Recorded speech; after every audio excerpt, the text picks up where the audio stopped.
Hi, welcome back guys. This is your friend, the Broccoli Fanfics. Back with amazing fanfiction. This is the series of What If Deku Had Nomu Experiment Quirk. Now before starting, please give this video a like and subscribe to the channel if you want more videos like this. Now let's get into the fanfic. I'm scared. This isn't normal. This isn't like the other orphanages. Granny and Grandpa locked me in the basement in this room that is small enough to be a closet. I was told to call them that. They are scary. It's cold. The bed is just a board with a thin mattress hung on the wall by chains. There isn't even a bathroom, only a bucket and some toilet paper.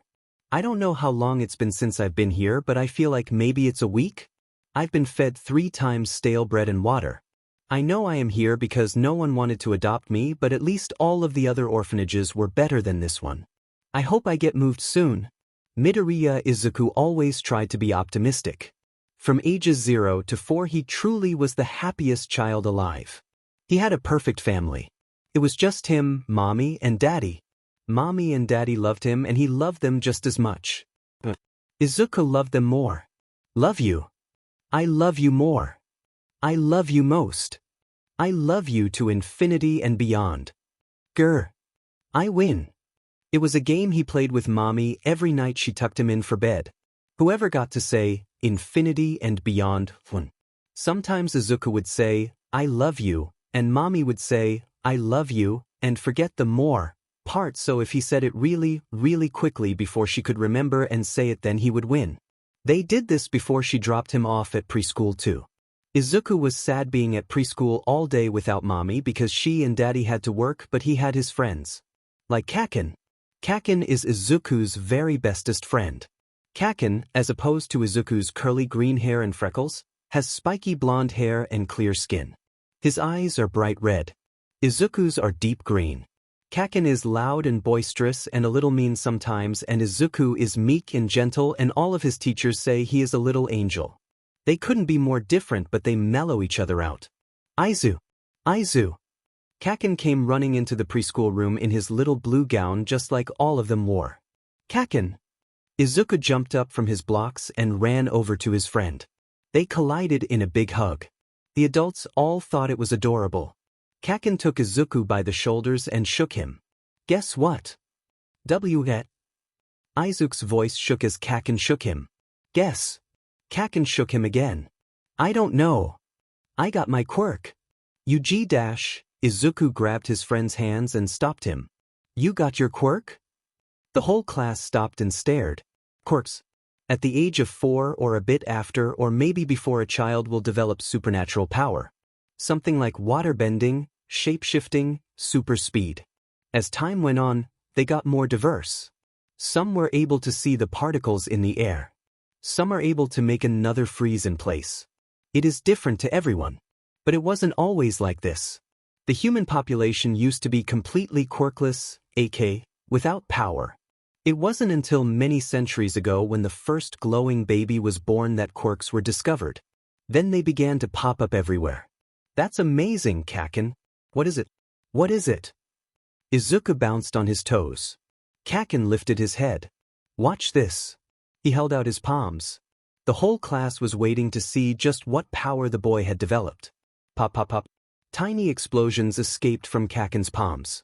Izuku's eyes lit up. That's so cool. I know. I'm awesome. You are. The class oohed and awed.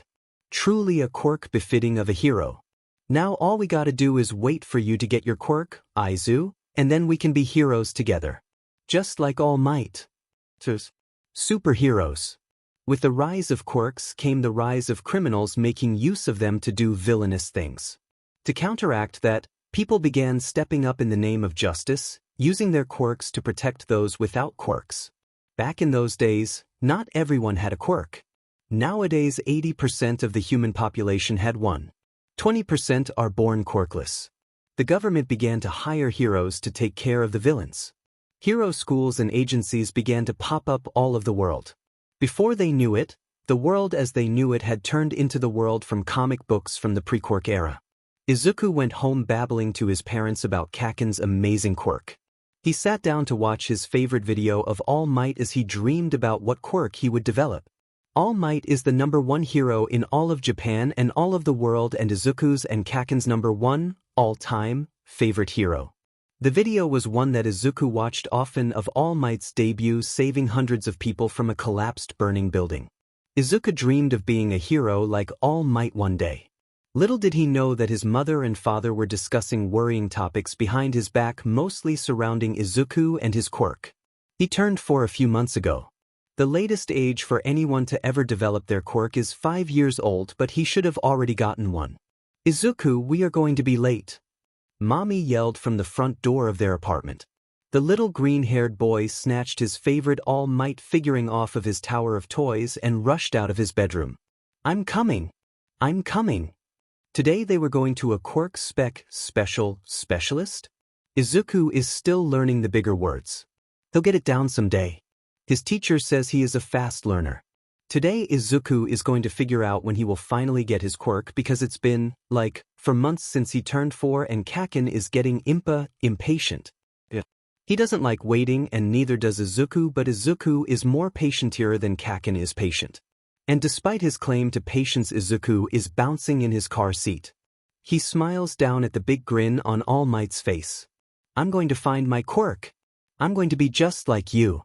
I'm going to be a hero. Your son is quirkless."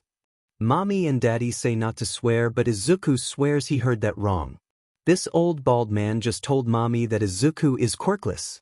Quirkless as in he won't get a quirk. Quirkless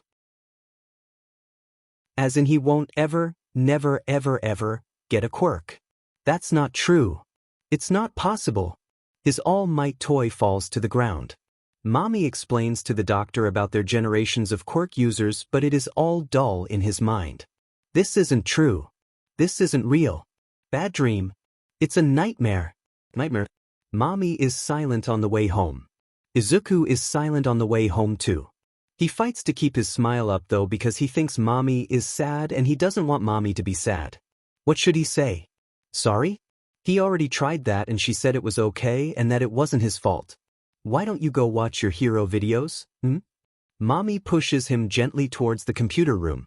But screen time isn't until after dinner, right? He asks. She smiled. I'll give you extra screen time today. But you can't tell Daddy, all right? She winks. Izuku giggles.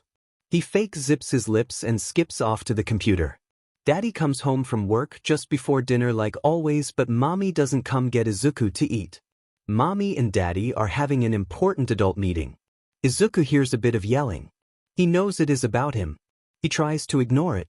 He tries to focus on the screen, on All Might's smile. He tries to copy that smile on his face. Izuku tries to be optimistic. It doesn't hold out for long.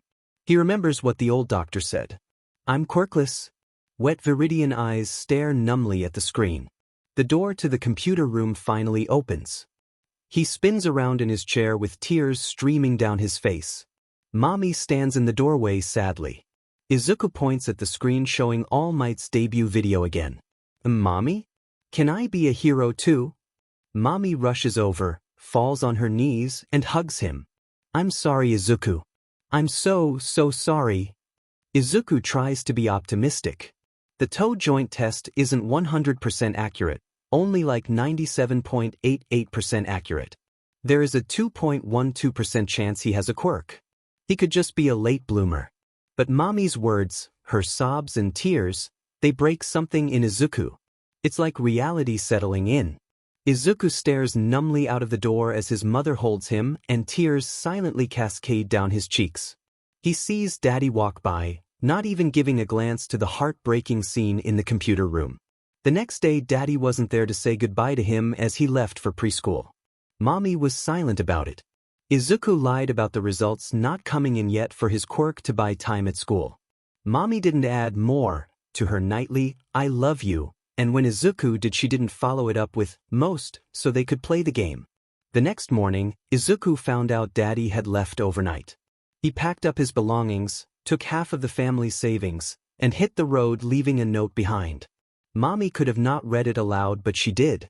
She looked at it, at Izuku, at it, and at Izuku again. Her eyes were dark. Sorry, Inko, she read in a monotone voice. I just can't handle raising such a useless waste of space. Maybe if Izuku had a quirk it would be different. And then, if you want me, I've gone to America to work. But I don't want that child, so don't come if you still have him. You have my number. Bye. Izuku gripped the bottom of his preschool dress. Is mommy leaving too? He asks. Something in mommy clicks, realizing she just read that to her son on purpose. She drops it and falls to her knees again, holding her son. No, Izu, I would never. I'm sorry. I love you. I won't leave. Izuku hugs her back. He's scared. He's worried. He doesn't know what his preschool friends will say when he tells them he is quirkless. He goes to school like normal and mommy says, I love you more. Izuku waves and skips in like normal. He meets with Kaken and the question is of course popped. So when are you getting your quirk, Izu? And the whole class that has already developed their quirks look. Izuku's smile stretches thin. Izuku tries to be optimistic. Entry number 2 Yua. I know it's called the end of the line orphan home, but I am seriously starting to think it is. I tried to get out to the first floor. I got far enough to see the front door. It's boarded up, and has electric lines on it, and a padlock, and a cage. There was no handle either. Looking around, all of the windows were barred too. It's like I am in some jail or something. Granny found me. She had a bat. I didn't stand a chance. I was hungry and weak. I woke up in the basement again with a broken leg. It hurts. That cage on the front door. I get this is the last orphanage for me, the last chance to get adopted, but this isn't really an orphanage, is it? No one will come, will they? I'm not going to get out of here, am I? Entry number 3 Yua. There is an Iron Maiden and a boat. I pretended to be asleep when Grandpa came to change my bucket and feed me. I woke up when he left. I figured maybe I have at least a few hours to explore the basement, so I did. I had to be quiet. Granny's hearing is scary good. Grandpa's is really bad, but he hits harder than Granny, I found out. I couldn't move for a week after my last excursion. Bad try. He was coming down the same time I was going up. Broke a rib, I think. Anyway, I explored the basement today. I've probably been here about a month or something. I don't know. Truly, my grip on time is fading. I can count to 60 and know that's a minute, 60 minutes is an hour. I counted a whole day once out of boredom. Anyway, X2, I checked the basement. There is another small room down here with the Iron Maiden in it. If I recall correctly, the Iron Maiden was a torture device, right? Criminals in the olden days were put in it, and the spikes on the doors would impale them when it closed. They'd bleed out and die. I wonder why it is here? There is a second level to the basement. 2 flights of stairs lead to a room with a boat in icky-looking water. There are bars keeping it from leaving, though, in a tunnel or something. I tried to squeeze through the bars, but when my foot hit the water it burned. I think it's poisoned or something. Of curiosity, I surveyed the boat.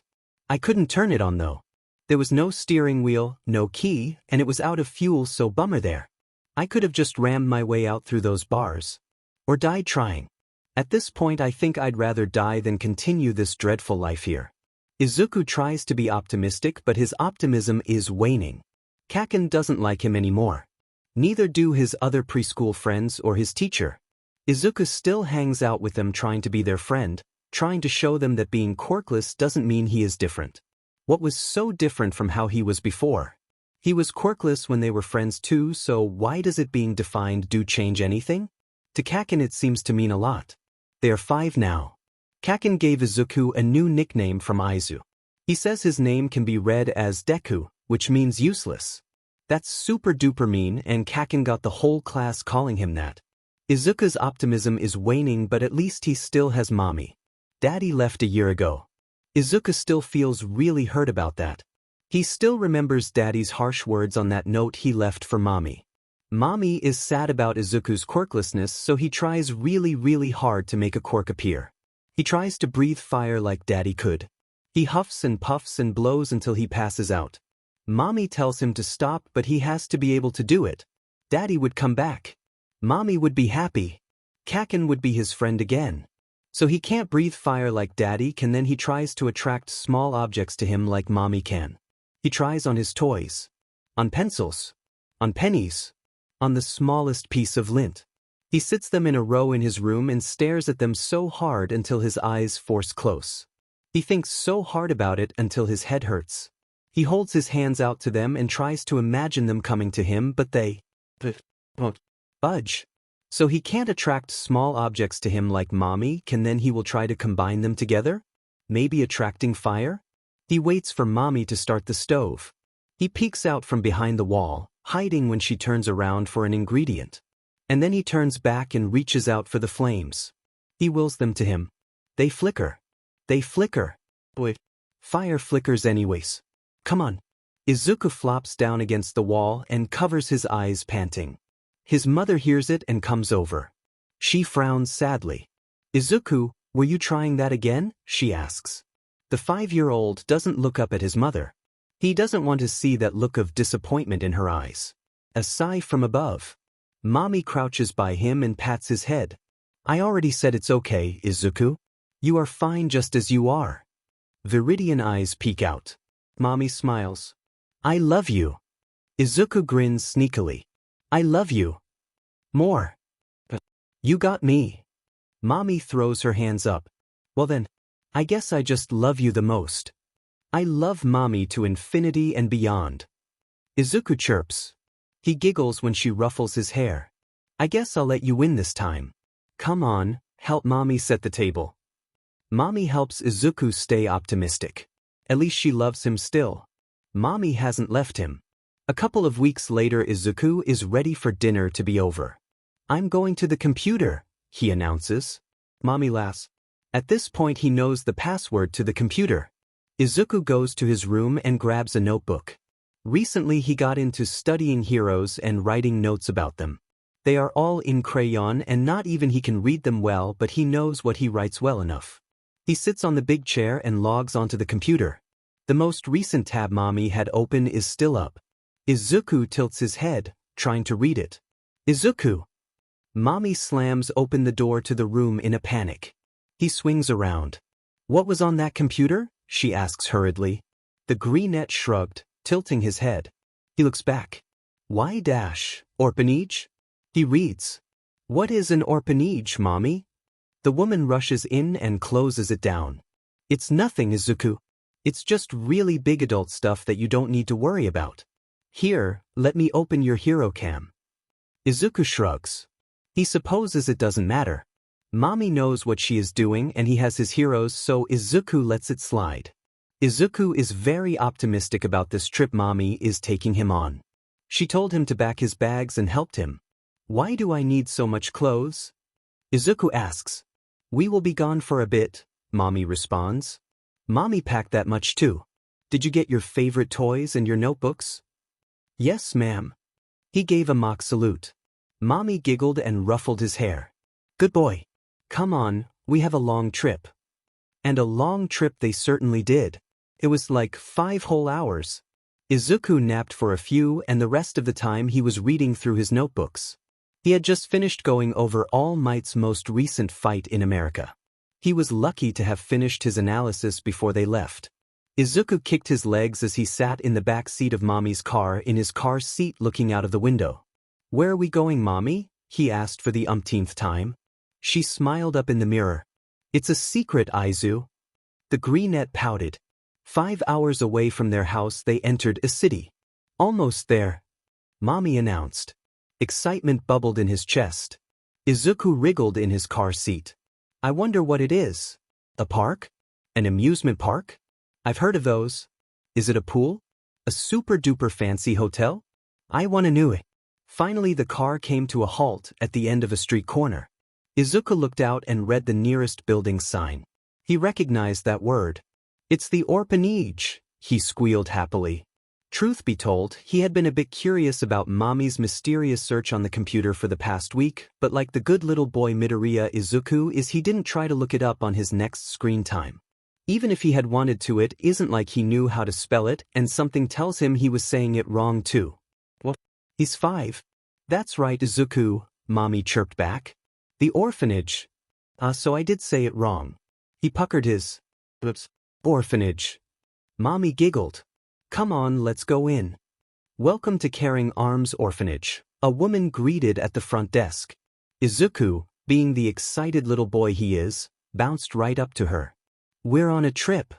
She froze. The woman stared down at him with pretty purple eyes. She pursed her lips for a second before she smiled again. "Is that so?" Izuku nodded wildly. "All right, Izuku, why don't you go wait while I take care of some paperwork real quick?" Mommy suggested. Miss Purple Eyes nodded. "If you go down that hall there you will find a bunch of kids in a room playing. There should be a window big enough for you to see in." Izuku looked back at Mommy. She nodded. "Go on." Izuku beamed. "Okay," he waved and trotted off. "No offense," the woman at the front desk started once Izuku had scampered off, "but I really don't like the way you are choosing to break this to your child." Inko's smile finally fell. She let out a long bedraggled sigh. "Please don't lecture me. I am just here to drop him off." Inko looked at her name tag, Miss Suzuki. Miss Suzuki had long straight purple hair and purple eyes. She shook her head and pulled out a few documents. "You must be Midoriya, Inko, and Izuku, right? You called a few days ago." Inko nodded. "He doesn't know what is going on, does he?" "No. He's a smart boy though," Inko said. "He'll figure it out." "Heartless," Miss Suzuki commented. "Even if you didn't have the money to take care of him, you could have told him." Inko grit her teeth. "Excuse me, but I don't believe it is your job to say all of this. You must be new here. Now, may I please fill out the required papers?" Inko sat down in the lobby area filling out the papers. She watched as a couple of men walked out and came back in with Izuku's belongings. She had to tell them a few times which were hers. Yes, Inko did feel bad to some degree. Izuku was her baby boy and she did love him, but in the years since Hisashi left, Inko has felt growing resentment towards her son. She knows it will only fester and cause a rift between them. Izuku would be better off with a different family and then Inko could go and find Hisashi. Actually, that is why she packed her belongings too. A few things went on behind the scenes that Izuku was not aware of. 1. Inko sold the house. Today was their last day in it. Movers were currently moving things out that she had already sold as well. 2. She called Hisashi. True to his word, he did not change his phone number and welcomed her to come to America. She is catching a plane after this. 3. Inko unenrolled Izuku out of his kindergarten class. And 4. Inko quit her job, yesterday being her last day. She would start anew in America with Hisashi. Perhaps she would bear a son with a quirk. Maybe she would not and just get her tubes tied so Hisashi would not leave her again. Inko finished the paperwork and went back to the front desk. She slid it over to Ms. Suzuki. "I believe I finished everything else online?" Ms. Suzuki nodded. "Correct. I'm sure you read everything, but you do know that if you come back for him and he is not here anymore or has been adopted, you can't get him back unless he is still here and available for adoption." "I understand. Would you like to say goodbye?" Inko shook her head. "No thank you. I will be taking my leave now." Inko swiftly turned around and walked out of the door of the orphanage. "I hope you are happy," she heard Ms. Suzuki huff. Inko grit her teeth. "I will be when I get to America." And with that, Midoriya Inko left Japan forever, leaving her 5-year-old son behind, none the wiser to how drastically his life would change. Izuku cracked open the door.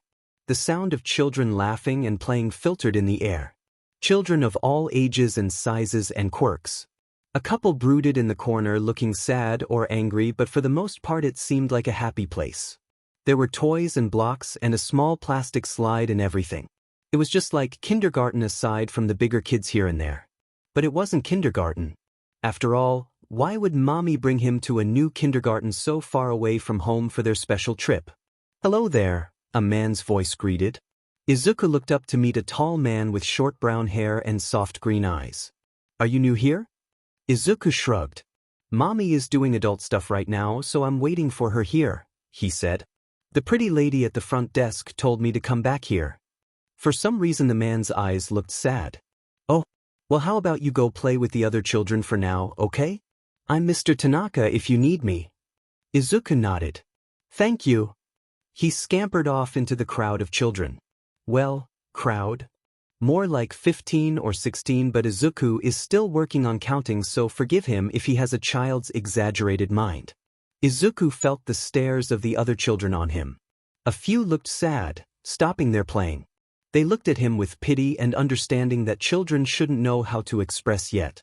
It was confusing to Izuku. A small group waved him over, 2 girls and a boy. Izuku decided right then and there that he wouldn't tell them about his quirklessness. He wouldn't know them for long anyway. So why are you here? Ren, one of the girls, asked as he helped them build a tower with blocks. Izuku picked up a red one and sized it up to a blue one. I'm on a trip with mommy, he said innocently. Tadao chuckled. My old dad said that too. Izuku furrowed his eyebrows and looked at the boy. What do you mean? I mean that my dad told me we were going on a trip and then dropped me off here and left. Something similar to worry begins to spin in Izuku's stomach. That's bad. Why would he do that? Everyone in the room flinched. With a loud sigh, a boy, maybe a teenager or something, walked over. Might as well just break the news. Kid, you don't know what an orphanage is, do you? Izuku shook his head. An orphanage is a place parents who don't want their children anymore. Drop them off to be somebody else's problem. Everyone you see here is what they call an orphan.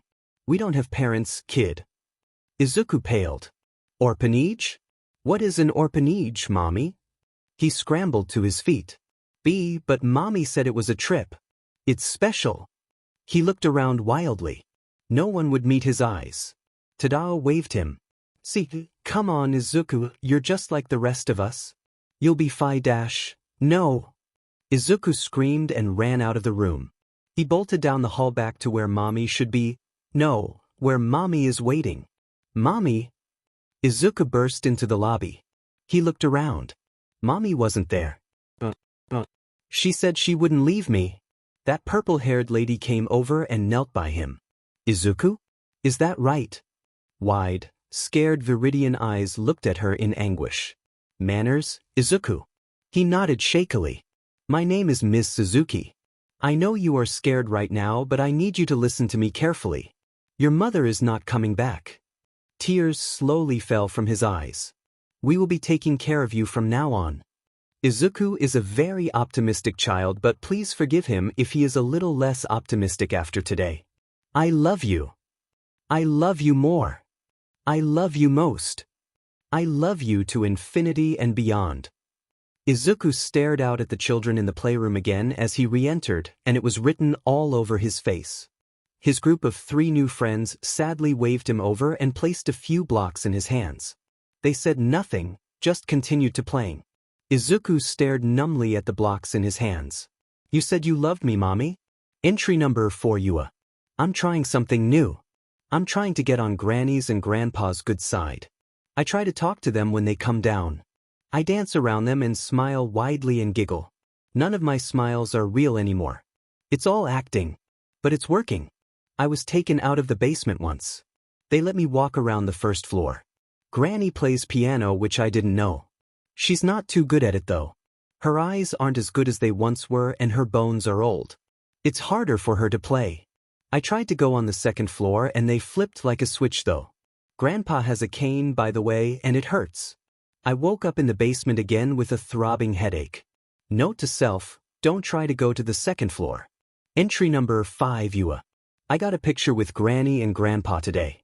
They are getting really friendly with me the more I try to get on their good side. When they brought me out of the basement again, I saw my picture with them on the wall. There was also one of just me, very big. I am starting to get worried. Time is ticking and they seem to be getting restless around me. I hope it is for a good reason though. I am trying to be optimistic in my situation. Something tells me I shouldn't get too optimistic. Izuku is trying to be optimistic still. Mommy might come back. It's a possibility. It's not a high probability, much like the chances of him getting a quirk, but it is still there, right? And the other children at the orphanage don't treat him bad per se. They don't treat him like how he was treated back at his old kindergarten, but they started to ignore him. It started alright, Izuku supposes. They tried to make friends with him. Izuku was depressed for the first week or so, but he is a little kid and some things just make him excited, such as playtime. He also learned pretty quickly how to hide his depression. He saved his crying for bedtime. So he tried to make friends back with those who tried to make friends with him. At playtime he would wander to them and they would let him play with them. And then they found out that he is quirkless. The first thing responded to his revealing of his condition was, "Oh, so that's why she got rid of you." And if that didn't hurt Izuku when he was already down, fresh from abandonment from mommy, then he doesn't know what does. They begin to avoid Izuku. They would never bully or hurt him like Kaken would because they are from the same boat having been abandoned, but they made it obvious they didn't want to play with him anymore. "Why not?" Izuku asked. Tadao averted his eyes. "Look, no offense but you're quirkless. You probably won't get adopted but we have a chance. I just don't want to get attached or you to get attached to me if we are going to be pulled apart anyway. Just go play somewhere else." Adoption. Izuku found out more about what it means to be an orphan.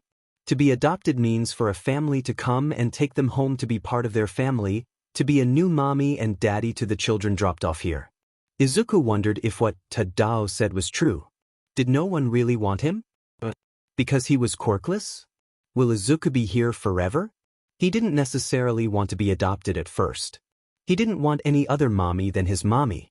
He missed mommy so bad. He wanted her to come back and take him home again and say that, "No, I love you more, Izu." Izuku didn't want to be adopted. But families came. He got into the swing of things. He noticed that the giant window in the playroom was there for a reason.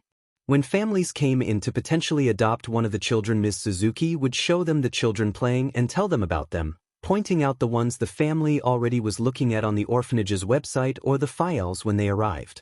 They would come in and sometimes play with a child, get to know them. The first time Izuku saw one of his fellow orphans get adopted, he felt jealous. That family had come to see Rin a few times over the course of 2 months before finally getting her. Rin looked so happy and so loved, and Izuku wanted that. He wanted to be loved too, but every time a new family visited, he could almost see the exact moment they found out he was quirkless. Their eyes would become uninterested and move on. Izuku hated it. "Love me too. Look at me too. Play with me too. I'm not much different. I can laugh and play and smile and do everything they can do too. Love me." At one point, a family did visit with Izuku. They sat down with him as he was playing with his All Might figure in the corner alone, and played with him too. He thought it was going so well. He tried his hardest to appeal to them. Izuku agreed with everything the family said. He was polite, minded his manners, didn't show a single ounce of sadness or anger or anything that should have turned them away. They left with smiles, and then, a week later, they visited with another child and didn't even spare Izuku a single glance. They ended up adopting that child instead. Izuku saw many children leave Caring Arms Orphanage and many come. He watched the distraught faces of new orphans when they found out they had been abandoned. Some came in already knowing it, not having been randomly left here like Izuku had been. Izuku supposes that it wasn't all bad at Caring Arms. Ms. Suzuki was nice. All of the adults were nice to him. He knows for the most part it is them just doing their jobs, but Ms. Suzuki was really nice. Every once in a while she will come in and play with him.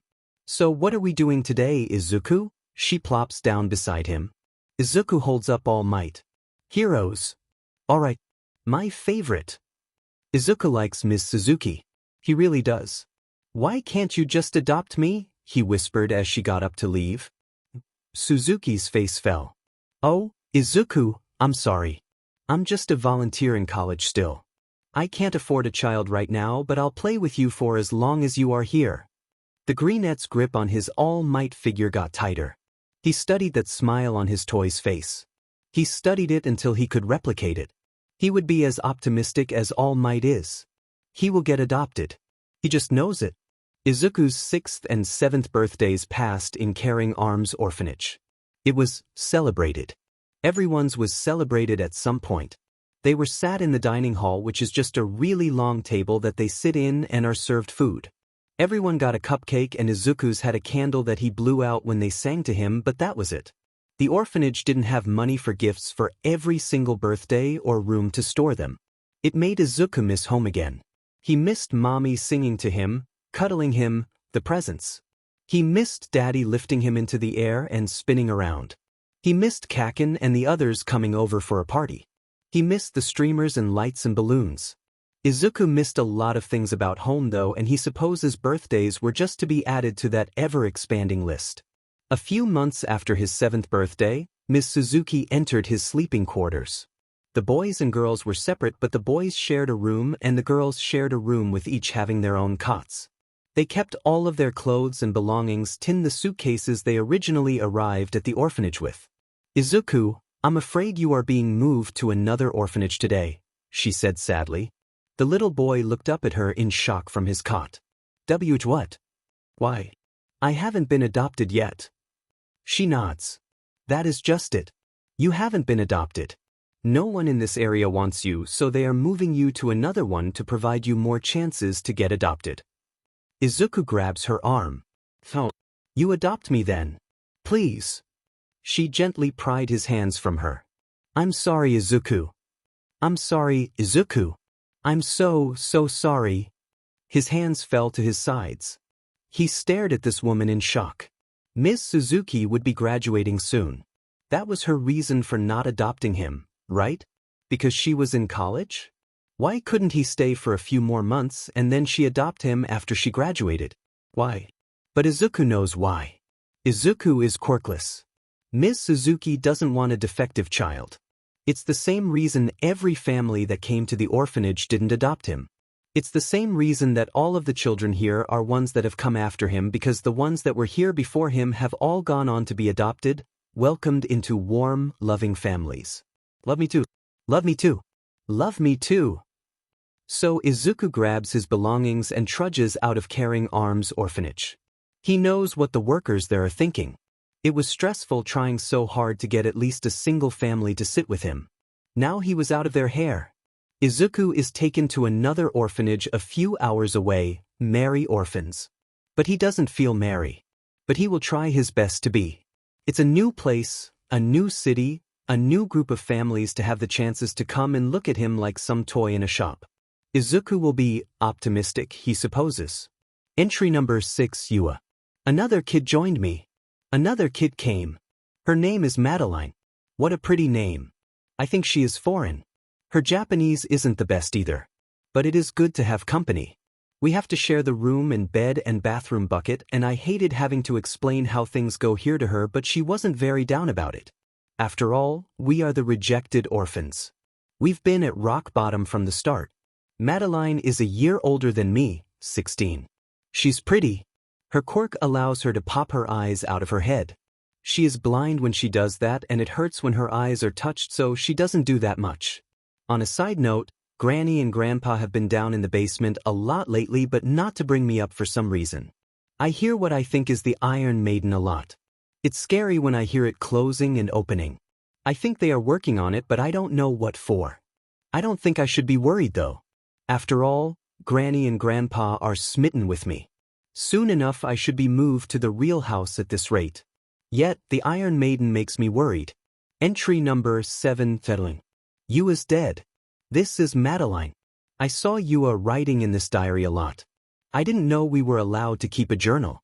She hid it, so probably not. I had only been here a week when Granny and Grandpa killed her. I had to watch. She screamed all the way being dragged to the Iron Maiden. I tried to fight them and save her. They broke her legs with the bat. I don't think I will ever forget the sound of her screams when she was impaled in that box, or the squish and sound of flowing blood, or the way the crimson seeped out of it and formed a puddle on the floor. I don't know why she was killed. Is that what they mean by the end of the line? Will I be killed too? Not if I can help it. Izuku is optimistic again.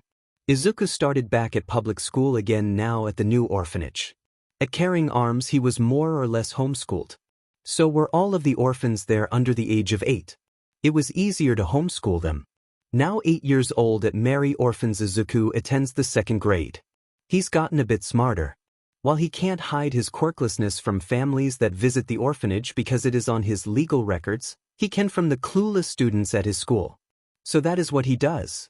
Izuku claims to have an analysis quirk. It is easy enough to fake. He is rather smart for his age, he found out, almost always ranking in the top 5 in his grade on exams, usually actually the top 2. He started a small rivalry for the top spot with judo from school for the top spot. Izuku has to claim it if his analysis quirk is to be taken seriously. He also hides that he is an orphan. Bullies are still a thing, sadly, but with a fake quirk it isn't as bad. It just so happens that his quirk is what causes them. He's the nerdy kid at school, so the bigger kids push him around during recess. Luckily it is only elementary school, so nothing too bad happens, but something in him hurts inside still. He is faking his identity because he knows his true self would be rejected. Izuku hates that this fake him is the only him that is accepted. It is a cruel reminder when families visit the orphanage and still don't want him. They know he is quirkless, an orphan. They are the cruel reminder of the self he hides at school. Those around his age at the orphanage don't speak to him at school. That don't at the orphanage either, but at school it is a bit different. No one at school knows there is any orphans attending that school. It is like a silent rule to hide the fact that you are an orphan. What would they do if they got bullied for it? Cry to their mommies?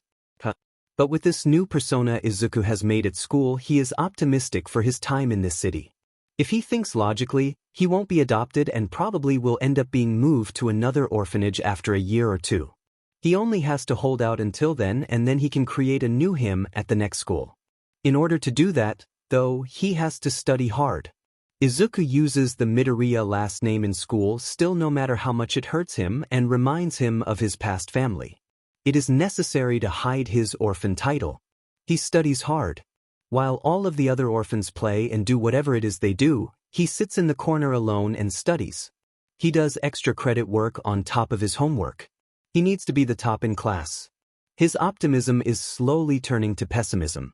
Oh, there goes another one. Izuku's face is calculatedly happy as he and the other orphans wave goodbye to another one adopted. Bye. Have a happy life. Live happily with your family. We are so proud of you and happy for you. Take me. I don't care if it is to torture me or anything. Just want me. Want me. Want me. Look at me. The new family enters the orphanage. Look at me. Izuku sits in the corner with his textbooks. The family sits with a different child. Don't you dare leave. Come back. Come back and see me. Want me.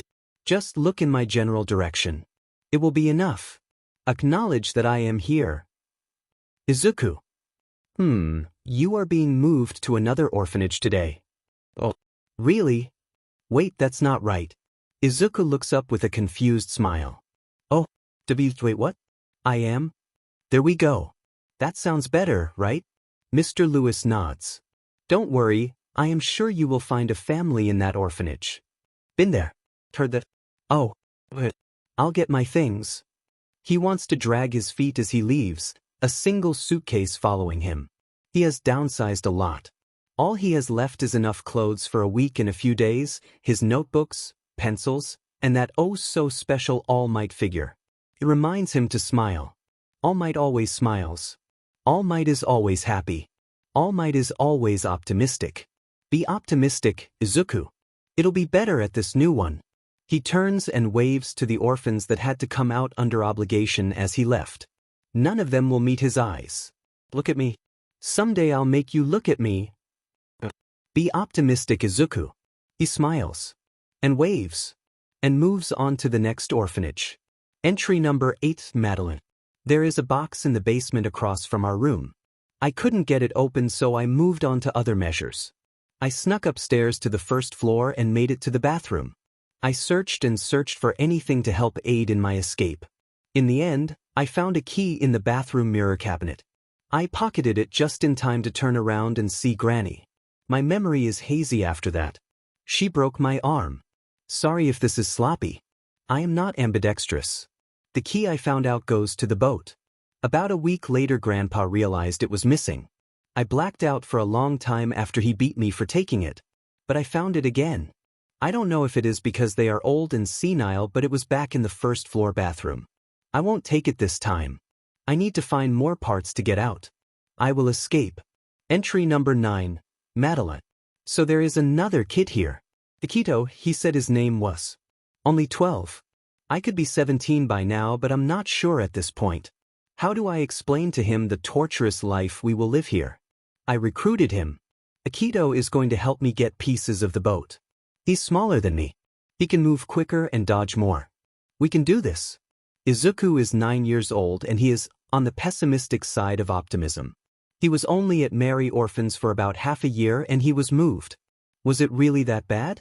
Were they really that eager to move him along? It's not like there are a million orphanages in Japan, you know. You can't send me on forever. He paces the room in the boys' room. Everyone went to play. He didn't. He didn't care to. Not when he is like this. He's waning. He needs to calm himself down, put on a smile. Then he can face them all in case there is a family out there. Can't have them seeing him go crazy like this now, can we? No. Izuku has to be O to the P to the T to the C. Optimistic. Right, All Might? He grins down at his figurine. Right. There aren't a million orphanages in Japan, but there is a limit to how long I can be in them, right? They kick you out on the streets when you turn. In order to actually make a living you have to get adopted. Your family sets you up for life, not boots you to the street to fend for yourself once you hit adulthood. But in order to be adopted you have to be lovable.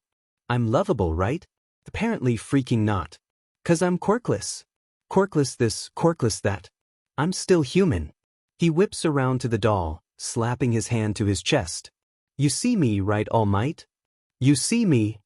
Izuku is on the crazy side of optimism. He started middle school at 9 years old. He was bumped up a grade for his brains. It really helps solidify his classmates' idea that he has an analysis quirk even though it is fake. He starts anew at this new school in this new city where he is now an orphan at Joy Bell's orphanage. He is at the top of his class. There is an actual kid with an actual analysis quirk here. He almost ruined everything. He could tell that Izuku's quirk was fake because he was the real deal. He got jealous when Izuku got the first place above him even without a quirk and tried to tell the whole school Izuku was a fraud and, well, Izuku couldn't have him doing that now, could he? The kids at this school thought he had a quirk and because they thought that they saw him. They looked at him. They acknowledged him. Izuku existed here. So he did what any person would naturally do when their well-being was being threatened. He pulled the kid to the back of the schoolyard and beat the living daylights out of him. Of course, the kid didn't say anything. Izuku made sure of that. People began to look at him as though he was the fraud and not Izuku because how could the number 1 in the school not have an analysis quirk? Izuku did a real number on Mr. Number 2 and made him vow to always stay 1 rank below him in their exam scores. He brings his test scores back to the orphanage and they hang them up on the achievements board, but Izuku's never stay up for long. Why not? Everyone else's stay up for much longer than his did. Meiko learned to ride a bike? I learned college algebra in under a week. Isn't that much more amazing? Don't you love that? Aren't you proud? Izuku hates this so much. It's so tiring. He waves goodbye to another orphan. Since when did he stop bothering to learn their names? He smiles. It'll be my turn next. A family will come for me. They'll look at me and smile at me and see me and love me and say, I love you more, and I'll say, I love you most, and they'll say, I love you to infinity and beyond, and it will be perfect. It will so. He watches the orphan leave. Come back for me, okay? Izuku.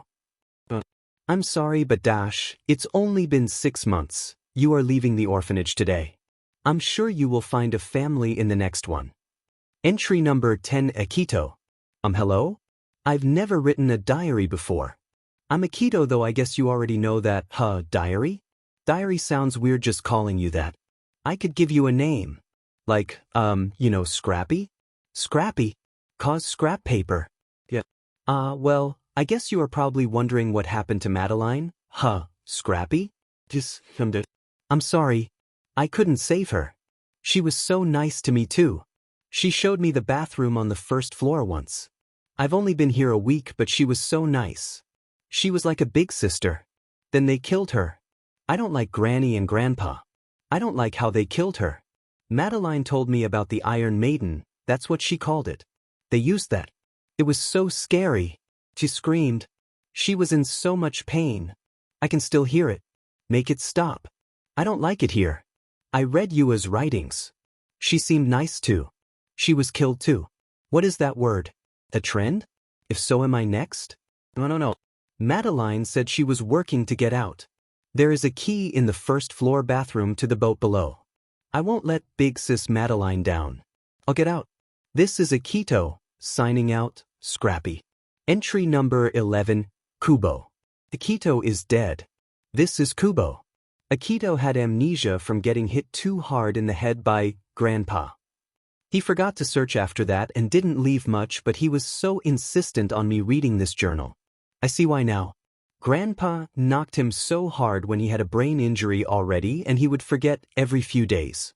I hate that that is the only name I have to call him. As far as I know, Granny and Grandpa aren't loving grandparental figures at all. I won't tell you what happened to Akito because if you are reading this you probably already know. My days are limited. Kazumi has already come. Hi, Kazumi, if you are reading this after I'm gone. I've spent my 6 months here conspiracizing. That is right, 6 months. Let me tell you what I have found out. I first heard of this orphanage in my last orphanage. It is where the unwanted of the unwanted children come. Having been moved to so many orphanages that it is obvious we are unwanted and deemed a menace to society, they send us here. Now, as it is called an orphanage, we can still be adopted here. This place is common knowledge in the adoption field. The general public just doesn't know what happens if we don't get adopted within the 6 months we are allotted here, which is death, and they don't particularly care for us either to adopt us because we are so bad as to make it here. The end of the line. I heard it in the car as I was being driven here about the 6 months. The two taking me were groaning about having to be the one to take me and about how I would only be alive 6 months longer. I knew well beforehand about the impending death. I know I am not fed every day, so I count by the times Grandpa comes to feed me. About 3 feedings in, I found this journal. I know I can't do this alone. I've gone around trying to find things, anything to open the front door. I made it to the 2nd floor of the main house. Let me lay it out for you as far as I know. The stairs to it lead into a kitchen. There is a hallway to the left of that. On the left wall of the hallway is a picture. I accidentally hit it off on the way back, which is what got me caught, but behind that was an electrical panel. I think that if you had the correct tool you could cut it and disable the electricity in the house, and that means the front door electric wires. Now, you would have to do this either last or just before removing the boards on the front door and the cage over it. Now, how do you do that? I don't know about the cage, but to the right in the hall is a guest room. At the end of that hall is a kitchen, and if you immediately turn to the right you will find a couple of boxes on the floor hiding a hole into the vents that lead into that guest room. I crawled inside when I heard Granny coming. I found a crowbar. That crowbar can be used to pry off the boards on the front door. I got caught with it by knocking off the picture in the hall. I went back after healing up and got it though. A week is all I had with it. That and the boat key from previous writings in this diary, Scrappy as Akito called it. I've opened the box in the basement right across from our room. It has a spark plug to a boat. I only know that because in my boredom at other orphanages I studied a lot of mechanical things hoping to make a living one day. Well, here I am. Guess that isn't happening. Either way, through some experimenting I decided to see how long it would take from Granny and Grandpa to start noticing their hidden items are missing. It takes about a week, and either by old age or luck they always return to the same place. Kazumi, or whoever tries the next attempt, you have the week with your next kid to convince them to get out and help you before your time is up and that Iron Maiden closes the door on your life. Kazumi, I know you think I am crazy. As far as you've seen me, I've been in this corner writing for the past few days like a madman. I haven't said a word to you. I don't want you to get attached when I know I am about to die. They show the new kids the deaths of the older kids to dwindle their will and hope to escape. Don't let it happen to you when you witness my death, Kazumi. You must fight. Even if you cannot get out, you must.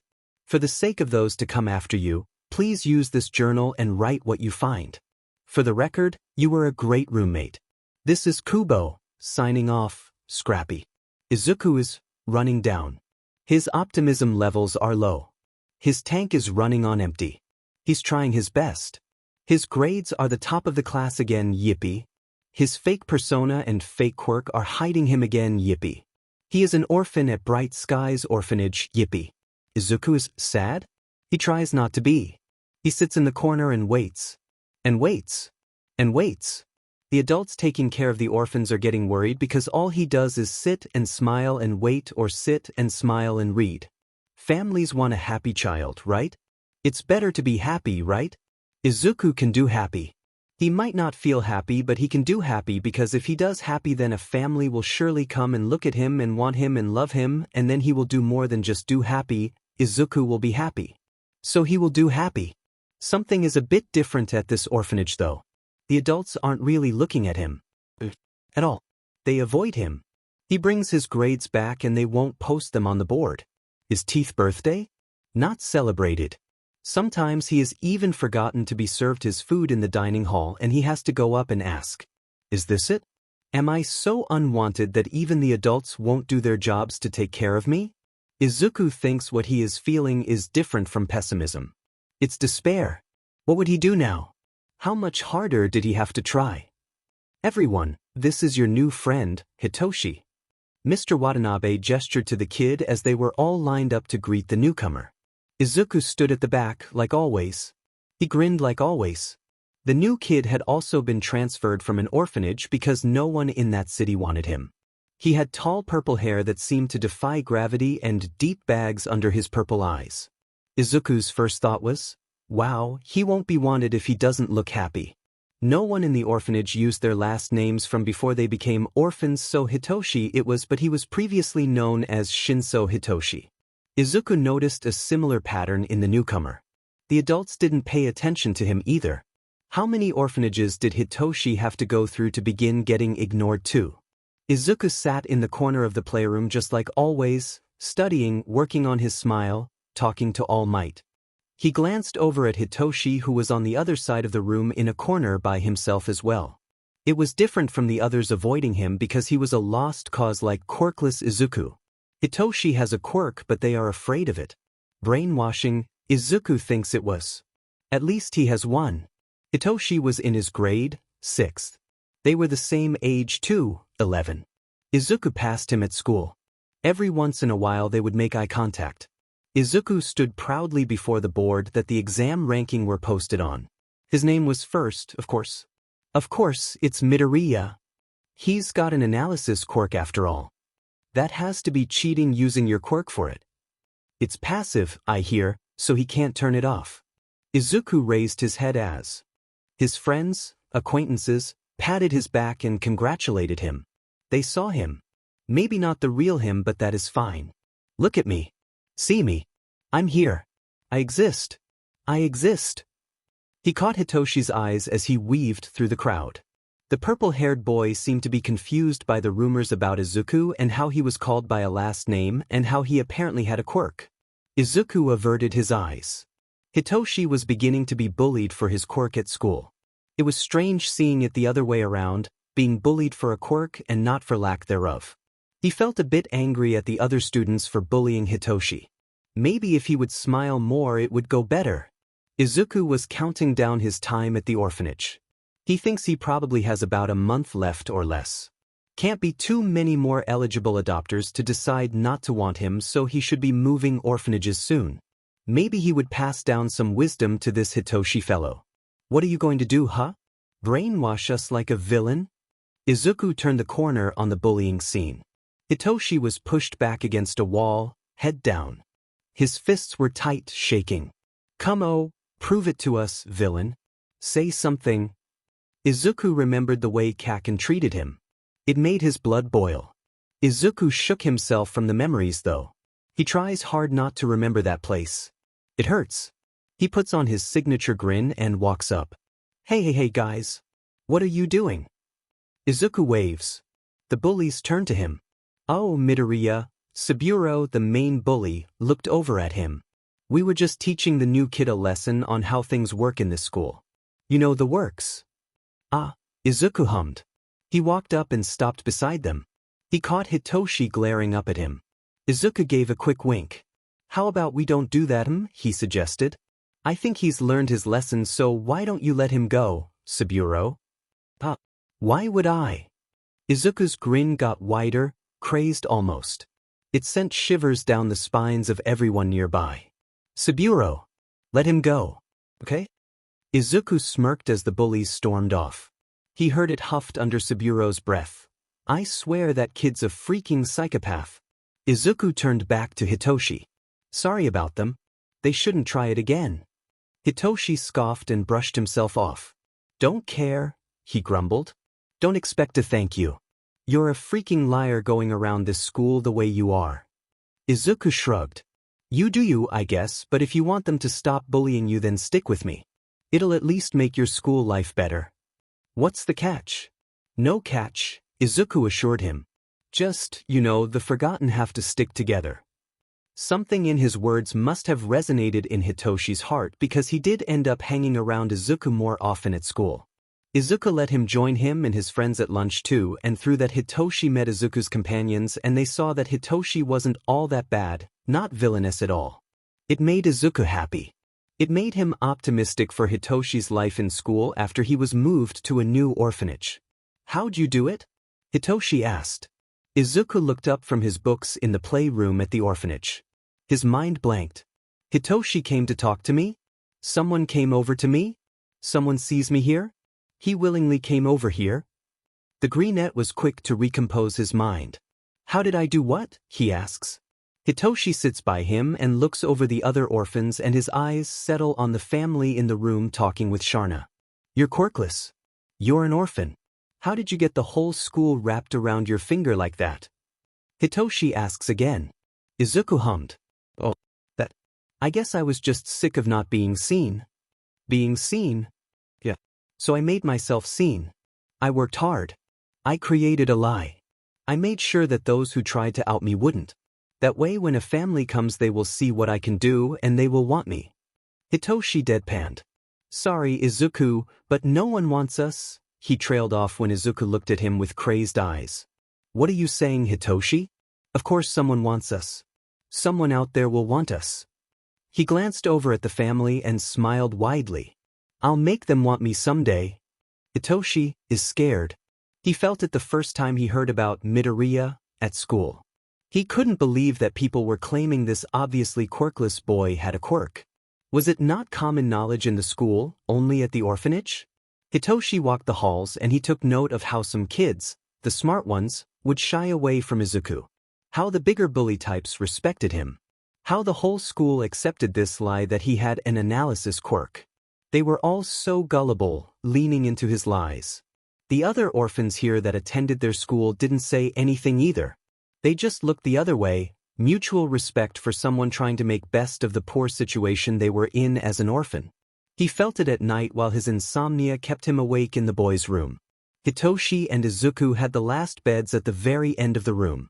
Hitoshi used to just sit up and chill to himself, but now he lays down and closes his eyes because at night Izuku rocks in his bed staring at this faded, worn-out All Might figurine with that same crazed smile until he passed out on his bed. Hitoshi noticed it in the way that Izuku stares at the families that come in. How he pesters the adults at the orphanage. How when his food is forgotten and he goes up to ask for some he hangs around and tries to get on their caretaker's good side. Hitoshi noticed all of this and while it scared him he had to admire the green-haired boy. Izuku was still fighting for a chance to be adopted. Hitoshi long gave up on it. He was adopted once actually. It was the happiest day of his life, he thinks. But the family that gave him a chance soon got scared once Hitoshi slipped up with his quirk. He didn't mean to brainwash his sister. He released her as soon as he did, but it was too late. Quick as a whip, Hitoshi was back in the orphanage. Rotation cycle, and he knew then that he would never be accepted for who he was. At least this time he now has a friend. He's scared of Izuku and the boy's strange fixation with being wanted, but he at least isn't alone this time. Hitoshi and Izuku began to spend all of their playroom time together, sat together at mealtime, and at school they became attached at the hip. Hitoshi thinks he is placating Izuku in a way. That creepy look in Izuku's eyes dulled a bit the longer they hung out. Maybe it was because Hitoshi still hung out with him at school even though he is in on the lie. Hitoshi is giving Izuku the attention Izuku needs and Izuku is giving Hitoshi the acceptance even despite his quirk that he needs. Hitoshi likes that Izuku responds to him without fear of being brainwashed. They don't put together the pieces missing in each other, but they do tie them together the best they can. Izuku, Hitoshi looks up as their caretaker walks up to the greenette. Hitoshi has had this conversation too many times not to know how it will go. Izuku is already sliding off of his bed and reaching down for his suitcase. Sorry, buddy, you're being moved again. Again, that crazy smile. Izuku grins up at the man. It's fine. I'll find a family next time. Their caretaker averts his eyes. Hitoshi can't believe this. He finally made a friend and Izuku was being moved.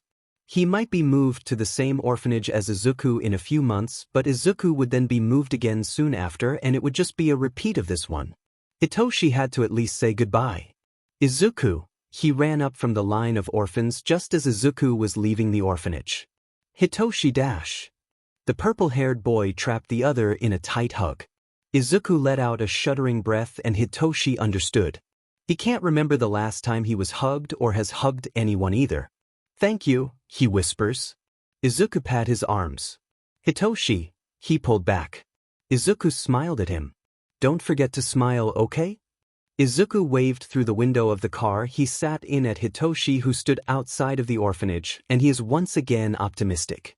He thinks he will see Hitoshi at the next orphanage if he correctly assumes this to be a rotation pattern of children. Though it may be a little mean, Izuku doesn't think Hitoshi will be adopted at this one.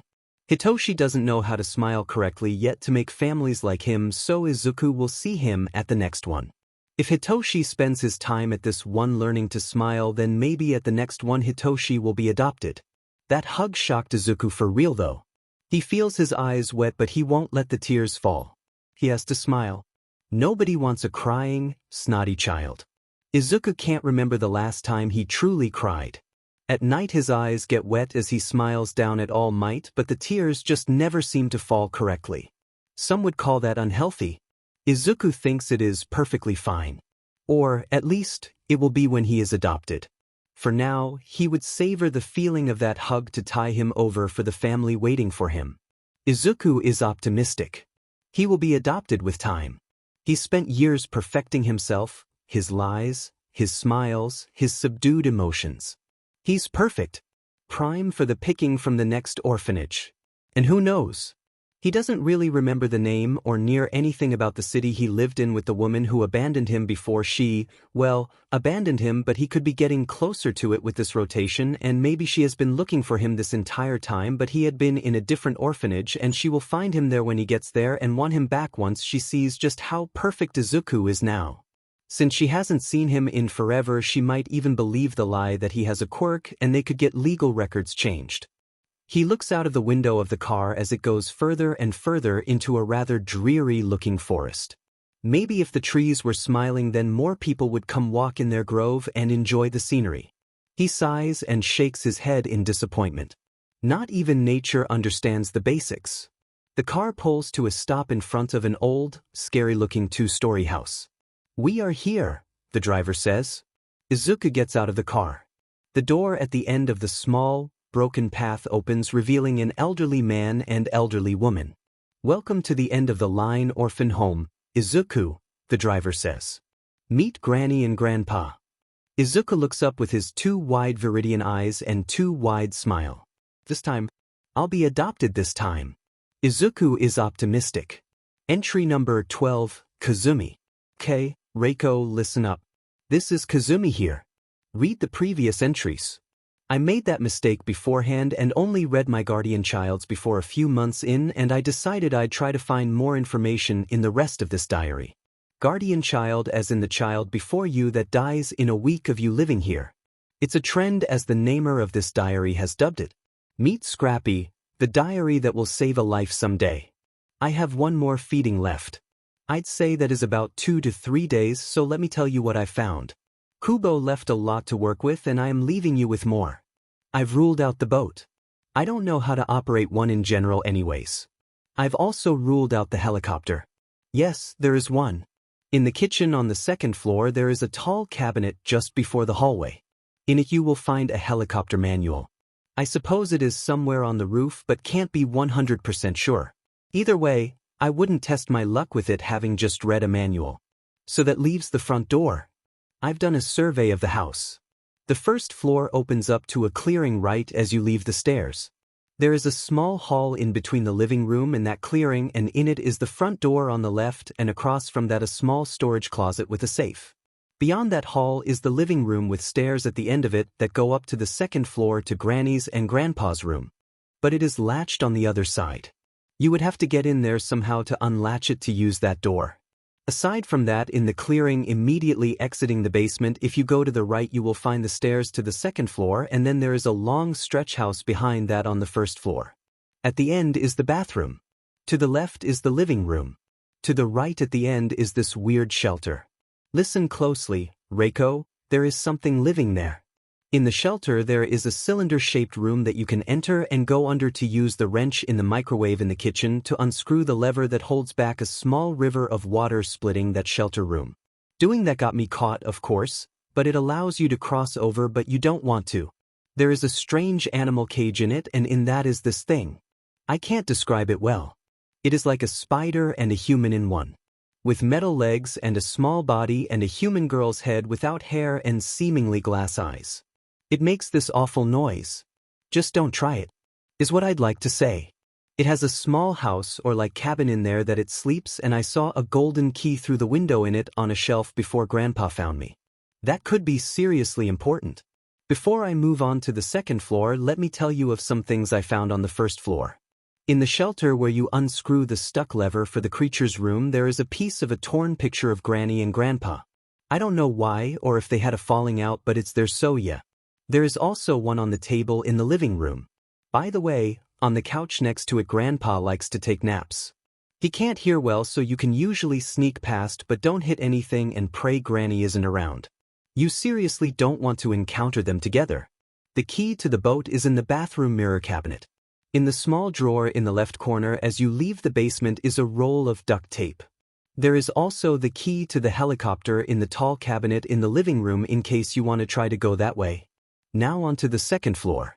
As Kubo described, there is the kitchen, the guest room in the hall, the vent, the hidden electric box, and then the dining room. In the left corner of the dining room is a small room I will get to later, but will refer to it as the security room as of now. You will turn the left from the dining room and security room to a small expanse of area where at the end you will find Granny's and Grandpa's bedroom, but just before that you will find a balcony to the right. To not be mistaken, the stark painted walls around it are meant to deceive you. You can't get out that way. Listen up. On the balcony there is a box. Use the crowbar in the guest room vents to open it, and you will find a pair of cutting pliers. These can be used to cut the electricity. Remember, they are there. Some other things you will need to know are on the second floor is that the third piece to Granny's and Grandpa's breakup story picture or whatever is on the dining room table. Across from the balcony against the wall is a tall single cabinet with a glass tube or something. The wrench is in the microwave. Crowbar in the vents, and then here is another serious clue coming up.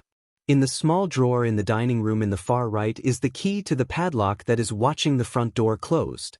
Remember that. Another giant clue that almost cost me my life before I could even write this is that in the second drawer of the 3-drawer dresser next to Granny's bed is a stun gun and its ammo. You need this to shoot Grandpa and get the key around his neck because that key leads to the security room which leads to the attic. I don't know what is up there or what is in that little drawer in the security room. Granny found Grandpa, got angry, and knocked me out. I've been down here ever since. I can't use my legs anymore, as you know, Reiko. In that security room is a panel of TVs you can watch where people are in specific places of the house. Well, I guess that is it. I would say I've made the most progress so far, but I only did so riding on the coattails of those who came before me and paved the way so that I may find out even this much in my 6 months here. Reiko, I leave the rest up to you, and when you become a guardian child to your next weekly charge, I know you two can work together to get out of here. This is Kazumi, signing off, Scrappy. Izuku is getting a really weird vibe from this new place. He watches the car drive away into the forest, disappearing from his sight. He has this odd feeling that maybe he should have chased it down. Maybe he shouldn't have gotten out. Maybe he should have stayed in it and left with it.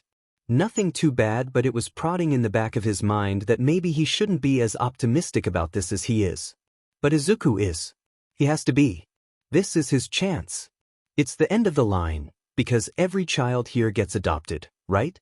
This is like some super awesome orphanage that makes every visiting family want to adopt the children here, regardless of their quirkless status or not. Izuku is optimistic. A hand rests on his shoulder. Grannies. The old man and woman are called Granny and Grandpa. They are scary with pale eyes and old wrinkly skin, and Granny wears this ghastly white nightgown and Grandpa wears old pajamas. They are a bit creepy, but when given names like Granny and Grandpa to call them, how could Izuku think they are bad? He turns around and looks up at her, and oh, would you looky there. Granny has a blood-covered bat. What? Izuku groans. His head pounds viciously. He peels open his viridian eyes and meets a concrete ceiling. His vision swims. Hello, hello. Izuku jolts up at the new voice only to clutch his head as it screams at him for the sudden movement. Oh there. Two hands find his shoulders and guide him back down on the very uncomfortable cot he was laying on. I did the same thing when Kazumi startled me. Who is speaking? Izuku gathers his spiraling brain finally and turns his head. A girl sits on her knees in front of the cot that is held onto the wall by chains. She has long, straight brown hair and big brown eyes. She has to be a bit older than Izuku by a few years, so maybe 14 or 15. She is suspiciously thin. Hello, hello, she greets again. I'm Reiko. Izuku blinks long and hard at her. Smile, Izuku. He lets a small grin settle on his lips. Izuku pushes himself up. I'm Izuku, he greets back. Now sitting up, Izuku can get a good look at the room he is in. The very, very small room he is in. The cot that is barely long enough for his short stature is almost too short for the width of it, and the length of it might be about two of the cots together. It's tiny. The walls and ceiling and floor are all concrete, and there is something foul-smelling coming from that bucket in the far corner with toilet paper by it. Reiko plants her hands on the edge of the cot and pushes up. Hup! Izuku only then notices the way her left leg is twisted in an awkward angle. She sits behind him where he had previously laid, and Izuku turns to her. Granny? She questions. Izuku rubs his head, feeling a bit of crusted blood. I tried to clean it up the best as possible, but you'll probably have one of these too. Reiko pointed to the scar at the top of her head to the right. Kazumi had one too. I guess all of us do. Who is Kazumi? Izuku asks. She was my guardian child. You'll understand soon enough. For now, let me explain our little arrangement here. Izuku looks at Reiko's smile. It reminds him of his own fake smile. She's got the right idea. Well, this is our room for starters. No other children, so we get it all to ourselves. Pretty sweet, huh? A boy and girl together? Is that approved by the authorities? Not that we do anything. What family would adopt children with a child of their own? Also, our stuff has been taken as well, Reiko continues. Izuku pales. All might too. He looks around wildly. Yup, his suitcase was missing. Luckily you came here dressed comfortably. Look at this. Reiko pulled at the ends of her worn-out purple blouse. I came here trying to look presentable, and now I've been stuck in this and these tight jeans for 6 whole months. 6 months? He yelped. Essays. Reiko slammed her hands over his mouth. The smile on her face dropped instantly to fear. They sat in silence, Reiko obviously listening for something. Now that I think about it, she's been speaking pretty hush-hush. Reiko dropped her hands and wiped her head. Phew. I thought Granny would hear you. Her hearing is insanely good for an old lady, or for anyone at that. We got to be quiet, okay? Izuku nodded numbly. Alright, so back to the tour. Over there is the bathroom, Reiko pointed to the bucket. It's changed about once a week, so considering your arrival, Grandpa will probably change in what I assume is a few hours. Don't really have a way to tell the time here, you know? That's not very sanitary, Izuku cringed. Reiko shrugged. You'll get used to it. Granny or Grandpa will check on us every day though, but you will only hear them outside the door for a bit, so stay away to hear them down here to count the days, alright? Just some tricks of the trade you will learn. You can sleep after that.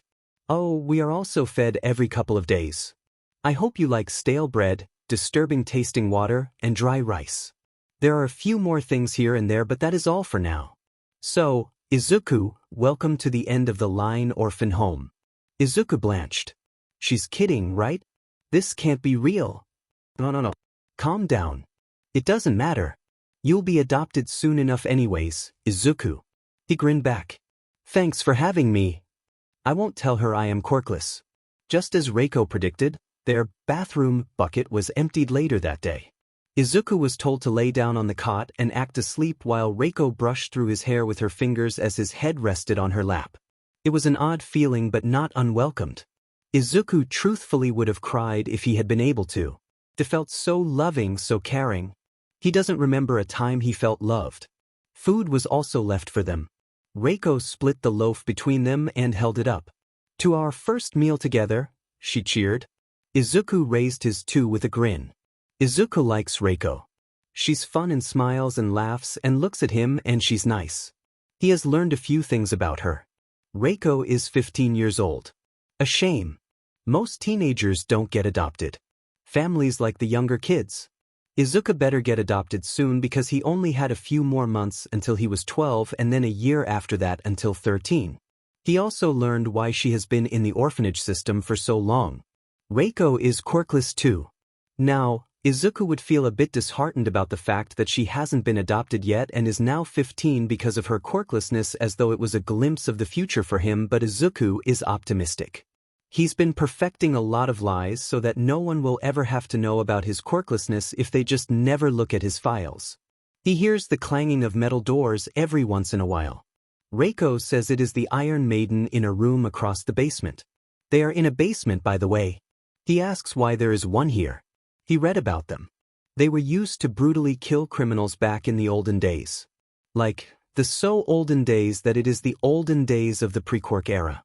Reiko won't tell him about the Iron Maiden though. She teaches him hand games like chopsticks and how far they can roll a piece of chipped concrete from their cot to the old wooden door. Izuku feels like he would go crazy in here though if he didn't have someone to talk to. He's lucky to have Reiko. She's acted like a big sister to him of some sorts in this little room of theirs. They each have their own ways to fall asleep. Izuku still rocks on the cot that they share numbly, practicing his smile. It's harder without his All Might figurine as a reference, but he's been doing this long enough to know how it is supposed to look. Reiko writes in this old journal that he doesn't know where she got it or how she kept it. She won't let him see it though, which he supposes it's fine. He hears girls are protective of their diary. Not that he would know. It isn't like many people talk to him enough for him to get to know them. Using the bathroom is a bit awkward, but Reiko turns her back when he does and he turns his back when she does. It isn't exactly how Izuku prefers to live. It's cold and they have no pillow or blanket and the cot is uncomfortable and it is boring a lot of the time and he is losing track of time and he hasn't seen a family yet though, so maybe it hasn't been as long as he thinks, and using the bathroom is strange and Granny and Grandpa are scary and Izuku is getting hungry, but Izuku has Reiko and Reiko smiles at him. Reiko looks at him. Izuku will be fine because Reiko is here. After Grandpa feeds them for the third time since Izuku's arrival, Reiko speaks up. Izuku, Reiko addresses him as they sit back to back on the cot as she writes in that journal again. If I leave you, read this diary, okay? Every single page of it from the beginning to the end, alright. The greenette furrows his eyebrows. Is a family coming to adopt you? Izuku feels her shake her head. No. At this point it is already too late for me. Izuku snickers. You say that like you are going to die. Reiko. She chuckles, but it sounds wet as though she is trying not to cry. Nothing. You're right. That was odd wording. Just, this is under our mattress. Read it. Izuku doesn't like those words, but still he promises to do so if she should ever leave him. He hopes she doesn't. Reiko looks at him. Reiko wants him. Izuku would be devastated if she were to leave him. Who? Is you? Izuku. Viridian eyes flutter open to Reiko shaking him. Wake up. Wake up, she whispers frantically. Wah. Izuku sits up, rubbing his bleary eyes. Reiko is staring up at the circles on the wall. There are 3 sets of 7 of them. All of the sets have their circles drawn on the wall with the pen Reiko uses to write are scratched out. The set he has seen her scratch out has 2 left, but Reiko scratches them both out hurriedly. I miscalculated. She doesn't explain. I'm sorry. Reiko hides the pen back under the mattress. Reiko? What's going on? He is starting to get worried. Her franticness is making his blood pressure rise. She stares at him with despair in her brown eyes. In the silence between them, Izuku hears the tap of Grandpa's cane on the floor of the basement. What? But he shouldn't be here. He fed us not too long ago and already checked up. Izuku, Reiko whimpers. Bang, the door to their small room is swung open wide. Granny and Grandpa stand in the doorway, together? No, Reiko pushes herself to the wall. Her voice breaks with a screech so loud it hurts Izuku's ears. I see you. Grandpa's voice sends shivers down Izuku's spine. He clutches to his terrified roommate. Granny hobbles in and grabs Reiko's arm. The teenager screams. Let go of her. Izuku reaches forward. Grandpa grabs his arm and drags Izuku out after them. Izuku had never been outside that room before. The basement had a staircase up, a small room to the left, and then another door leading somewhere else in the basement to the left of that. They are brought to the small room in the basement. Reiko screams and struggles as she is dragged, unable to stand properly with her messed up leg. Izuku, unaware of what is happening but feeling the panic, struggles as well. What's happening? What's going on? The door opens. At the end of the room is the Iron Maiden. The metal is rusted and the large spikes on it are caked with dried blood. Grandpa stops with him in the doorway while Granny drags Reiko. Suddenly, like ice dropped down his back, Izuku understands what is going on. Izuku, if I leave you, read this diary, okay? At this point it is already too late for me. You say that like you are going to die. Reiko, please. Reiko cries. Tears stream from her eyes. Izuku struggles in Grandpa's hold. Grandpa takes his cane, the end of it also caked with blood, and holds it up to Izuku's neck, forcing the greenette to stand pressed up against him, almost getting choked by it. Granny straps Reiko into the Iron Maiden. Please. Granny, with her blood-caked bat, walks back to where Izuku and Grandpa stand. There is a lever on the wall. Izuku stares in despair into Reiko's eyes. The way she tried to smile so bravely at him through the tears. Izuku's perspective on smiling changed that day. With that smile firmly imprinted on Izuku's memory, Granny pulled the lever. The doors to the Iron Maiden slammed shut with a bang. Squish, Reiko screamed. Blood, in all its crimson glory, burst from the cracks as the spike penetrated every inch of her body. It seeped down from it to form a rapidly growing pond of blood under and around it. The stench of blood and iron wafted into the air. Izuku covered his mouth. Grandpa removed the cane over his neck and Izuku, with weak legs, collapsed to the ground. He promptly threw up as he heard Reiko's screams turn bubbly and wet as blood filled her lungs and clogged her airways. For the first time in many years, Izuku cried. Reiko! Izuku was taken back to their room. He laid there in stunned shock for who knows how long. It had to be a while. Grandpa even fed him once in his dazed state. He didn't want to close his eyes. Every time he did, the scene from the Iron Maiden room flashed in his mind's eye. He's thrown up twice since then. Izuku couldn't believe it. After what had to be a few days, Izuku pulled himself together. He remembered Reiko's words. He pulled up the mattress and slid out the worn-out journal. It was leather with a compass engraved onto. Izuku dryly chuckled. What? Is it supposed to guide me after whatever the hell that was? Leaning against the wall, Izuku opened it up to the first page and began to read. Izuku read. And he read. And he read. And for the first time in many, many years, Izuku was fully pessimistic. Entry number 13, Reiko. I'm sorry, Kazumi. I couldn't get out. But don't worry.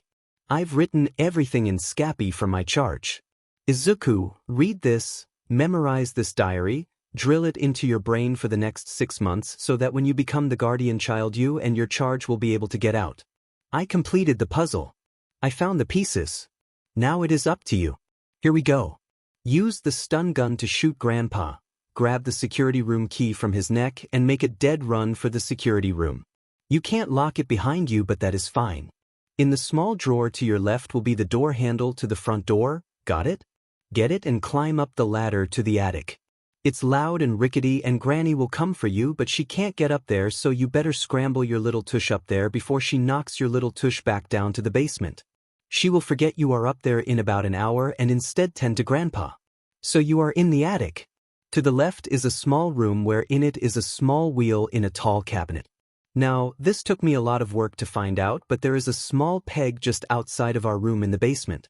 Put that wheel on it and with all the strength you have in those twig arms malnourished from your 6 months, here you turn that baby until you can't no more. That will be loud and squeaky and immediately alert Granny and Grandpa, but it opens the cage in front of the front door. Booyah! There you go. You got the padlock key, the crowbar, the door handle, the cutting pliers and the wheel. I'd like to say that is all you need, but as you see, I was put out of commission trying to get everything. Izuku, your heart is big and kind but your life is on the line. There is a room in the attic. Go right instead of left and you will find it. There is a barred off portion of it, but if you find the shotgun and shoot the button at the other end of it, it will open a small door into it. Where is the shotgun? In the bottom drawer of the 3-drawer dresser just outside of the bars is a key to a gun safe. On the first floor there is a bookshelf across from the shelter room that has a single orange book next to a few red ones. Pull it back and the bookshelf will move over. A small cubby hole on the ground only a child like yourself could get through is there, and in it the gun safe. There is ammo littered around the house. Grandpa must have been a hunter at one point in time. You don't want to. I know you don't want to. But if time comes to it and the stun gun is not enough to get you through Granny and Grandpa, use that shotgun. You have to get out, Izuku. You and your kid. Get out and find the authorities. Find trustworthy people and tell them about the end of the line orphan home. Put an end to this once and for all. Love, your big sister, Reiko. This is Reiko, signing off, Scrappy. Godspeed, Izuku. Entry number 1 Yua. I'm scared. This isn't normal. This isn't like the other orphanages. Granny and Grandpa locked me in the basement in this room that is small enough to be a closet. I was told to call them that. They are scary. It's cold. The bed is just a board with a thin mattress hung on the wall by chains. There isn't even a bathroom, only a bucket and some toilet paper. I don't know how long it's been since I've been here, but I feel like maybe it's a week? I've been fed 3 times stale bread and water. I know I am here because no one wanted to adopt me, but at least all of the other orphanages were better than this one. I hope I get moved soon. Entry number 2 Yua. I know it's called the end of the line orphan home, but I am seriously starting to think it is. I tried to get out to the first floor. I got far enough to see the front door. It's boarded up, and has electric lines on it, and a padlock, and a cage. There was no handle either. Looking around, all of the windows were barred too. It's like I am in some jail or something. Granny found me. She had a bat. I didn't stand a chance. I was hungry and weak. I woke up in the basement again with a broken leg. It hurts. That cage on the front door. I get this is the last orphanage for me, the last chance to get adopted, but this isn't really an orphanage, is it? No one will come, will they? I'm not going to get out of here, am I? Entry number 3 Yua. There is an Iron Maiden and a boat. I pretended to be asleep when Grandpa came to change my bucket and feed me. I woke up when he left. I figured maybe I have at least a few hours to explore the basement, so I did. I had to be quiet. Granny's hearing is scary good. Grandpa's is really bad, but he hits harder than Granny, I found out. I couldn't move for a week after my last excursion. Bad try. He was coming down the same time I was going up. Broke a rib, I think. Anyway, I explored the basement today.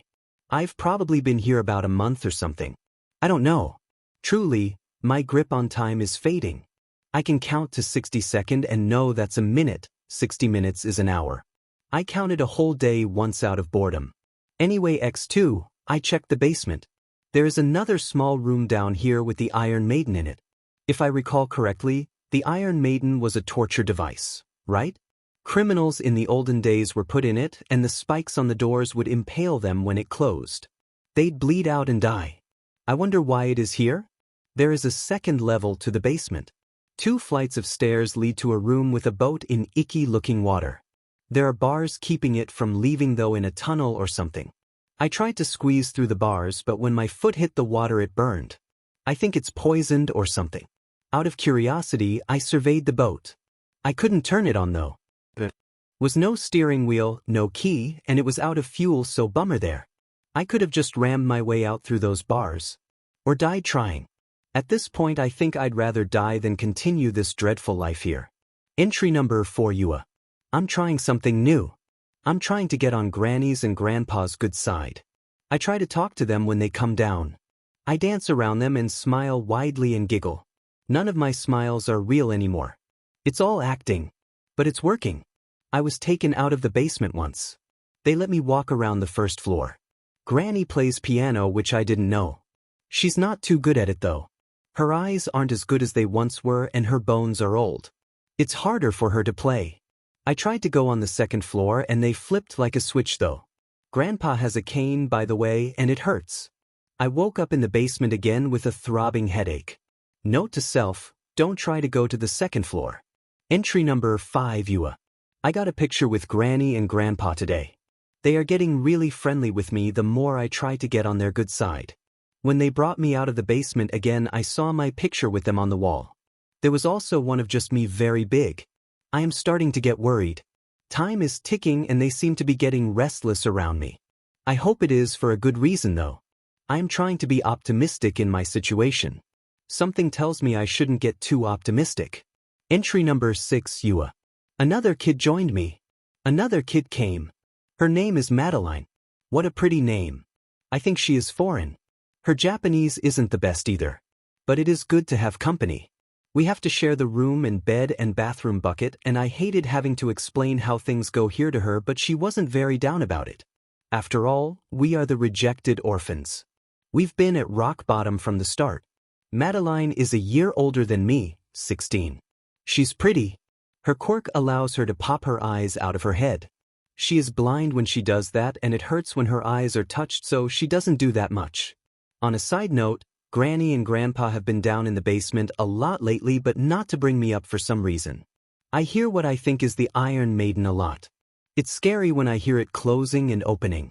I think they are working on it, but I don't know what for. I don't think I should be worried though.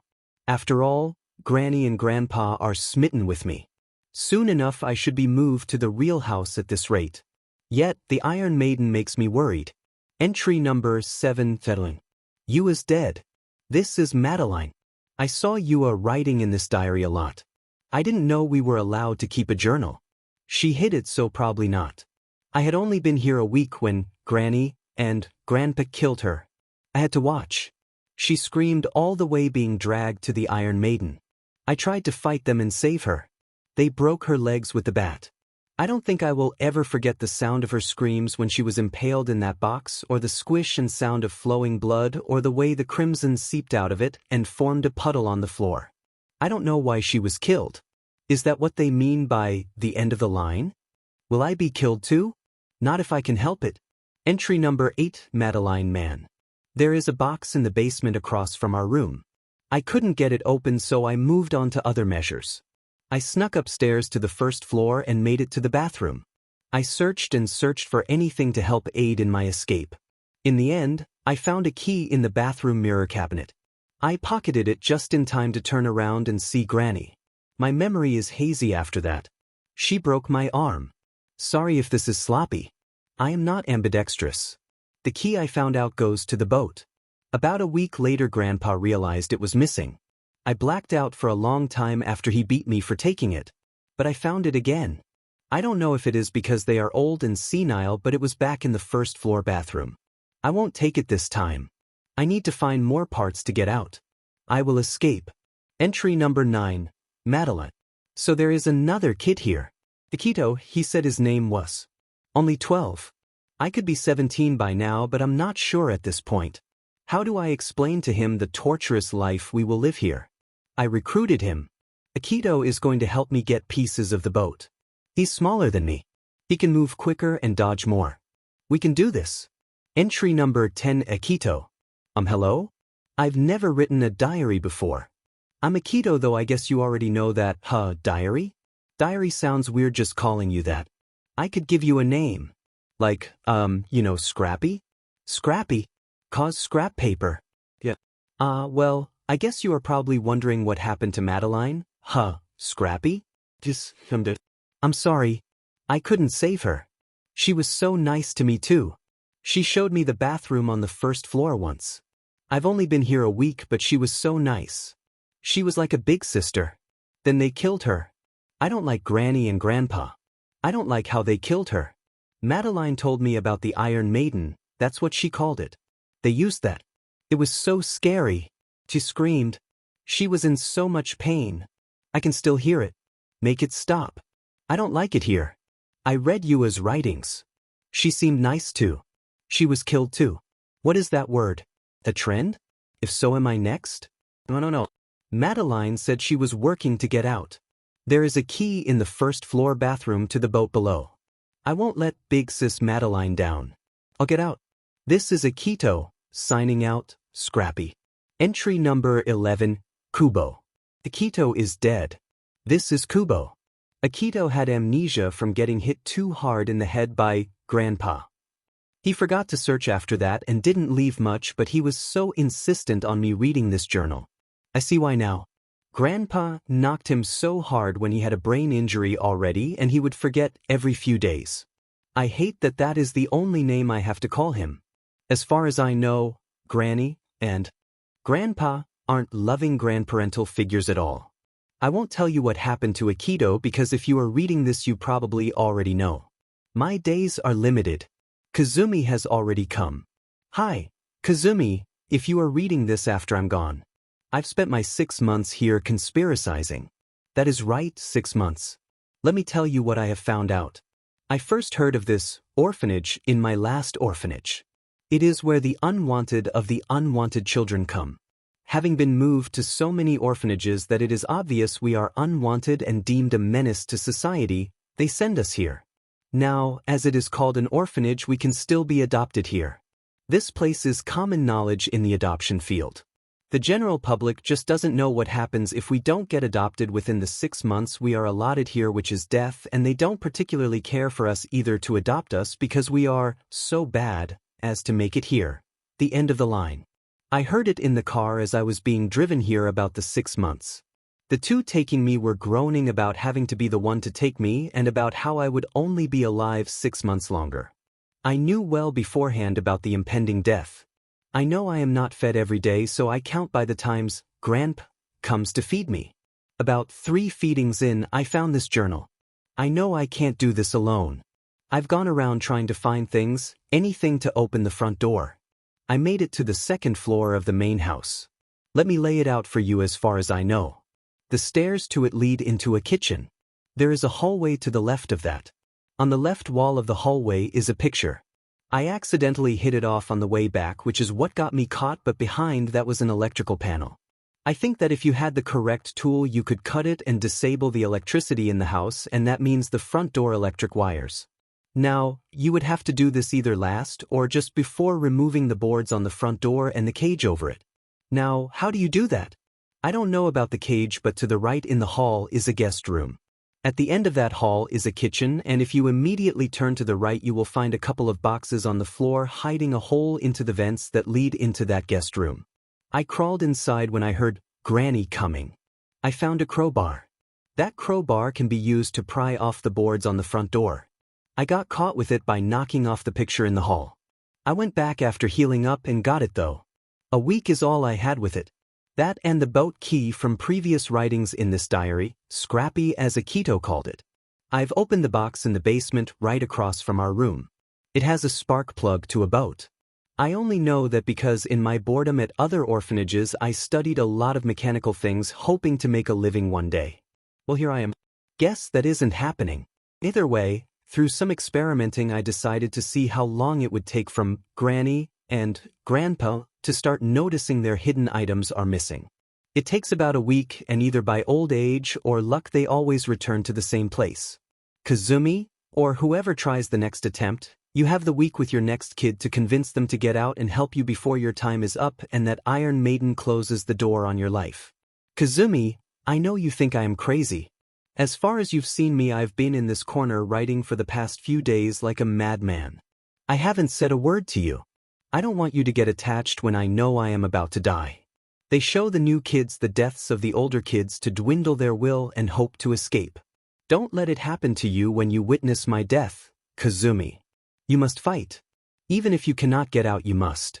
For the sake of those to come after you, please use this journal and write what you find. For the record, you were a great roommate. This is Kubo, signing off, Scrappy. Entry number 12, Kazumi. Okay, Reiko, listen up. This is Kazumi here. Read the previous entries. I made that mistake beforehand and only read my guardian child's before a few months in, and I decided I'd try to find more information in the rest of this diary. Guardian child as in the child before you that dies in a week of you living here. It's a trend as the namer of this diary has dubbed it. Meet Scrappy, the diary that will save a life someday. I have one more feeding left. I'd say that is about 2 to 3 days, so let me tell you what I found. Kubo left a lot to work with and I am leaving you with more. I've ruled out the boat. I don't know how to operate one in general anyways. I've also ruled out the helicopter. Yes, there is one. In the kitchen on the second floor there is a tall cabinet just before the hallway. In it you will find a helicopter manual. I suppose it is somewhere on the roof but can't be 100% sure. Either way, I wouldn't test my luck with it having just read a manual. So that leaves the front door. I've done a survey of the house. The first floor opens up to a clearing right as you leave the stairs. There is a small hall in between the living room and that clearing, and in it is the front door on the left, and across from that a small storage closet with a safe. Beyond that hall is the living room with stairs at the end of it that go up to the second floor to Granny's and Grandpa's room, but it is latched on the other side. You would have to get in there somehow to unlatch it to use that door. Aside from that, in the clearing immediately exiting the basement, if you go to the right you will find the stairs to the second floor, and then there is a long stretch house behind that on the first floor. At the end is the bathroom. To the left is the living room. To the right at the end is this weird shelter. Listen closely, Reiko, there is something living there. In the shelter there is a cylinder-shaped room that you can enter and go. Under to use the wrench in the microwave in the kitchen to unscrew the lever that holds back a small river of water splitting that shelter room. Doing that got me caught, of course, but it allows you to cross over, but you don't want to. There is a strange animal cage in it, and in that is this thing. I can't describe it well. It is like a spider and a human in one. With metal legs and a small body and a human girl's head without hair and seemingly glass eyes. It makes this awful noise. Just don't try it. Is what I'd like to say. It has a small house or like cabin in there that it sleeps, and I saw a golden key through the window in it on a shelf before Grandpa found me. That could be seriously important. Before I move on to the second floor, let me tell you of some things I found on the first floor. In the shelter where you unscrew the stuck lever for the creature's room, there is a piece of a torn picture of Granny and Grandpa. I don't know why or if they had a falling out, but it's there, so yeah. There is also one on the table in the living room. By the way, on the couch next to it Grandpa likes to take naps. He can't hear well, so you can usually sneak past, but don't hit anything and pray Granny isn't around. You seriously don't want to encounter them together. The key to the boat is in the bathroom mirror cabinet. In the small drawer in the left corner as you leave the basement is a roll of duct tape. There is also the key to the helicopter in the tall cabinet in the living room in case you want to try to go that way. Now on to the second floor. As Kubo described, there is the kitchen, the guest room in the hall, the vent, the hidden electric box, and then the dining room. In the left corner of the dining room is a small room I will get to later, but will refer to it as the security room as of now. You will turn the left from the dining room and security room to a small expanse of area where at the end you will find Granny's and Grandpa's bedroom, but just before that you will find a balcony to the right.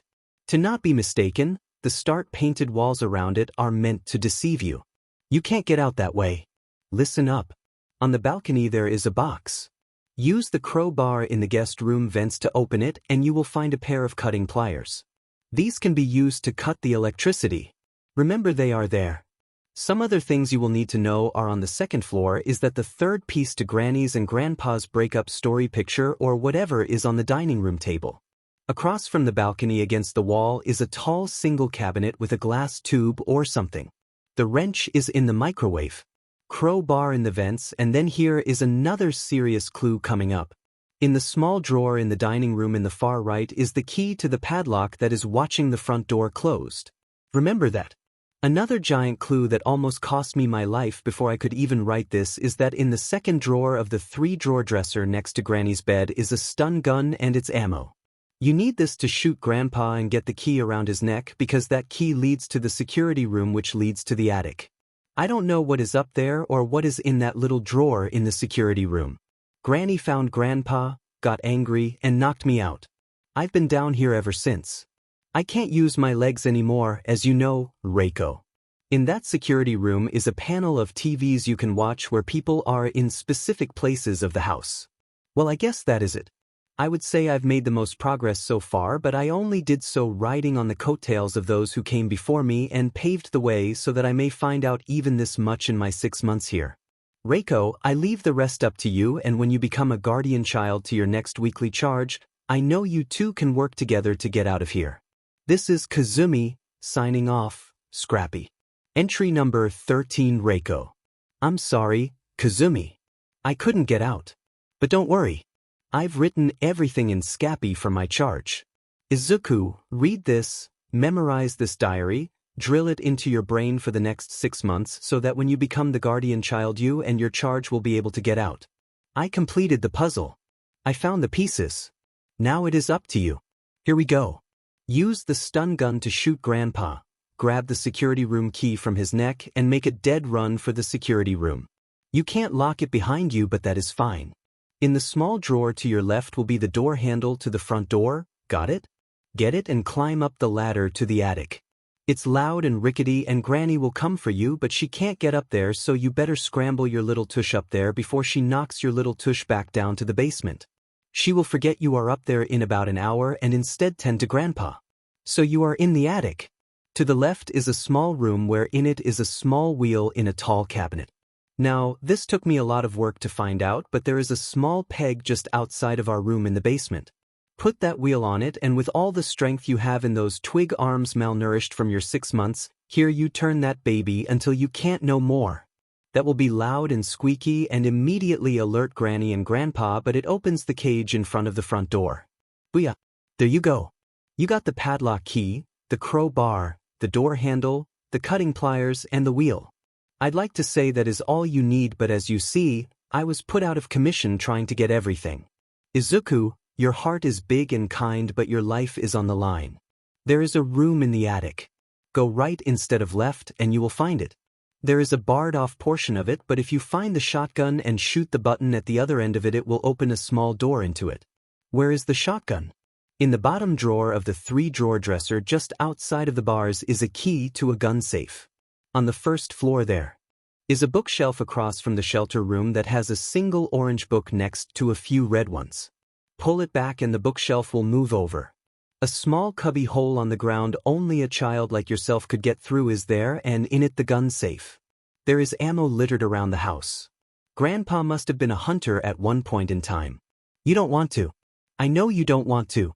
But if time comes to it and the stun gun is not enough to get you through Granny and Grandpa, use that shotgun. You have to get out, Izuku. You and your kid. Get out and find the authorities. Find trustworthy people and tell them about the end of the line orphan home. Put an end to this once and for all. Love, your big sister, Reiko.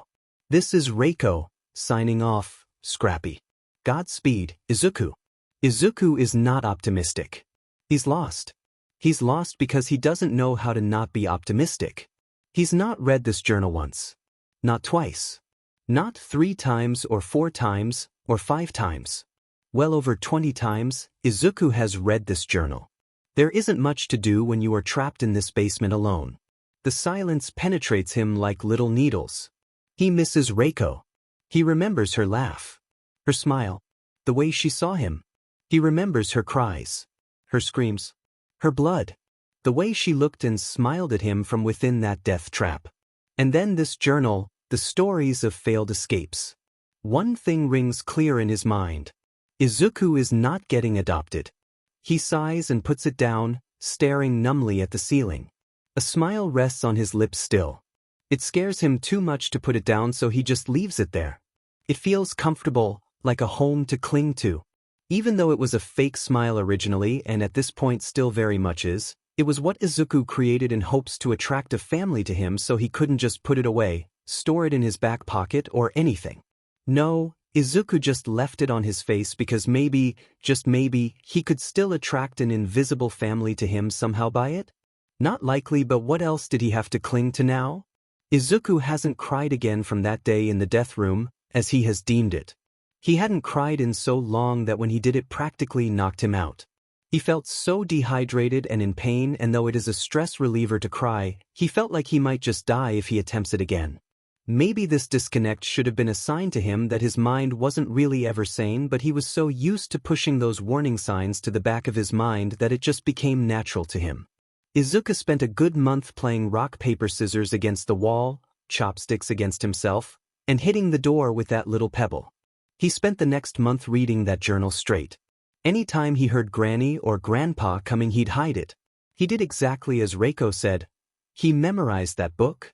He did, and yet, he felt so numb without his normal flow of optimism that he never acted on it until 5 months in. 5 months of solitary confinement in his shaken mind, unable to comprehend the feeling of sadness, sent Izuku down many rabbit holes in his mind. It made him nervous, jittery. He picked up bad habits. He bit his nails until they bled, stared at walls until his vision got so splotchy he couldn't see, wrung his wrists with his hands until he couldn't feel them or he thought his wrist might break. Some nights Izuku bit his arm so hard that the flesh tore, and others he stared at the door blankly for days at a time, meeting Grandpa's or Grandma's eyes each time they opened it to feed him or check up on him still actually being there or cleaning the bathroom.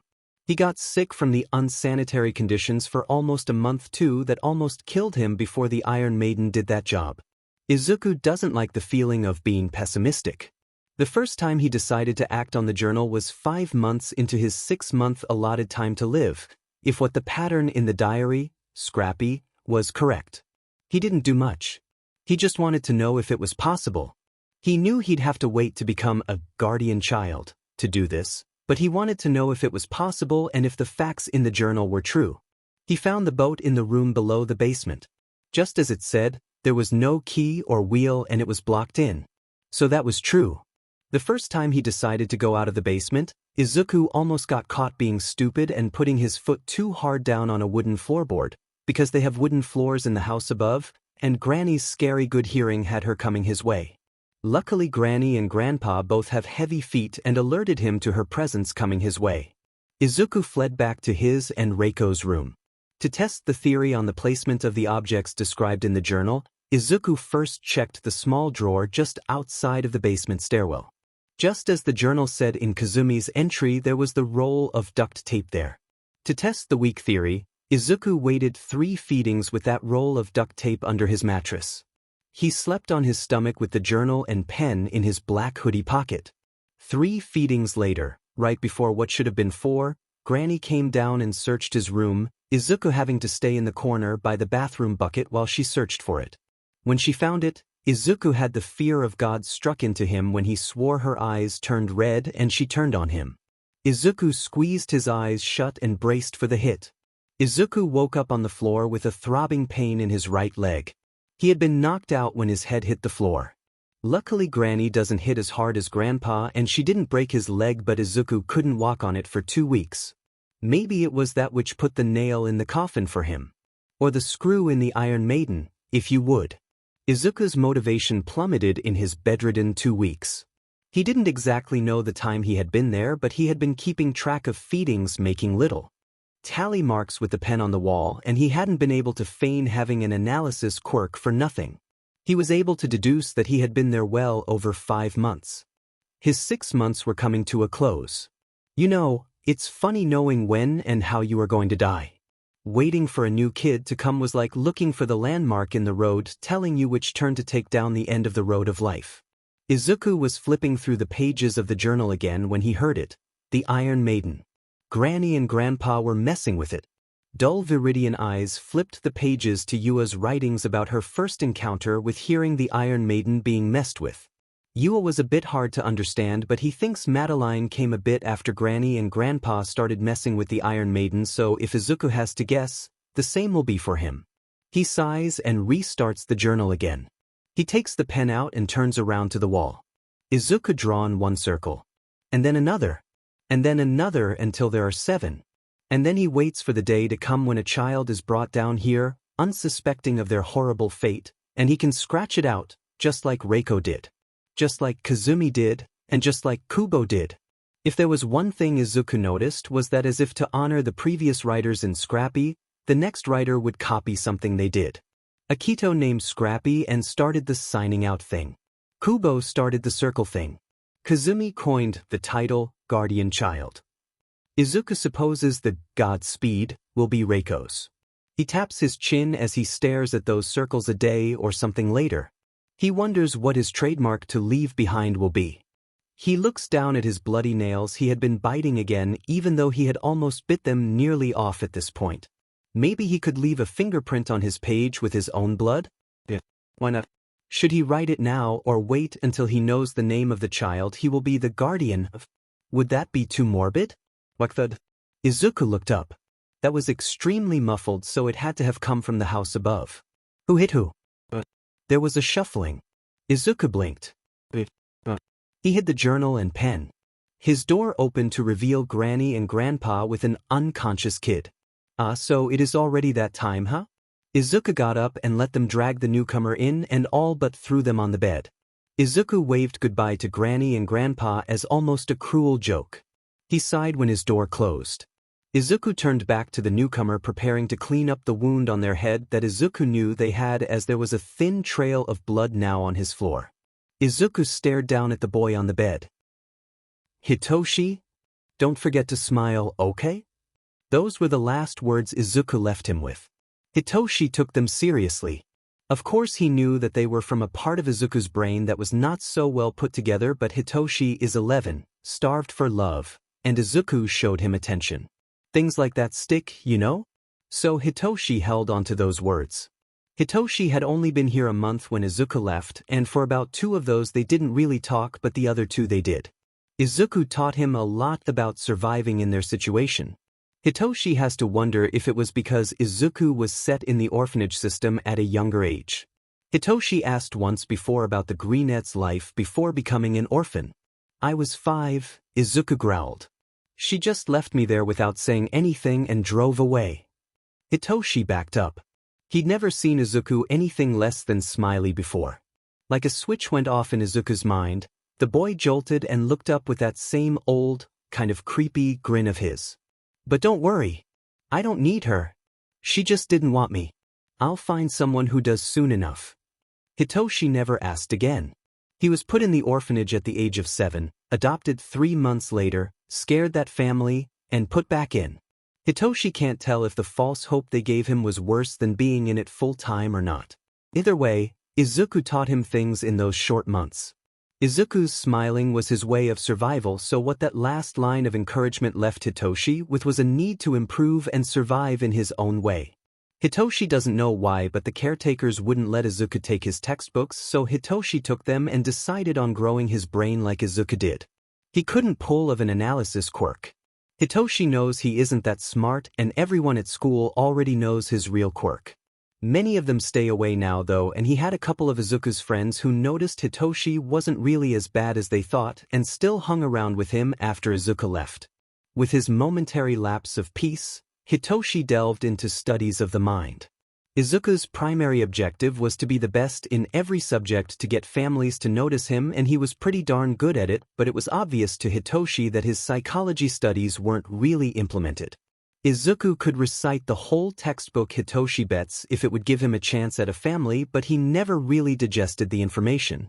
That whole smiling obsession is proof of that.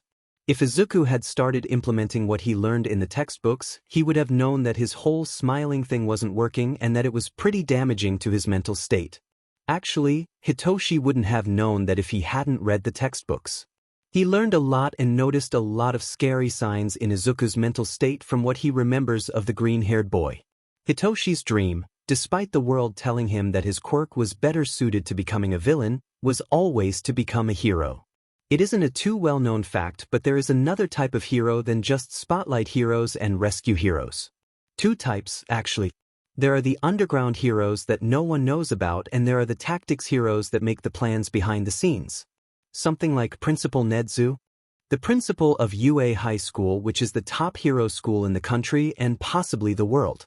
Hitoshi isn't foolish enough to believe that he would be able to become a fighting, spotlight hero despite his wish to do so. His quirk just isn't suited for it. But he has a fighting chance at a tactics hero or underground hero. In pursuit of his dreams, Hitoshi read that psychology textbook daily. He swung by the public library every day too and read all of the books on the human brain, how it works, and how to manipulate it. He read up on the nervous system and how it is connected to the brain. He read about the human psyche and how to manipulate that. Hitoshi became a favorite at the library within the staff. He could never check out the books, afraid of what the caretakers would think if they saw him reading these types of things. He doesn't think they would buy him doing this all to become a hero. So he read them at the library. After those, Hitoshi moved on to his own quirk. He found books on every type of quirk he could find that were even remotely similar to his own brainwashing quirk, even one that could emit a small electrical shock that would change a person's mind. He read scientific theories on what could happen to a person's mind if it was controlled by someone else for too long, which included no longer being able to function without commands from that person's quirk or that brainwashing devices.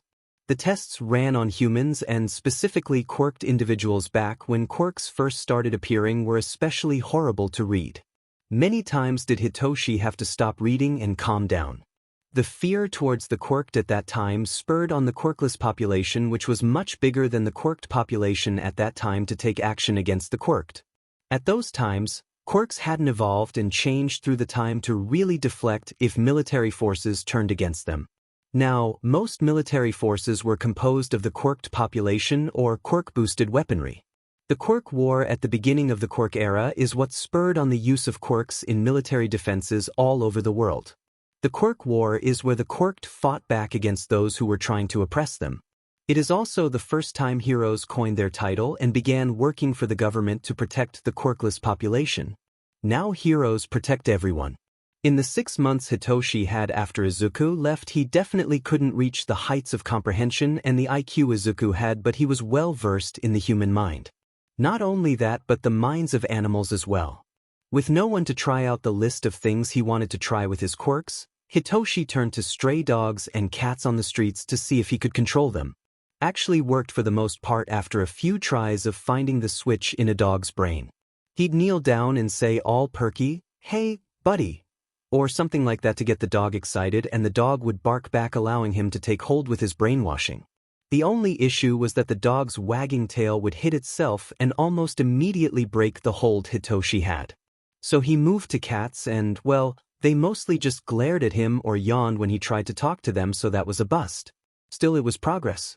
He still had a plethora of things to try, but he'd wait until he found someone he trusted enough to try them on. Maybe if he met Izuku at his next orphanage, then Izuku would let him try them? He'd have to be careful to avoid that over-brainwashing dummy thing. Before he knew it, having gotten lost in the books, Hitoshi's time at this orphanage came to an end. "So you're leaving, huh?" Amused. Kara was a friend Hitoshi made through Izuku. Hitoshi nodded. "Yup, my dad got a job a few hours away, so we are moving with him." That was a new thing Hitoshi picked up. He didn't really boast about being an orphan, and once he saw Izuku do it and felt confident in his studies of the human mind, Hitoshi began pulling in Izuku and making a fake life for himself. It was too late to change his quirk, but next time he definitely would, and if Izuku was there, then Hitoshi knew that the greenette would back up his false story of a different quirk, as he would be doing the same thing.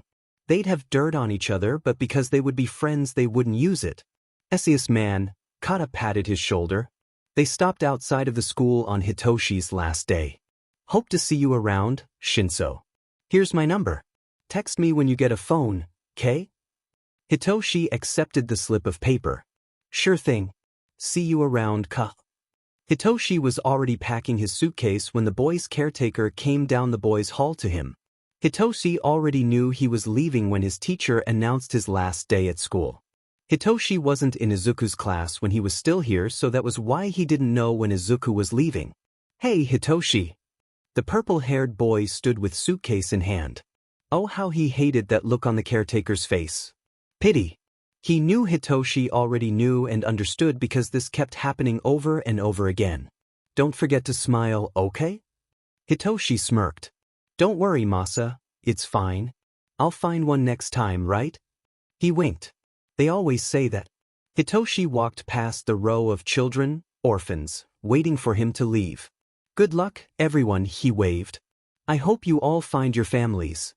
No one said anything, too afraid of his quirk, but they at least had the courtesy to wave.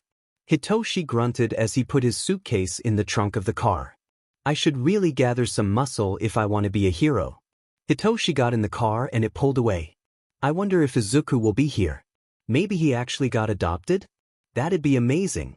But then I wouldn't have a friend there. Hitoshi is contemplative. He doesn't know what to expect out of this new orphanage. He only just turned 12, so he still has a month before that really harsh drop-off rate for children getting adopted. Now that he thinks about it, both his and Izuku's birthdays are in July, so Izuku should be 12 years old now too. Hitoshi both wants Izuku to be there, but he wants Izuku to have been adopted too, but he doesn't want to start his new persona without a returning offender. Izuku being there would really bolster the lie. Hitoshi watches as the forest of dead trees continues outside of his window. He sighs and rests his head against it. We've been driving for a while now. I didn't know there was a place like this in Japan. What a dreary place to live. I hope the orphanage isn't here. Well, his hopes were thrown out of the window when the car came to a stop outside of an old 2-story building. We're here, says the driver. The end of the line orphan home. Hitoshi blinks. Well, that's an ominous name now, isn't it? He gets out of the car hesitantly and looks around. There are no houses or buildings nearby.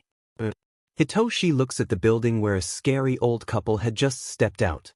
Where we? Meet Granny and Grandpa, your new caretakers. The car starts to pull out.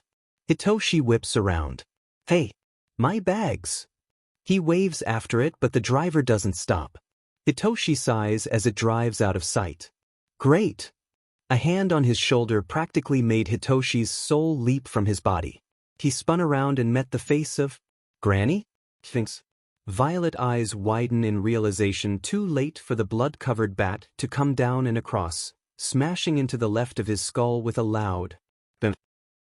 Hitoshi rolls over on his side with a loud groan. My head. His head hurts so bad. It feels like it is exploding. Or exploded, mind you. Hitoshi slowly sits up, holding his head in his hands. What the hell kind of a greeting was that? He looks around, vision swimming a bit. He's in this small room. It's like the size of a small walk-in closet. There is nothing but this cot he is on, chained to a wall, and a bucket in the corner, and another person? Hitoshi blinks. What? In the corner next to his cot lies a thin, pale boy with very familiar green curls, leaned up against a wall with a roll of blood-soaked toilet paper in his hands. Through his dazed mind, it takes Hitoshi a few seconds to process exactly who is sitting there. When he finally collects himself, the name is off his lips before he can process it. Izuku! Viridian eyes snap open. Faster than Hitoshi can process, the boy in question dives for him, slamming Hitoshi against the wall with his hand over his mouth.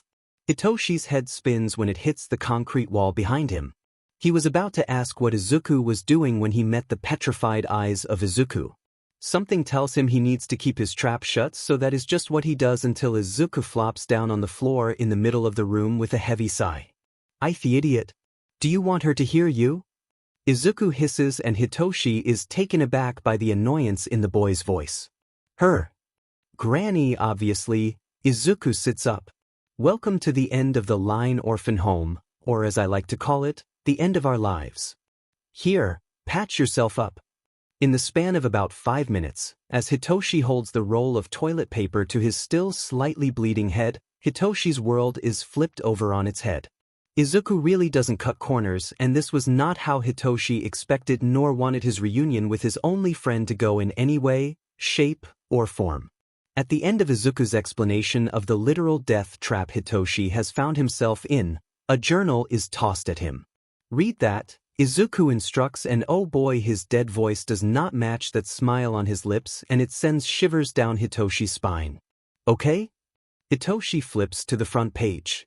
He tries to ignore Izuku peeing in the corner in their supposed toilet and instead reads. The more he reads, the sicker Hitoshi feels. No way, he whispers. Way. Izuku huffs, snatching the pen clipped on the back of it and sitting on the cot. Hitoshi turns his head to see what Izuku is doing. The greenette scratches out a circle drawn on the wall. Hitoshi's blinks. What are you doing? He asks. Izuku doesn't turn to him. Counting. Izuku replies. Counting what? My days left. He taps the other rows of circles crossed out. It's a rite of passage. Hitoshi pales. Sorry, I'm probably not the guardian child you wanted. Hitoshi scowls. What happened to him? What happened to his perky self? Hitoshi closes the journal. You aren't trying to escape like the others then? Izuku sighs. He leans his forehead against the cool wall. What's the point? We are here because literally no one wants us, Hitoshi. No one to love us, to see us, to want us. No one to adopt us. Big sis Reiko would be so disappointed in me, wouldn't she? Sorry, Hitoshi. This is reality. We aren't wanted in this world. The purple-haired boy stared in shock at his depressed friend. Depressed? Izuku is depressed. It didn't feel real. Hitoshi didn't think Izuku could get depressed. He looks back down at the journal. Is this really the end? After everything they went through to try and make an escape route for us? Thump. Hitoshi looks over. Izuku had flopped over on his side on the cot. Hitoshi looks at his friend sadly. As far as he knows, to Izuku the ultimate form of love would be to be adopted. It was something the boy held on a pedestal even higher than that all-might toy he used to have. For it to be so plainly laid out in his face in this brutal way of a death timer above his head, Hitoshi knows that had to be a shock. Bang. Hitoshi's head whips to the sound of a metal door's closing. Izuku looks over his shoulder at the door with tired eyes. The Iron Maiden, he whispers to no one in particular. Hitoshi watches that smile grow a bit wider. Wait for me, Reiko. I'm coming soon. Hitoshi's heart drops. Reiko's entry was the last one in the journal. Izuku must have been with her. She even wrote his name. Hitoshi, being in here for only but an hour maybe, feels despair well in him. He shakes his head. Hitoshi, don't forget who you want to be. You want to be a hero. He straightens up. And a hero saves people. Hitoshi looks over at Izuku, who is now facing the wall again. Starting with you, Izuku. Hitoshi had to work fast to make a plan to get Izuku on his side of escaping because they had 6 days left. He spent the time after Grandpa changed their toilet straight reading that journal, making a map of the house above in his mind. It was a bit hard to concentrate with Izuku throwing that darn pebble at the door, but he managed. Hitoshi thinks Izuku is watching him. Maybe that will inspire him? Seeing Hitoshi's motivation? Izuku, stop it. Hitoshi grabs the boy's arm. Izuku halts, blood seeping through his teeth. Hitoshi cringes. The tips of Izuku's fingers looked like they were gnawed off by a chipmunk or something. Izuku does this often, Hitoshi noticed. Just when he isn't doing anything and his mind wanders. It really isn't healthy. The pen slips from Izuku's hand as he had just finished crossing out the second circle out of 7. Hitoshi slowly moves Izuku's hand down. Enough of that, look here. He tries not to acknowledge it. Instead, Hitoshi drags Izuku by the arm to turn him around on the cot. Luckily, the depressed Izuku is easily movable. I've got a plan, Hitoshi states boldly. Izuku sighs. Hito's dash. No. Listen to me. Hitoshi cuts him off. Plan. He jabs Izuku's chest with his pointer finger. I've got a plan and I need you to carry it through. Time to work some mind game magic. 6 months of brain studies don't fail me now. Day 1. Izuku stared down at Scrappy. He was only somewhat listening to Hitoshi's words. He was more or less appeasing the purple-haired boy. Hitoshi had obviously been working hard on this for the past 2 days, so Izuku will at least offer him some attention. After all, Hitoshi was the first one to actually look at him, like the real him, quirkless and all, so Izuku supposes he owes the boy at least to look at him back. Honestly, Izuku had lost a lot of hope. He didn't see the point really in living. He might as well go join Reiko in death. She saw him too. Hitoshi would follow after and then they could all celebrate and then whoever Hitoshi will be the guardian child of two. But Hitoshi had other plans, apparently. A pen was slid into Izuku's hand. Alright, you are smarter than me, Izuku, Hitoshi admitted. He flipped to the next blank page. I was supposed to write my message to you there before I die. He glances down at his throbbing fingers, raw from biting on his almost non-existent nails at this point. I was going to seal it with a fingerprint and everything. You've memorized this whole book, haven't you, Izuku? Hitoshi asks. Izuku narrows his eyes. How'd you know? I know you, Hitoshi responds. Reiko told you she saw you would do what she says. Also, you're a nerd, a studaholic, if you will. I knew you would memorize it. The beat. I see you and have seen you for long enough to know this much. And just like that, Izuku felt a small spark light in him. Hitoshi sees me. Izuku, I am going to need you for this plan. Hitoshi needs me. I could try alone, sure. I could even wait for my own child to be guardian over, but I don't want to. I want to escape with you. Izuku, I want you. Hitoshi wants me. Sure, Izuku knows in the back of his mind that Hitoshi knows he will respond to this and he might be lying, but Izuku wants to believe him. We didn't get our families. No one came to adopt us, Hitoshi continues. But we don't need one. We have each other. Maybe not biological, but if you'll have me, let me be your brother. Desperation laced Hitoshi's voice. He was striving for something to click in Izuku's mind. I will be your adoptive family. For Izuku, the ultimate form of love is to be adopted. He stared at Hitoshi with wide eyes. His mouth fell dry. This is what he wanted. It may not be the real deal and he might not be adopted the way he wanted, but this. Families aren't perfectly structured. If Hitoshi wants to be his brother, then how can Izuku say no?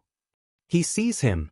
It clicked in his mind that this boy in front of him needed to be protected. Izuku had to protect him. He had to protect those that wanted him because he needed them to want him forever. A fire lit in Izuku's chest. He grabbed the journal with new determination.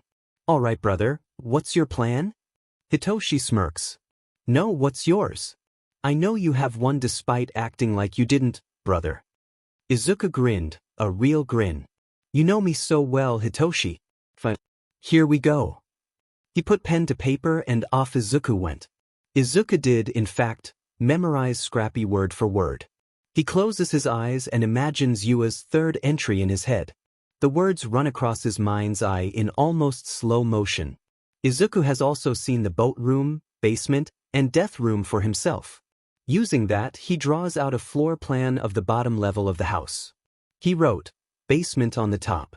Izuku flipped to the next page and wrote, floor 1. Izuku only had a brief glance at it from his own excursion, so he closed his eyes and remembered Kazumi's entry. He drew out a floor plan. The clearing outside of the basement stairwell, small hall for the front door and mini storage room there, the living room and stairwell with latch door to Granny's room, the expanse into the shelter room, the bathroom, and then the stairwell up to the second floor. Izuku flipped the page and wrote, second floor. He drew out the floor plan from Kazumi's words. The kitchen, hall, guest room, dining room, even the small vent, the security room and the attic, the balcony, and Granny's and Grandpa's room. Finally, the attic. It almost physically hurt Izuku to remember Reiko's words, but he did. He flipped the page and wrote, attic. He drew out the two little rooms there and the caged room. Izuku flipped the next page and wrote down the schedule. For Granny and Grandpa's visits to their little room in the basement. For this, he tapped it, while we are upstairs one of us are going to need to be tracking the seconds and minutes we are up there. I can do it if you can't. I've been doing it for a while now anyways. Right now we are at 74,601. 74,603 seconds. Granny or Grandpa will check up every 86,400 seconds give or take. That is a whole day if divided by 60 minutes. But we only have half of that each time because they will come to feed us two every other day. That's 42,300 seconds. So that's why you speak slowly, Hitoshi muses. Izuku looks up. The boy nods. You speak a bit slowly because you've been running an internal clock in your head, haven't you? You speak on the beat of every second. Izuku nods. Hitoshi hums. All right, I'll do that too so you don't get mixed up. For the next few minutes, Izuku counted the seconds out loud while Hitoshi read the journal out loud to the beat of it until he could pace it correctly. Shoot, I didn't realize just how smart you really were until now, Hitoshi muses, but I did read something about the quirkless having more brain capacity because there is extra space where controlling a quirk is for everyone else, so I guess it makes sense. Izuku shrugs. I guess. Now back to the plan. They turn back to Scrappy.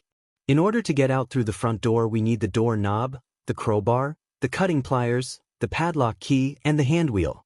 The hand wheel is in the attic, the pliers are on the balcony, the crowbar is in the vent, the door knob is in the security room, and the padlock key is in the dining room, so we will mostly be on the second floor regretfully. Same goes for the stun gun, which is in Granny's and Grandpa's room. Let's plan on getting the crowbar first thing. If anything, we can use that as a weapon too, but we don't want to alert both of them. So we will need to get into the guest room and into that vent first. If they hear us, then we can hide in it for a bit, but no longer than the 42,300 seconds we have per excursion, and a lot of time will be taken up by needing to be back at least an hour before or after that just in case and having to be slow and quiet. Izuku looked up. Do you know Morse code? Hitoshi shook his head. Izuku mentally cursed. Alright, scratch that. I don't have time to teach you. He looked back to Scrappy. So the crowbar, we definitely need that.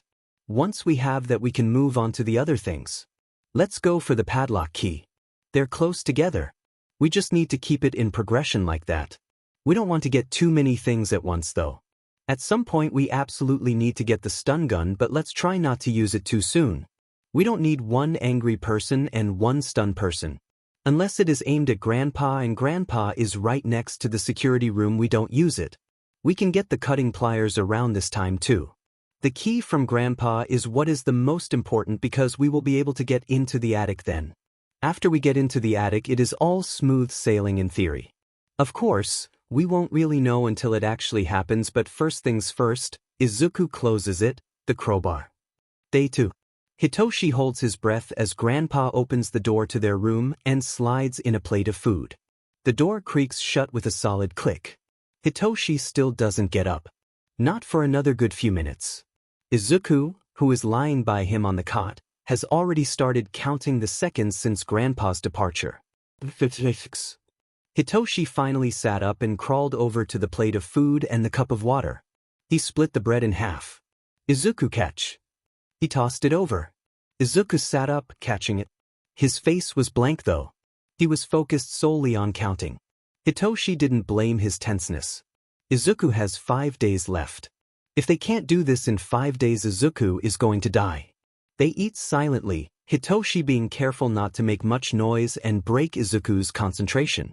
Instead, he sits by the door and listens to the house above. Inside his chest his heart pounds painfully. 3,597, Izuku stood. 3,598, Hitoshi stands. They meet at the door. 3,599. Izuku places his hand on the doorknob. 3,600. Izuku quietly opened the door to the basement. Hitoshi squeezed his eyes shut, half expecting to see Granny or Grandpa waiting for them, expecting this. They weren't. Izuku gestured him forward. Right, Hitoshi is going first. Izuku has to keep track of their time, so he is following. Hitoshi led the way across the expanse of the basement. He slowly crept up the stairs and peeked over the edge into the house just in time to see Granny round the corner. Hitoshi grabbed Izuku's arm and yanked down harshly. Shoo. She didn't see us, right? They met eyes. Thump, thump, thump. Granny's footsteps overhead had to be the most terrifying things he's ever heard. Gradually, they got farther and farther away. It took a lot of courage for Hitoshi to look back over the edge. She was gone. He nodded and crept out. Izuku held him back and pointed at a singular floorboard and then exaggerated a motion over it. It creaks. Hitoshi receives the message. He stepped over it. They made a beeline for the small cabinet in the room. Hitoshi pulled it out and took the duct tape in it. Just in case. Izuku took it and put it in his hoodie pocket. They moved towards the stairs leading to the second floor. I see you. Grandpa's yell startled the boys so bad Hitoshi might have peed himself if he hadn't just 30 minutes prior. They swung their heads around. Grandpa was just coming out of the hall with the front door in it, cane raised. Hitoshi froze. Not already. Freaking go. Izuku shoved him up the stairs. Hitoshi tripped, almost falling over himself on the first step. Izuku cursed again and jumped over him. Kicking off of the wall with agility Hitoshi didn't know the smaller child had. He grabbed Hitoshi's wrist so tightly Hitoshi thought that it might literally snap in Izuku's grip. Hitoshi was dragged, stumbling over his feet, all the way up the stairs and into the kitchen. Izuku took a sharp left. Halfway down the hall Granny appeared on the other side. SCK. Izuku turned and kicked down the guest room door. He turned, pulled open the closet, threw Hitoshi in it, and slammed it before stopping, dropping, and rolling under the guest bed just before Granny rounded the corner into it. Hitoshi's hands covered his mouth and nose so tightly he could barely breathe, and his heart slamming against his ribcage was not helping. He heard Grandpa meet Granny in the room. He could hear their breathing just outside of the closet. Tears pricked in his eyes. Please. Time ticked by. Hitoshi began counting the seconds. Minutes ticked by. He heard a dark, low laugh that made him think they had found them. It wasn't until he heard Granny and Grandpa leave the room did he realize they had forgotten why they were in there and were laughing about it. Their Alzheimer's worked in the boy's favor. He gasped for air but tried to keep quiet. That was so freaking close. Izuku had the most vision of the room at the moment from under the bed, so Hitoshi waited for his call to move. Eventually, Hitoshi heard the sound of shuffling. Izuku dragged himself out from under the bed. He stood and opened the closet door. Hipshi met angry eyes. The greenette reached forward and grabbed the collar of Hitoshi's white t-shirt. He yanked Hitoshi forward and growled into his ear. Just because I am unable to stop smiling doesn't mean I'm happy. That was freaking not funny, got it? Somehow, angry Izuku was about 20 times scarier than Granny and Grandpa combined. The fact that Izuku actually physically seemed to have issues with not smiling made it worse. In his studies, Hitoshi got on a sudden spur of why Izuku was smiling even though he was truly not happy and came across Angelman syndrome and the pseudobulbar effect. Now, Hitoshi isn't a doctor by any means, but he could almost place money on Izuku self-inflicting one or parts of both of these on himself when he decided to start smiling to attract families, and it made overall conversations with him, even the most morbid, really terrifying sometimes. Hitoshi was let go. He rubbed his neck. That was too close. Izuku's right. I need to get a hold of myself. He looks down at Izuku's shaking hands. The boy is petrified. Of course. Why wouldn't he be? His life is literally on the line here. They crouch by the vent on the floor. It runs into the wall and should lead into the dining room. It's tall enough for them to fit if they crouch. Izuku grabs at the grating and tries to pull it open. Hitoshi joins him, but they are ultimately unable to get it to budge. The greenette's hand habitually comes to his mouth as Izuku worries his uneven fingernails between his teeth. Fine, he whispers. He jerks his head towards the door that is still open. Hitoshi is obliged to follow. Dang it, I was supposed to be manning this. Now Izuku has to track the time and gather the items and do everything. Hitoshi felt really bad. He followed Izuku into the dining room. On the table there was a ripped piece of paper. If he remembers correctly, that was a piece of the picture of Granny and Grandpa. While Izuku rounded the table to the small drawer in the corner, Hitoshi picked that up and folded it. Hitoshi's clothing consisted of a white t-shirt and some dark purple shorts. Not exactly the best choice of clothing for living in a cold basement. He slid the folded paper into his shorts pocket.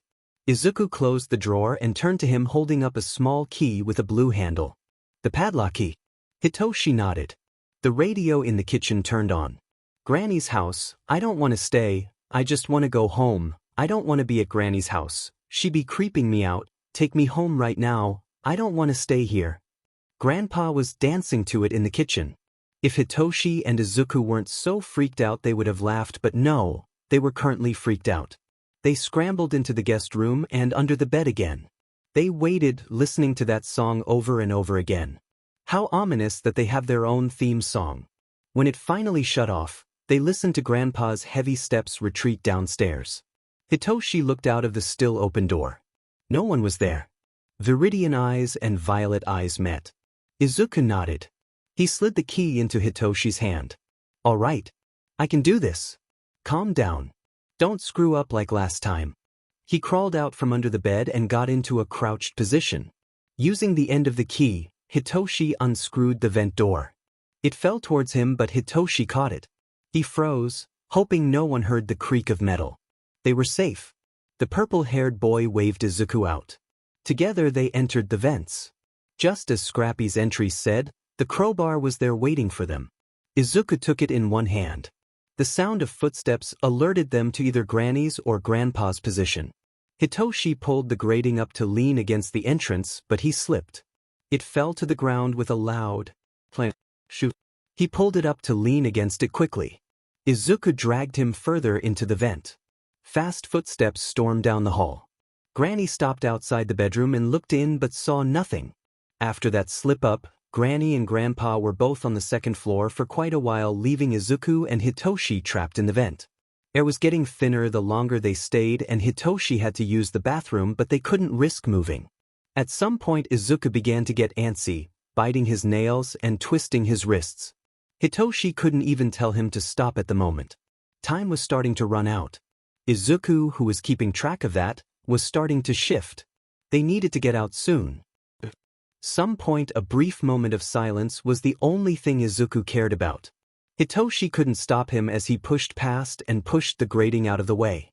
Hitoshi just resigned himself to following. Footsteps in the stairwell had them going further into the second floor. They entered Granny's and Grandpa's room on silent feet just in time to hear the balcony door open. Granny's high-pitched laugh had them both looking over their shoulders and, "Oh my gosh, she is so fast." Hitoshi was not about to make the same mistake as last time. He ran forward to the door on the other side of their room where a small latch kept it closed. Izuku closed the main door, pushing against it. Hitoshi flipped open the latch and opened the door to the stairs that led down to the first-floor living room. He frantically waved Izuku over. Bang! Granny slammed her bat against the bedroom door. Izuku shook his head. Bang! Hitoshi nodded harshly. "Come on. We don't have time for this." Bang! Izuku grit his teeth. He left the door and bolted for the stairwell. Granny busted into the room. Hitoshi followed Izuku down with flying feet. They took 3 steps at a time before crashing to the bottom. Grandpa was blissfully unaware on the second floor. They made a mad dash for the basement. Izuku planted a hand on the railing and swung his body over it, falling down onto the harsh concrete. "Izuku!" Hitoshi hissed. "Stop being so reckless." He ran down normally. Granny was hot on his tail, but Hitoshi was just a bit faster. He helped Izuku up and they ran into their room, closing their door. Here. Hitoshi lifted the mattress. He threw the picture piece under it and Izuku threw the key and crowbar and duct tape. They put it down and sat on it. The door knob turned. Izuku, in a quick work of thought, threw out the hand motion of scissors. Hitoshi threw out rock. Granny opened the door to a game of rock, paper, scissors. Hitoshi won the round, but both of them won the game of tag between them and the grandparents. "That was terrible," Izuku groaned a few minutes after Granny left. He rubbed the sides of his mouth that felt permanently turned upwards. It was straining to always be smiling, but at this point he didn't know how to stop. "No kidding. Sorry about that little slip-up at the start." Hitoshi threw out paper. Izuku threw out paper. "A tie." "Don't worry about it," Izuku said, throwing out rock. He lost to paper again. "You know what we should have gotten?" Hitoshi mused. He threw out paper. "What?" Izuku threw out rock. "The stun gun." He sighed loudly. He lost again. Day 3. Izuku rolled over, hearing the door open. He glared at the old woman in their room who came to make sure they were still there, not to feed them. "Already?" Granny left. Izuku was scrambling to start the internal timer. What time? What is a second again?" "Calm down." "Quiet," Hitoshi huffed from the corner. I'm timing it, so be quiet. You just hit your head jumping down the stairs yesterday and slept through the night. Also, the crowbar under that mattress SEKS, so if you have a backache, that is why. Izuku blinked. Ah. He sighed, leaning back against the wall listening to Hitoshi counting. He reached under the mattress and pulled out the pen. Izuku turns to the circles on the wall. Stop that, Hitoshi says. You aren't going to die, so there is no point. The greenette bit his tongue. He clicked the pen and scratched out the circle anyways. He has 2 more left. If anything, he says quietly, it is honoring tradition. Hitoshi is silent and so Izuku is too. He crouches down by the corner of the room and marks off another day. 6 months is almost up. Just a few more days. 2 more days after today to make their great escape. 2 more days to save Izuku's life. Hitoshi counts down the last seconds. Izuku reaches under the mattress and grabs the crowbar. 3,600, Hitoshi announces. Izuku immediately opens the door. Hitoshi has the count so Izuku can focus on the more physical aspects. He rushes to the box at the other end of the basement. It takes a few moments, but he pried it open with the crowbar. It held the spark plug to the boat. They didn't really need it, but just in case they needed a distraction, they had something to throw. He pocketed it and waved Hitoshi to follow him to the stairs. Izuku poked his head up over the ledge and peered into the first floor. Clear, he whispers.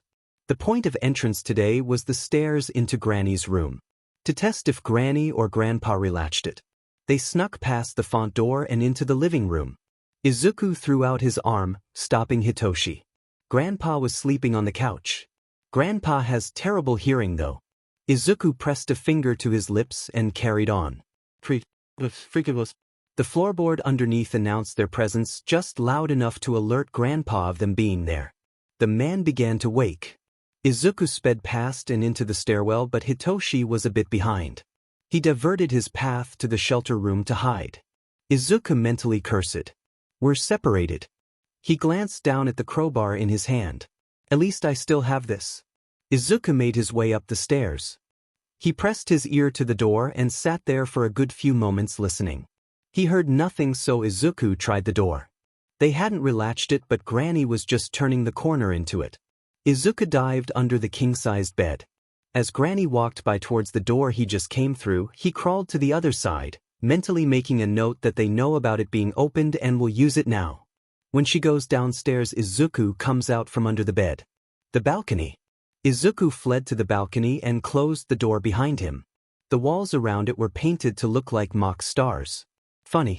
Even though he knows they are fake, just seeing them makes Izuku miss the stars and the sky he hasn't seen for 6 months. He feels a slight draft in a crack in the corner of the wall. As though in a daze, Izuku got on his toes and holds his head up to it. Fresh air, he thinks. I haven't felt it in so long. He shivers. I miss it. Izuku felt determination well in him again. He nods and turns to the box on the balcony. He uses the crowbar to pry off the top. Inside were the cutting pliers. He can't use them yet. If he cuts the power now, it will alert Granny and Grandpa to their plans. So Izuku slips it into his hoodie pocket. He crawls through the window into Granny's room, dropping on her bed. If I remember correctly, the stun gun should be. He reaches into the second drawer of the 3-drawer dresser to the left of the bed. Bingo. He hears Granny coming. Time to go. I should meet up with Hitoshi. Shatter. Izuku jumps. What was that? Izuku bolts out the door and down the stairs. Through the living room and front door hall, he sees Hitoshi skirt around the basement stairwell and fling himself down. Grandpa was hot on his tail. Shoot. Izuku went around the other way, only for Granny to cut him off. He dove into the bathroom and into the shower, pulling the door closed. She was distracted by the commotion, so Izuku was left to sit there for a long while. He listened to what was happening in the basement the best he could, but it was muffled. Izuku can only pray that Hitoshi got away scot-free. At some point Grandpa came into the bathroom to actually use it, and wasn't that both awkward and terrifying at the same time as Izuku was still cowering in the shower. He doesn't know how much time he has or if Granny and Grandpa are looking for him or anything. Hitoshi was keeping track of the time. Izuku started counting once he got in the shower. He was in there about an hour and a half before the house went silent for a bit. When he heard the radio in the kitchen above go off, Izuku decided to finally leave the bathroom. He found out what the shattering sound was. In the expansive area before him there was a shattered vase. Granny was cleaning it up currently. She almost scared Izuku out of his skin. Izuku turned left and entered the living room on silent feet. He took the piece of the picture of Granny and Grandpa laying on the living room coffee table, folded it, and slid it into his pocket. Izuku peered around the corner of the front door mini-hall. Granny had his back to him, sweeping up the shards of glass. He tiptoed by and entered the basement. Izuku ran to his and Hitoshi's and Reiko's room. He quietly opened the door and shut it behind him with a breath of relief. 2 arms wrapped around his waist. If Izuku didn't have half a brain, he would have screamed. Instead, he looked over his shoulder. Hitoshi's forehead was pressed to the small of his back between his shoulder blades. Izuku gulped. "Tay, where the hell were you?" Hitoshi growled. "I've been down here for ages. Do you know how terrifying it is to be counting down the literal seconds while waiting for your brother to come back when you know he is up there with the people who plan to kill him in 2 days?" Izuku lowered his head. "I'm sorry." Hitoshi glared at him. "You don't look sorry smiling like that." I'm sorry. I don't know how to fix that either," Izuku whispered. Hitoshi went silent. He sighed. "Me too." "I'm sorry," the purple-haired boy whispered. "I shouldn't have brought that up." Izuku swallows thickly. He thinks about it often. If there is really something wrong with him, why can't he stop smiling? Why can't he cry normally? Why doesn't he have a quirk? Why do people avoid him? Is there something he isn't seeing? Is he sick? Diseased? What's wrong with him? He knows Hitoshi feels guilty for bringing that up. Hitoshi knows he thinks about it. But Izuku isn't mad at Hitoshi. He's just glad to see the purple-haired boy alive after the apparent showdown between him and Grandpa. Hitoshi's emotions were just running a bit rampant. Did Grandpa do this? Izuku asks as he examines the large bruise on Hitoshi's abdomen. His brother nods. "I was being stupid. I was hiding in the shelter when Grandpa came to feed that creature and thought I could sneak past. I couldn't. I got about halfway to the door when his cane slammed into me. I ducked under it to get past and he chased me. The vase on the small table in the entrance to the shelter clearing had a pink vase on it, so I grabbed it and chucked it at Grandpa to get away. Bought me some time. I got under the cot before he could see me and he gave up to go look for us, I think." Izuku hummed. He pressed it lightly and Hitoshi flinched. "I don't think anything is broken luckily, but I can't be sure. Are you going to be able to go out tomorrow?" Hitoshi nodded, putting down his shirt. "Of course. On the bright side today I got this." He pulled out a piece of the picture. Izuku smirked and pulled out his own. They pulled out the piece they had gotten on their first day. "Here we go." Hitoshi lined them up and Izuku ripped off a couple pieces of duct tape. They taped them together on the white back sides so that it wouldn't hide the picture on the front. Izuku flipped it over. It was a picture of Granny and Grandpa and oddly a black-haired girl. Hitoshi took a sharp breath. "What is it?" Izuku asked. The purple-haired boy's face contorted into a horrified expression. "It's her," he whispers. "It's Yua, the first girl from the journal." Izuku looked up. Hitoshi met his eyes. "Remember how she wanted to try and get close to Granny and Grandpa? There's a picture of her on the first floor too." "But that's not all, is it?" Izuku presses.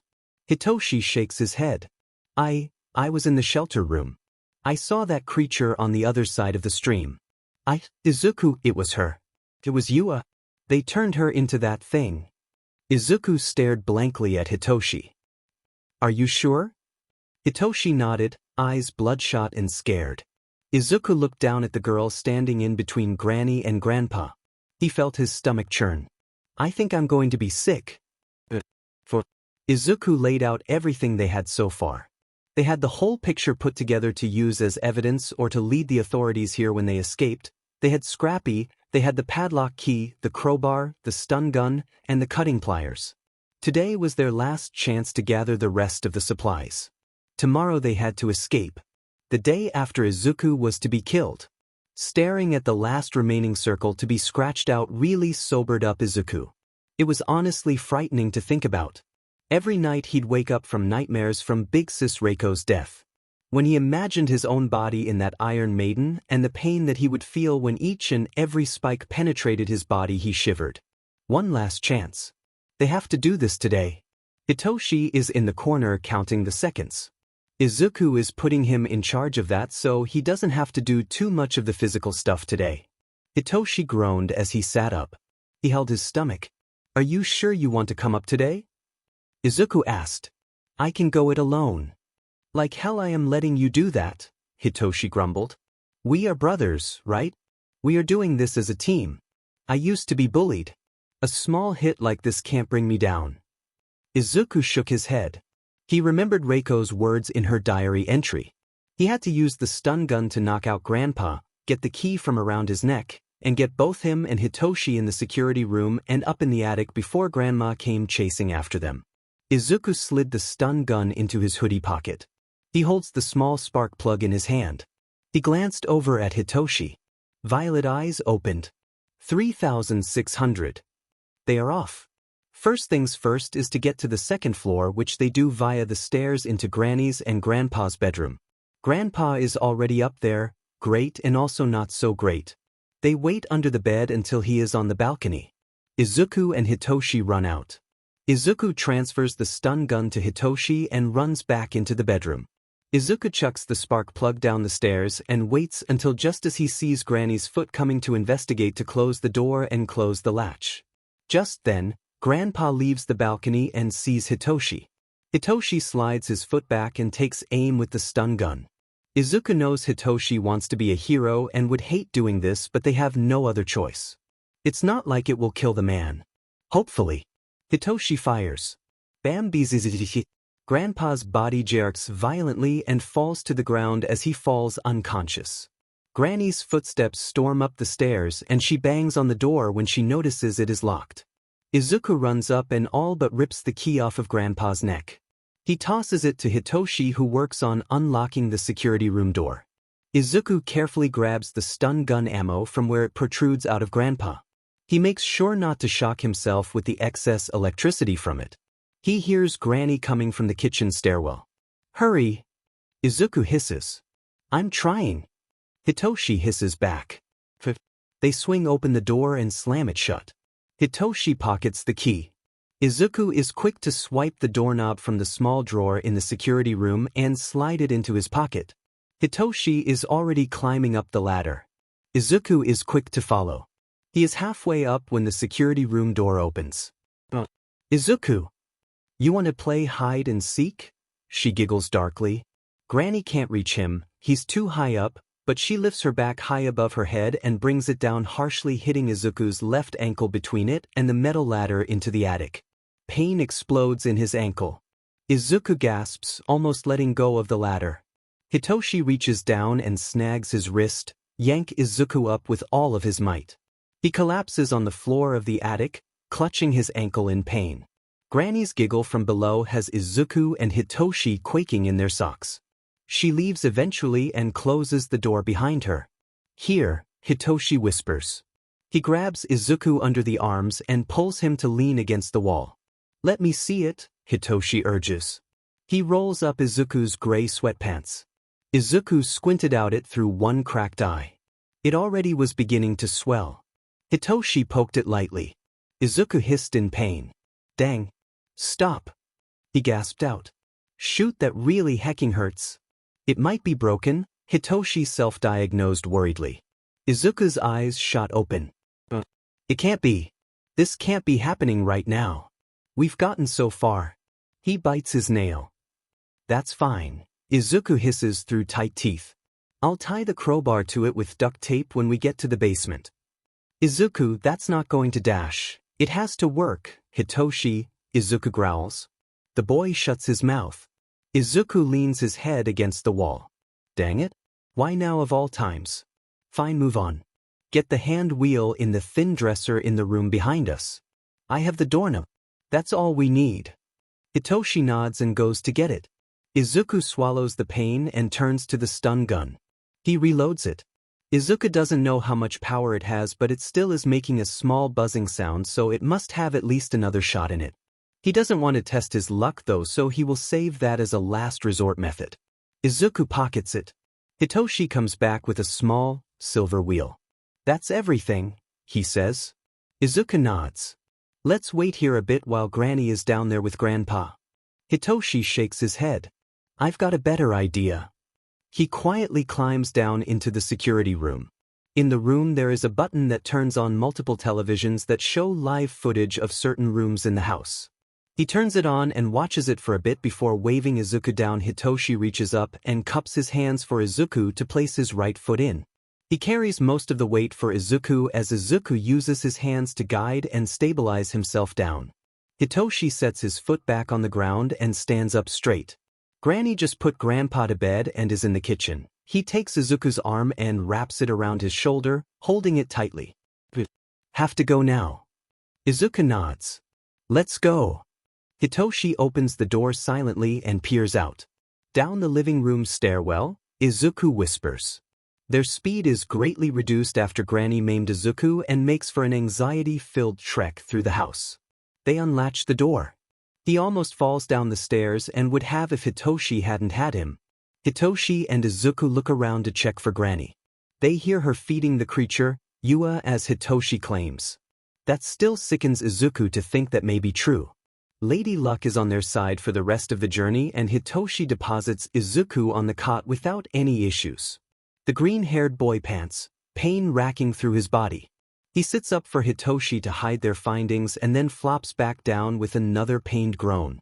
His ankle hurts something fierce and it is slowly traveling up his whole left leg. Shoot. I just remembered that we need the crowbar for the boards on the front door, Hitoshi remembers. Izuku groans. Great. Just great. A hand comes over Izuku's eyes. What are y dash? Sleep for now, Izuku. Hitoshi cuts him off but with all the kindness of the world in his voice. You can't do anything for now, so just save your strength for tomorrow. Don't worry. We will still get out together. Izuku's eyes flutter close. Truth be told, he's exhausted. So, Izuku sleeps. When he sleeps he dreams. Tomorrow is the day. If they don't escape then Izuku is dead. Reiko's screams in his ears jolt him awake. Hitoshi is asleep on the floor next to him. Izuku sighs. So selfless, never even thinking about yourself. Izuku's smile saddens.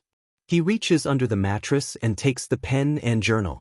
After Reiko's page and all their plans and floor plans, Izuku opens to the next blank page. He nips his finger just enough for the new scab to bleed and rubs the blood on his right thumb before pressing it to the top of the page. There is my trademark. Izuku wipes off the blood and finally, after 6 months of waiting, writes his entry in Scrappy. Entry number 14 to see. Hey, big sis Reiko, I might be coming to see you soon. Maybe not. Let me elaborate. I want to thank everyone who came before me and Hitoshi.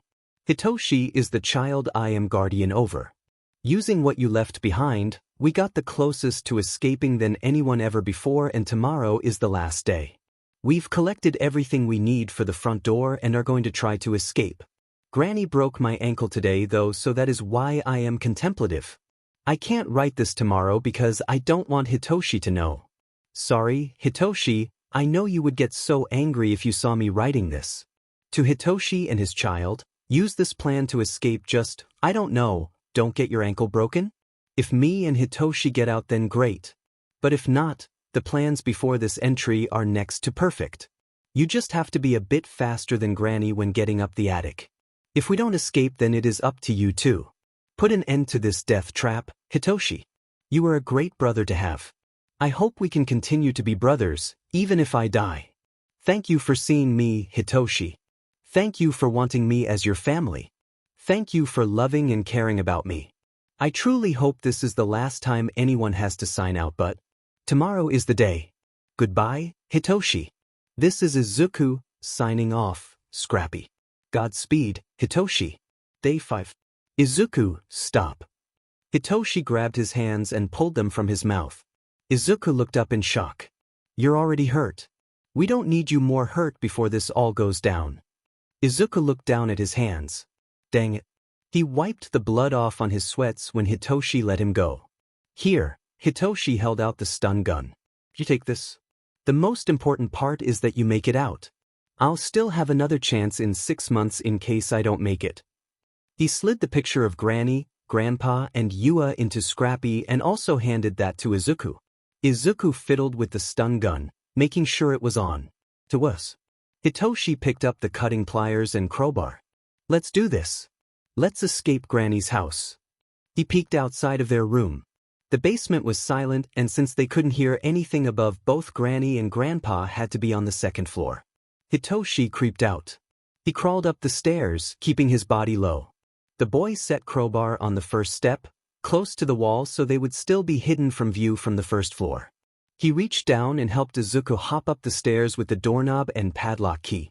They met eyes for a brief second and nodded. Hitoshi made for the stairs in the living room after helping Izuku to the front door. Izuku reached up for the padlock at the top of the door. He bit his tongue. He shifted to tippy toes. Come on. The greenette looked down at his raised left foot and cursed. Desperate times call for desperate measures. He lowered it to the ground and winced. It hurts. Izuku stuffed the collar of his hoodie in between his teeth and bit down to prevent him from crying out. He put full pressure on his left foot and got on his toes. The pain in it was almost blinding, but Izuku fought through it. He reached up and just barely slipped the padlock key into the lock. Izuku twisted and slid the lock off. He used the tip of it to flip the latch that it was hooked on. Izuku took the weight off his foot and knelt by the door. He slid the doorknob from his hoodie pocket and lined it up on the door.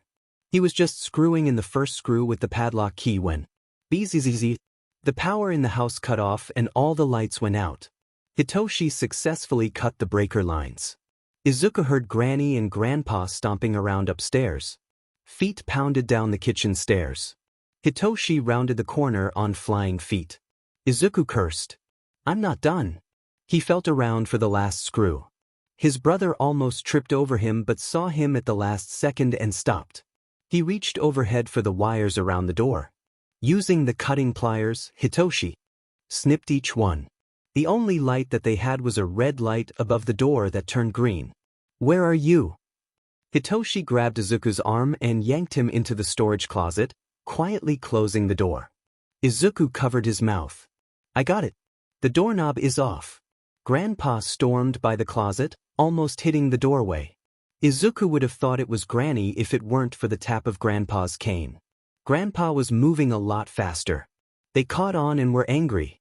Of course they caught on. We cut off the electricity. Izuku's eyes widened when Hitoshi bent down and picked him up bridal style. What the heck? Hitoshi nudged Izuku's hand against the doorknob. Message received. It took a bit to actually get it in the dark, but he did. Izuku opened the door for them and Hitoshi bolted out. By now they had memorized the layout of this house for the sole purpose of moving in the dark. Hitoshi took the basement stairs by twos, hoping down them. He set Izuku down carefully just outside their room and went in. Izuku felt around for the small pole sticking out of the wall. His hand hit something. Hitoshi came out with the hand wheel and hit it against Izuku's shoulder. The greenette took it and slid it on the pole, feeling it lodge into place. It's on, he announced. Izuku's and Hitoshi's hands found the wheel and with all their might they pushed and pulled and turned that small wheel. It was so hard. It barely budged. Thump thump thump. Izuku's head whirled around to the stairwell. Grandpa was coming and she was coming fast. Focus. Hitoshi grunted. Izuku nodded. He turned his attention back to the wheel. Once they got the momentum going, turning the wheel became easier. They heard a squeaking sound and a loud bang from above. The wheel stopped turning. Cha! Izuku really did scream this time at Grandpa's surprisingly close voice from right behind them. Duck! Izuku dropped his body and rolled on the ground. He heard the swish of Grandpa's cane swinging through the air. He pulled the stun gun from his pocket and aimed up. The little red blinking light signaling it being on in the darkness directed Grandpa's attention towards where his body was hidden in the dark. Izuku didn't hesitate. As soon as he heard Grandpa's clothes rustle, he fired. Bam bzzz. In the flashes of electricity, Izuku saw Grandpa's body light up and JRK like some demonic being in the shadows. His cane was held high over his head ready to swing, but muscles spasmed and frozen mid-swing. The flashing died out and Grandpa hit the floor at his feet with a thump and the cane clatter-ed on the ground. Izuku gulped for air. He pushed himself up on his right leg. "Izuku here," Hitoshi called. The greenette hopped on one foot over and found Hitoshi's outstretched arm. The brothers hobbled up the stairs. They were so close. Only the boards on the door left. Hitoshi picked up the crowbar on the way out of the basement. The cage in front of the door had been lifted. He latched the bar on the first of 2 wooden planks and pulled while Izuku crouched on the floor and pulled with his bare hands. He could feel the skin peeling, but he was used to pain in his hands by now from all the abuse he put them through. He was getting worried. Izuku hadn't heard Granny in a while. There is no sound upstairs either. The first board comes off and they stand to start on the next one. Hitoshi is halfway through the nails getting out on that one when there is a swish in the air and Izuku feels an earth-shattering pain erupt in his skull. Bemford. Hitoshi screeches. That was really freaking close. Actually, that was so close that, Izuku... Nothing. The purple-haired boy swung his head around. The green light above the door is just enough to see Granny behind him and Izuku on the floor. No! Granny lifts her arms to swing at him. I see you. Swish. Hitoshi jumps to the side and rolls on the ground. Dang it. Dang it. We were so close. Hitoshi glances briefly at Izuku. Tears prick in his eyes. He turns tail and flees into the living room. Granny is hot on his tail. Hitoshi sprints up the living room stairs. He looks over his shoulder. Why is she so much faster now? He swears her eyes are glowing red in the dark. The boy trips over Granny's bed in the dark but rolls onto it and off of it and keeps running. He can hear her footsteps behind him. In the kitchen, Hitoshi screeches to a stop and hides behind the tall cabinet. He waits. Granny passes by in pursuit. He hears her footsteps heavy in the dark. He hears her start to go down the stairs. Creeping out, Hitoshi slid his right foot on the ground until he felt the ground disappear. He was at the edge of the stairs. The boy took a few steps back and then full-on sprinted. He counted 2 footfalls before leaping from the top of the stairs with a battle cry. Ah! Hitoshi reached his arms out and collided with Granny. They tumbled down the stairs in a fit of flailing arms and legs, but she was old and frail, and when she hit the ground with Hitoshi on top of her, he was sure she wouldn't get up again. Hitoshi's ribs throbbed and his head throbbed and everything throbbed, but he got up anyway and found the front door hallway again. Hitoshi knelt on the floor and shook his Friday, his brother. At first it really was just a ploy to get Izuku to agree to helping him escape, but now, after this crazy week, they had gotten so close Hitoshi truly felt like this boy could have been his brother. Izuku, he yelled. He shook the greenette. Izuku, wake up. Tears pricked in his eyes. His heart jumped when Izuku let out a pained groan. Viridian eyes fluttered open to a half-lidded state in the green glow. Hitoshi nodded sharply. Stay with me, Izuku. I'm busting you out of here. Hitoshi jumped over his brother and took the crowbar in his hands. With all the strength left in his body after that jump down the stairs, Hitoshi pried. That wooden plank off of that door. See. Hitoshi froze. Granny limped into the hall. She swung her bat so fast Hitoshi couldn't see it in the dark. See. You. The bat connected with his side, followed by a sickening crack. Hitoshi screamed and fell to the floor. It hurts. He clutches his side. You've been naughty, boys, Granny growled. Yes, her eyes most definitely were glowing red. Time for bed. Violet eyes squeezed shut. I'm sorry, Izuku. I'm sorry, Reiko. I couldn't get him out. They were right. I can't be a hero. I can't even save my brother. Swish, I'm sorry. Sorry? The hit never came. It didn't hit him. There was no pain. So what was that sound? He peeked one eye open. Izuku stood in front of him with his arms over his head, Granny's bat against it. Izuku! The greenette let out a low, menacing growl. His smile split his face wide, but the anger in his eyes were dilated and filled with rage. How dare you! He took a step forward on his broken ankle. It made a loud crunch that made Hitoshi flinch. How dare you hurt my brother! Izuku screamed. Hitoshi could only stare and watch as in the dim glow in the dark his brother attacked. Izuku was like some feral animal. He ducked under the bat and tackled Granny to the ground. She lost her balance on her hurt leg from the earlier fall and Izuku pushed her to the ground. She lifted the bat but Izuku was fast. Izuku slammed his foot down on her wrist once, twice, 3 times until she let go of the bat. In an instant he picked it from the ground and raised it over his head in both hands. This is for Yua.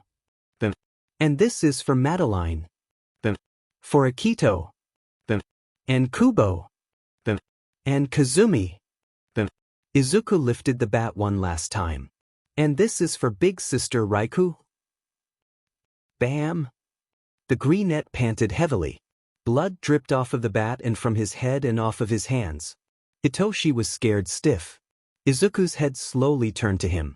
A few spots of blood were splattered on it.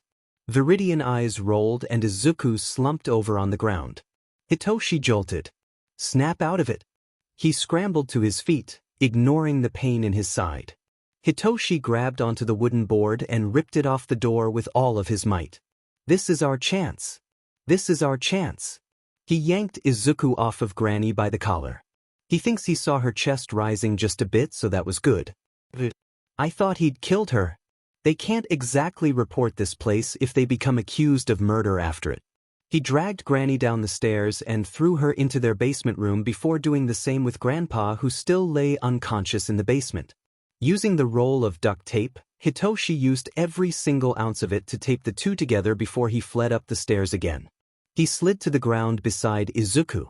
Izuku, wake up. Izuku. Nothing. He was breathing though. That head wound needed to be addressed soon, but he would have to handle that once they escape.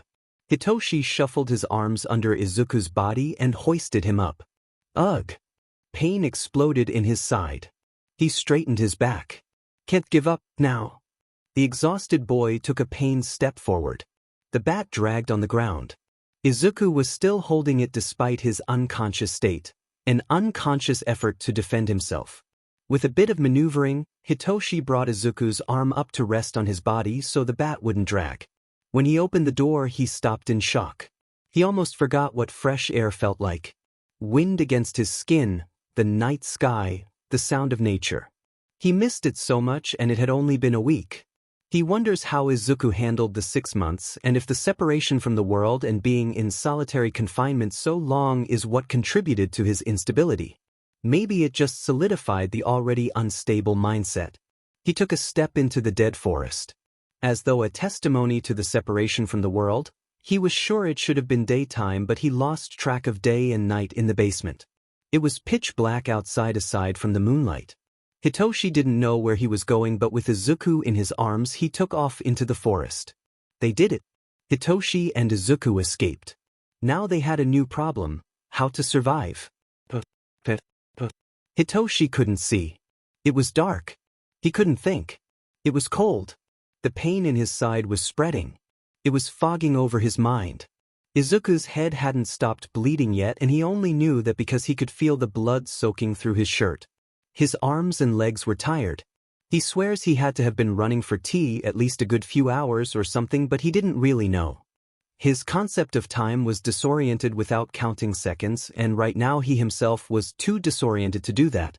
At least Izuku was light from 6 months of malnutrition. The forest of dead trees was endless. There had to be a town or city somewhere, right? Honk. Hitoshi jumped. He tripped over a tree root and tumbled to the ground. He and Izuku rolled a bit before he landed flat on his face in the dirt.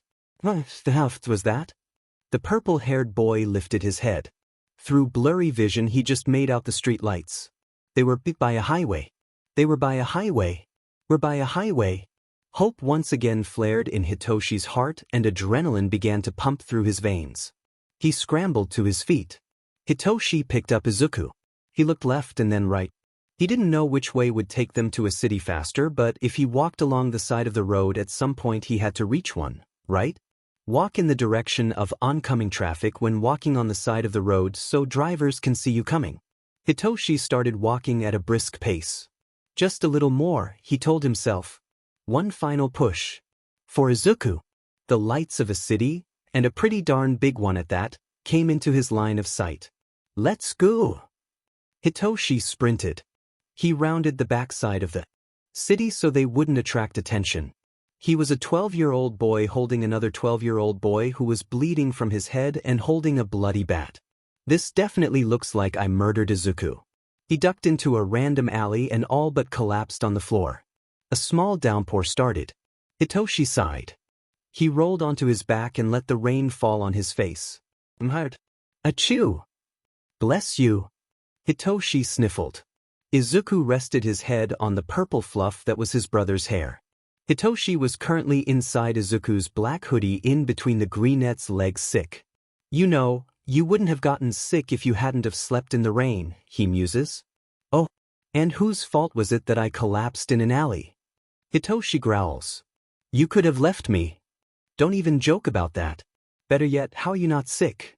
"You slept in rain too?" Hitoshi asked. Izuku shrugged. "I'm always sick." "What?" "I'm quirkless." Hitoshi glared up at him. "That isn't a disease, Izuku." I wonder about that sometimes." Achoo." Hitoshi sneezed again. Izuku stared at the wall. They were cowering behind a large green dumpster in an alley. "We're weak. Hitoshi has a broken rib or two, I'm sure. We're hungry. I have a concussion or at least some type of brain injury. My ankle is broken still too. We haven't eaten in at least a couple of days. The sun has risen twice now. That signifies a day starting, I think. I need to get Hitoshi some medicine. It isn't good for him to be coughing so harshly on his ribs and in our state. Also food. Also he needs a new shirt and some pants. Shorts and a bloody white t-shirt aren't really ideal." He wriggled his toes. "We could both use some shoes too." "Hey, wake up." Hitoshi breaks the silence.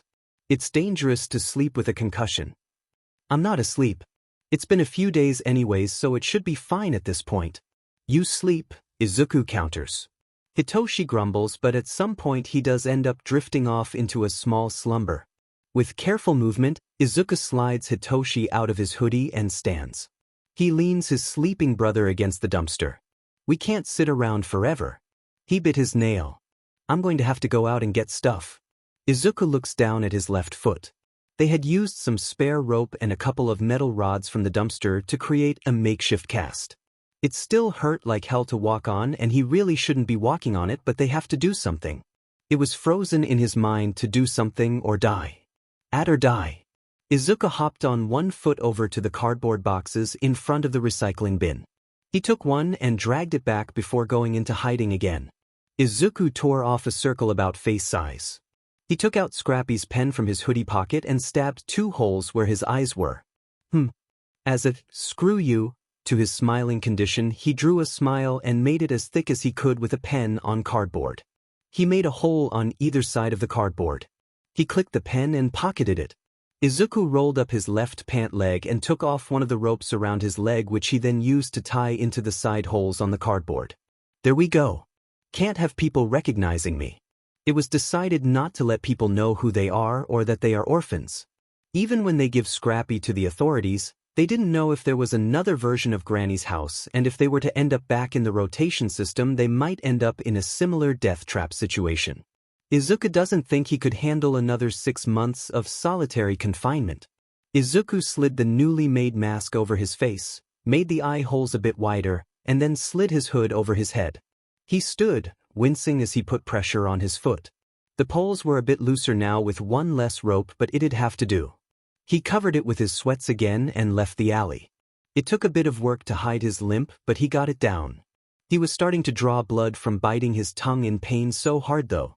Hitoshi and Izuku found out very quickly they were in a very, very bad part of the city. There were a few large gangs that fought over territory in it often.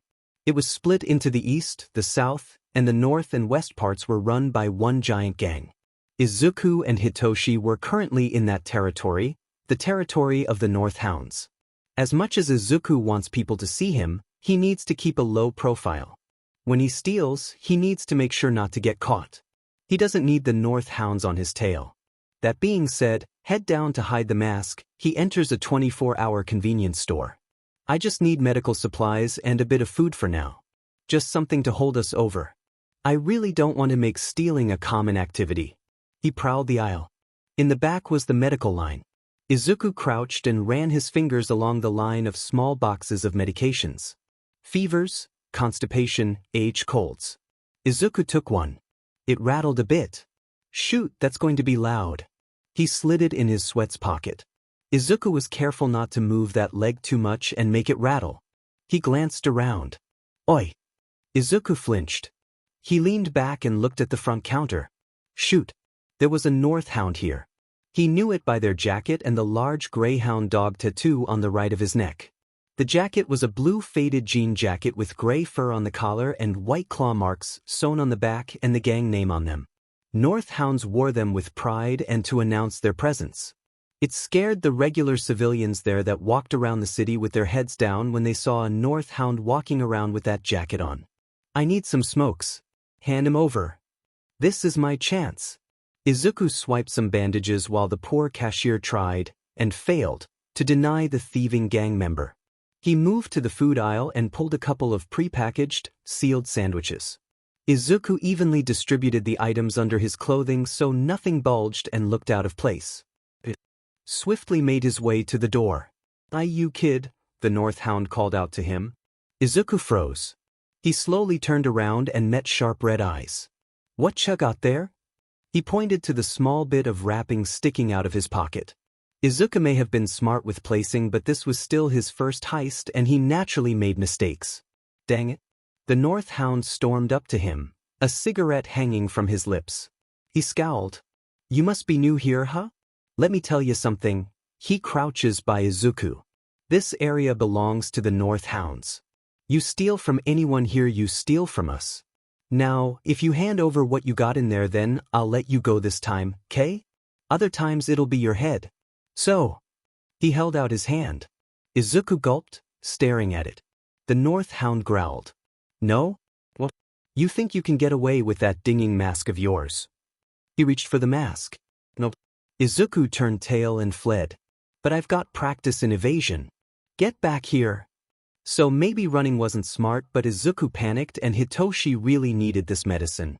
He winced as he felt his ankle giving way. And his ankle needed the repair. Shoot. "I'ma kill ya, brat." Izuku looked over his shoulder and, "He's turning into a dog." It was true. The man's bald head grew out in gray fur and his nails turned to long claws.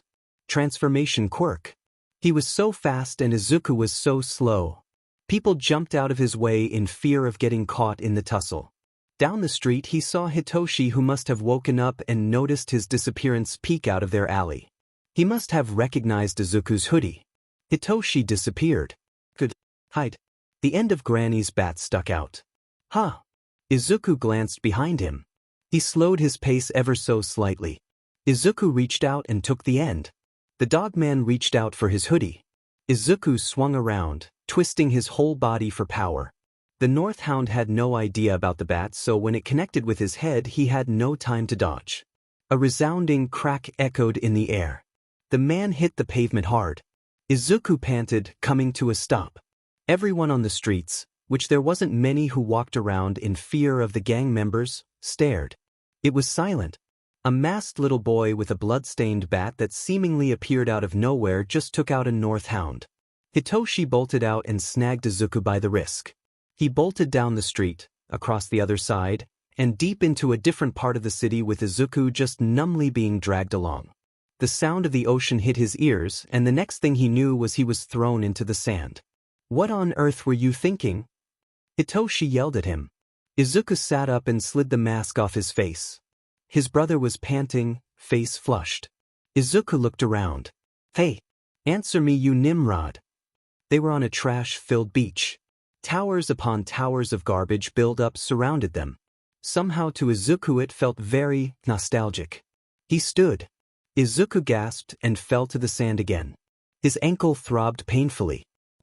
"I swear." Hitoshi pulled Izuku up by the arm and helped him to a turned-over old fridge to lean against.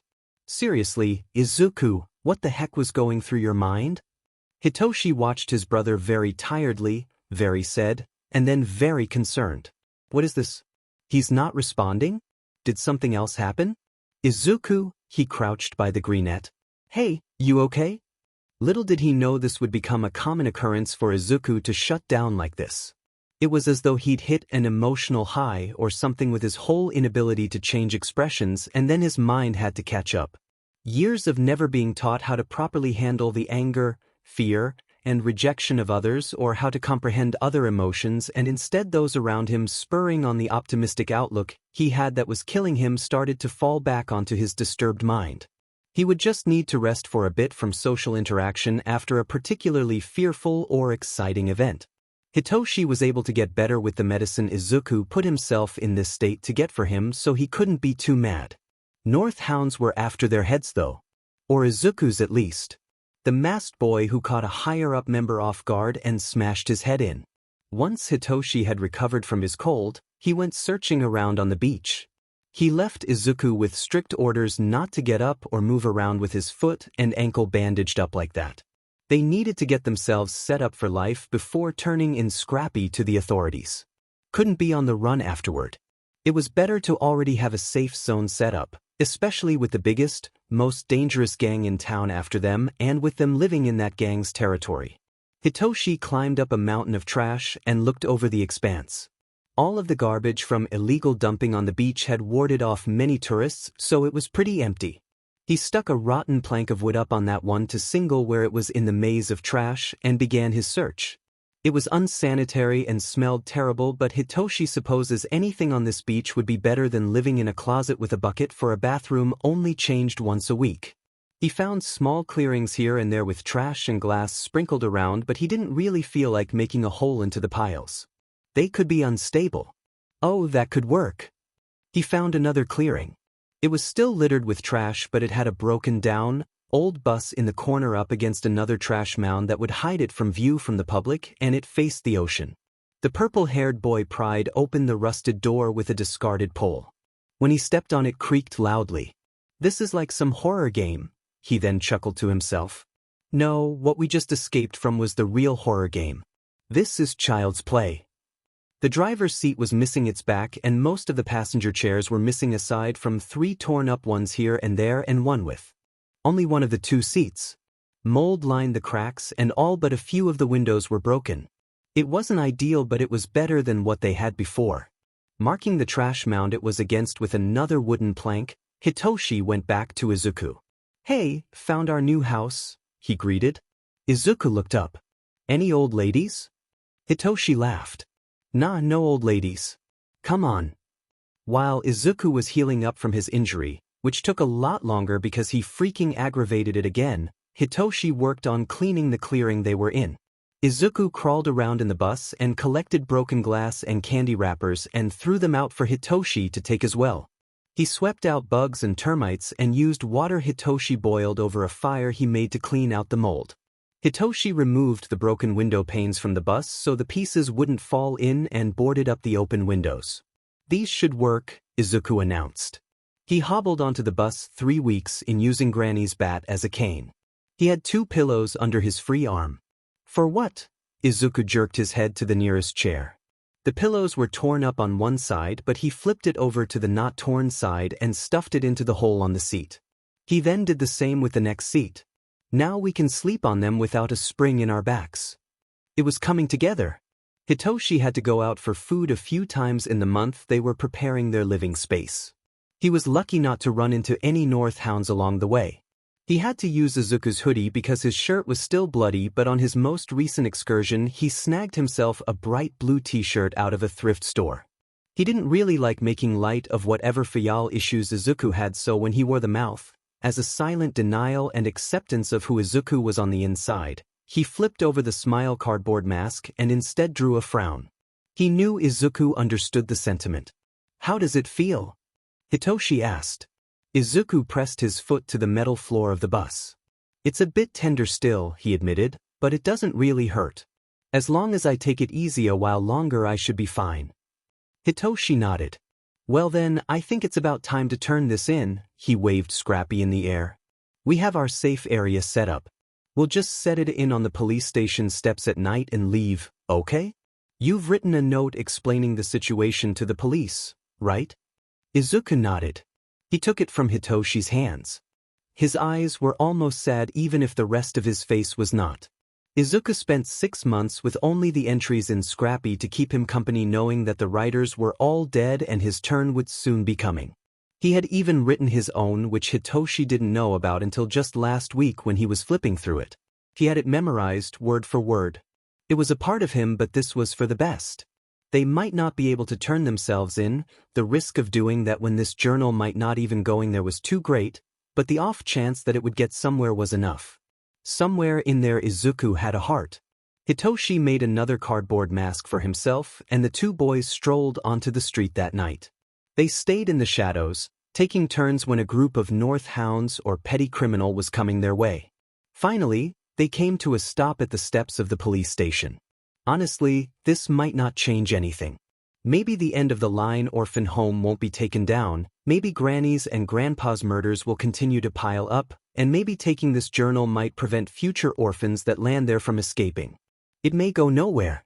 Especially not with the police station here that is swarming with North Hounds behind the scenes, but doing nothing meant nothing would get done. This was the best chance they had at disbanding Granny's house. "Goodbye, Big Sis Reiko," Izuku whispered. Hitoshi looked away and allowed Izuku his little moment of feeling sadness. After the greenette softly placed Scrappy against the door, the two fled into the night. It was time to leave that part of them behind and start learning to live their lives again. "Oi, brittle brain, get your butt over here," Rado growled. He spun around to face his fellow North Hound. "How many times have I told you not to call me that, Jaw?" Jaw, aka Butchie, smirked. "You want me to call you Wolf again? Then go beat up that punk brat who gave you it." Saw him and his little kitty friend hightail it out of 84 Convenience again just the other day. They frequently steal there. Rado rolled his eyes. "And what? Challenge them to a duel? They ain't the Vipers, Jaw, and Alpha's got a sweet spot for kids, 'cause his kid brother. He'd have my head for attacking them. Not if he don't find out. Listen here." Jaw slung his arm around Rado's shoulders. 84 Convenience thinks they can deny us now, 'cause some punk kids took you out. We gotta keep our dominance in this domain, or Cobra and his Vipes are gonna try and make another move in our territory. You don't want Alpha to find out then win. If you lose, then you didn't deserve the name Wolf anyway. If you think you're gonna lose, then offer them something for the win so Alpha can't get too angry at you for being unfair towards the kiddies. But Cha gotta do something, or else Brittle Brains is gonna stick and someone's gonna challenge you for your position in this gang. Rado growled. "I can't let those punks get away with knocking me out. Fine. I'll show them what's up." Izuku clicked his tongue quietly. They were out of sandwiches this week. He and Hitoshi only stole about once a week. He thinks the store owner knows, but they are obviously children with their statures and he lets them off the hook most times. Izuku has seen him slip a couple of his own bucks into the cash register when they steal to cover the cost. When they are able to, having found a bit of change lying around here and there while digging through the beach trash for anything useful, they paid back what they could. It was a mutual respect after Izuku accidentally took out the North Hound that was terrorizing this place. Someone cleared their throat. Izuku leaned back and looked down the aisle. He repositioned his mask so he could see out of the hole. The owner casually walked by and jerked his head to the aisle over. He and Hitoshi met eyes. The moved aisles. They are remodeling and moved the sandwich section. Izuku dropped a handful of change on the counter, not nearly enough to pay for the few they took. "Pleasure doing business with ya," the teen at the register said. He was in on it. Izuku and Hitoshi bowed slightly and ran out. "Oi, great." They stopped and turned around. The North Hound from a couple of months ago stormed up to them. Izuku prepped to run. He had a buddy with him this time. A shorter man with short brown hair and the coin jean jacket of the North Hounds. "Your little stunt 2 months ago is riding my tail, punk. You caught me off guard then with your little weasel trick with that buddy of yours." He jerked his head to Hitoshi. "Gotta get my cred back. You know where the Rosary Park is, right?" Izuku narrowed his eyes behind the mask. He gave the slightest of nods. It was best to keep his mouth shut and just agree with what was happening. These two were obviously a lot more powerful than them, They had no bat, and it wasn't like they could use another trick that they did not have up their sleeve.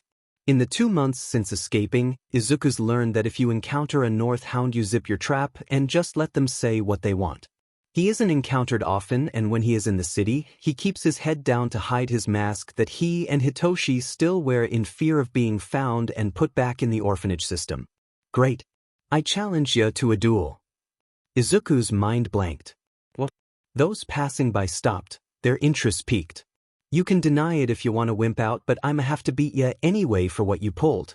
If you accept, you can at least get something out of it. What do we get? Hitoshi's voice startled Izuku. Hey now. This isn't smart, Hitoshi. They could really kill us. I just got my right to life back and really don't want to lose it now. You're homeless or something, right? You don't look like you've exactly lived with a roof over your head, the thug said bluntly. Oh, how kind of you to notice and point it out. Got some cash in my pocket that'll at least give ya a few decent meals or at least a jacket for you, frowny face, aka Hitoshi. You win and I'll give it to ya. And what you get out of it is? My cred back. So. The two hounds stood menacingly before them. Everyone on the streets were watching and waiting for their responses. In this part of the city, it was disrespectful to decline a duel challenge. If you lost, then you don't lose much besides your cred, or if you wager anything like this man did. That means he is serious. However, if you decline, you are listed as a coward and the gang will run you over during your time here. Most get chased out of time or taken in by the gang to being their mutts and do their dirty work or become punching bags. It's like the worst version of a school bully, but like by a whole lot. Now, a North Hound wouldn't just challenge any random civilian. His pride was wounded that day. He's really looking for a fight. If Hitoshi and Izuku don't pay up, they might be forced under the gang's hold. He's come with another person, so he must have some power in the North Hounds. He's being considerate of Izuku's and Hitoshi's situations as homeless children by offering a cash prize should they win. Weighing the pros and cons, Izuku knew they couldn't deny this and Hitoshi did too. Fine. Hitoshi speaks up again. You're on. The hounds grin. Great. You two against me, Rosary Park same time tomorrow. Don't show up and it's your heads. Izuku and Hitoshi hightailed it out of there the fastest that their legs could carry them. By now they memorized the path in the maze of trash they traveled on the beach. They all but collapsed in the sand in front of their bus home. Izuku reached up and ripped off his mask so he could get some air in his closing lungs. Hitoshi ripped off his own. They met eyes and gulped. We are so screwed. Sleep did not come easily that night. Then again, it never did. Izuku was constantly woken up by nightmares. Hitoshi had a few here and there, but most of the time he woke due to Izuku's nightmares and had to calm the green bean down. They often ended up sleeping in the back of the bus in a thin blanket together. Much was the situation that night. They had a new notebook, one they stole from a general store, and that is what they used to plan on nowadays. It was mostly just about plans for renovating their bus and future income goals so they wouldn't have to steal forever. They didn't really need it, but after the whole showdown at Granny's house, Izuku felt antsy without a solid plan in his hands to run over and read. Only when they had juiced the sun out of all of its light and could no longer see their hands in front of their faces did Izuku and Hitoshi force themselves to sleep. Izuku prayed for a fruitful outcome of this duel the next day. It wasn't supposed to turn out like this, Rado growled. Jaw laughed loudly. Your fault for announcing the duel in full view of the public. What was supposed to be an under-the-rug event turned out to have a turnout. Word got around that a North Hound higher-up had challenged a couple of homeless kids to a duel. Now, Rado isn't too high up in the chain of command in the North Hounds, but he was pretty high up there. Enough to be respected in it. At least, that was before he got beamed in the head with a bat by a punk brat. Now, Rado's not stupid. He knows not to take these too lightly, at least not the black hoodie smiley cardboard face one. A normal swing to the head wouldn't have straight knocked him out like that. Smiley's got some muscle on his arms. Still, they are two little homeless kids. That is why he didn't recruit Jaw 2 for this duel. It'd hurt his cred more if he lost to them or even if he won but needed help. No, he'd handle this himself. If he had to do it with a crowd, then that's fine. Crowds usually gather for duel watching anyways. He just was irked because he didn't want this getting back to Alpha. Here they come, Jaw warned. Rado refocused. Two small boys, one in a black hoodie and gray sweats with a cardboard mask with a drawn-on smile, the other with a bright blue t-shirt and some shorts and a similar mask that was frowning. In Smiley's right hand was that dang bat. Only now did Rado notice something off about it. "Hey," Jaw murmured. "I see it," he whispered back. That bat was stained with blood. Not just a few drops and most certainly not just at the tip. It was from the tip to at least halfway. Just straight blood. If that hit to the head was strong enough to knock Rado out, he knew this kid had to have something to his small size, but that? Rado's done a lot of jacked up junk in his life, but murder? He doesn't exactly want to accuse Smiley of it, but that weapon in his hand and the swing behind it really wouldn't give the kid a chance in a court case if it came down to it. "Glad you decided to show up," he stepped forward. Rosary Park is a small park with a fountain in the middle that doesn't work anymore. It's a common place for duels to take place in the North Hound's territory. He transformed. Rado's quirk, half-wolf, allowed him to grow the fangs and claws of a wolf and his bald head to finally grow some freaking hair, long and gray like a wolf's. It gave him a great boost in strength. "Glad you didn't chicken out either." He thinks it was Smiley who said it but can't really tell. "Their mouths are covered." Rado growled. "You're gonna regret that. You know the rules, Brett. It goes until either one side is unconscious or dead, got it?" They nodded. "Why aren't they getting into a fighting stance yet? Cheeky punks. I'll show you." "Well then, shall we?" Rado kicked off the ground at great speed. He heard the gathering crowds cheer. "That's right. I'll show you my strength." "Quick question," Blue Shirt spoke up. "Little late now, punk." Rado's fist was just above him, who still hadn't moved, when a deep fog covered his mind. "Stop." Something happened. Rado's body came to a halt without his command. His fist lingered right in front of Blue Shirt's face. "What? I can't move. I can't think. What's happening? Why does everything feel so sluggish? What the hell are you doing, Wolf?" Jaw shouted. "Don't just stop. Punch the kid." "I'm trying, dang it. Punch the kid. Punch the kid. Punch the kid." The crowd's cheers raised to the sky. "Move, Rado. This is embarrassing. Kneel." Blue Shirt's voice was the only clear voice in his head. The command rang throughout the park, shutting everyone up. "Huh?" Jaw laughed. "What is he, some king? Beat him up already." Rado's body moved again on its own. He fell to his knees before the masked kid. Everyone in the audience tensed. "No way, is that kid controlling him? What is this?" "Wolf, you better move your butt before I come move it for you." Jaw shouted, voice obviously panicked. "I can't move. I can't move. I can't move." Blue Shirt took a step back and in his place walked up Smiley, bloodied bat in hand. "I'm going to die. Oh my gosh, look at that bat. That kid is going to slaughter him. Move, idiot." Smiley rose the bat high above his head. Rado was doing everything he could. He was struggling. He was fighting. He thought he was, but his body wouldn't respond. He just sat there on his knees like some peasant in the dirt before his master. Blue Shirt's voice rang in his head again, almost cheerful. "Smile." Despite his better judgment, a grin formed on Rado's face. "How lovely." Smiley's voice sent shivers down everyone's spines. "You've been a naughty boy. Time for bed." With just a little giggle, Smiley brought his arms down and all Rado knew was pain. Butchie couldn't do anything as he watched his comrade collapse to the ground. He had to honor the guidelines set by the challenger of the duel, and it being a 1 versus 2 duel were those guidelines. Wolf was out cold. The crowd began to murmur. The two boys knelt by Wolf's fallen form. "See, this isn't how this was meant to go. Alpha's going to have my head for this." He walked forward nonchalantly. "Hooey." He whistled. "I was not expecting that. Guess this means you won, huh?" Blue Shirt pulled a wad of cash out of Wolf's pocket. Butchie mentally winced. Right, he did say he'd pay whatever was in his pocket. "Yeah, I guess." They stood. So cold. His eyes fell to that bat. What have they done to become like this? Even Alpha has more emotion in his voice than that kid. "So we are off scot-free for this, right?" Smiley asked. Butchie shrugged. I guess, but don't blame me if your name gets around. Speaking of which, what do you go by? The two boys looked at each other for a long while. What? Do they not have names? Smiley pointed at himself. He pointed at Blue Shirt. And Frown. Smile and Frown seriously? They nodded. Thanks for the cash, Smile waved. The crowd split like the Red Sea for them. When they disappeared, Butchie turned to the crowd.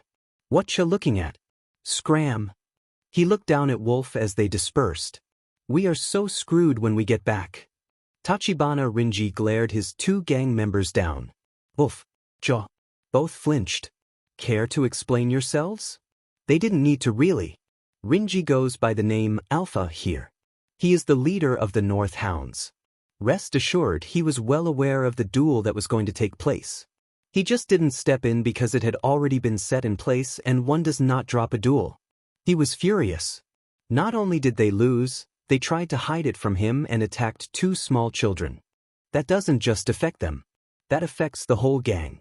In fact, Rinji had attended the duel himself but made sure the crowd knew not to give it away. That's enough, stop your blubbering. The two before him shut up instantly. Hand him over. He held out his arm. Please, Alpha. We'll do better. Wolf pleaded with him. Hand over.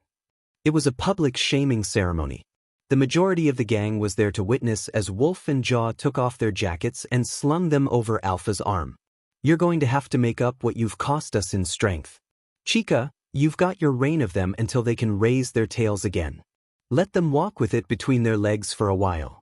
The woman grinned. Yes, Alpha. You better not run away, you two, he growled. You know what happens if you try. Now Scram. Get out of my sight.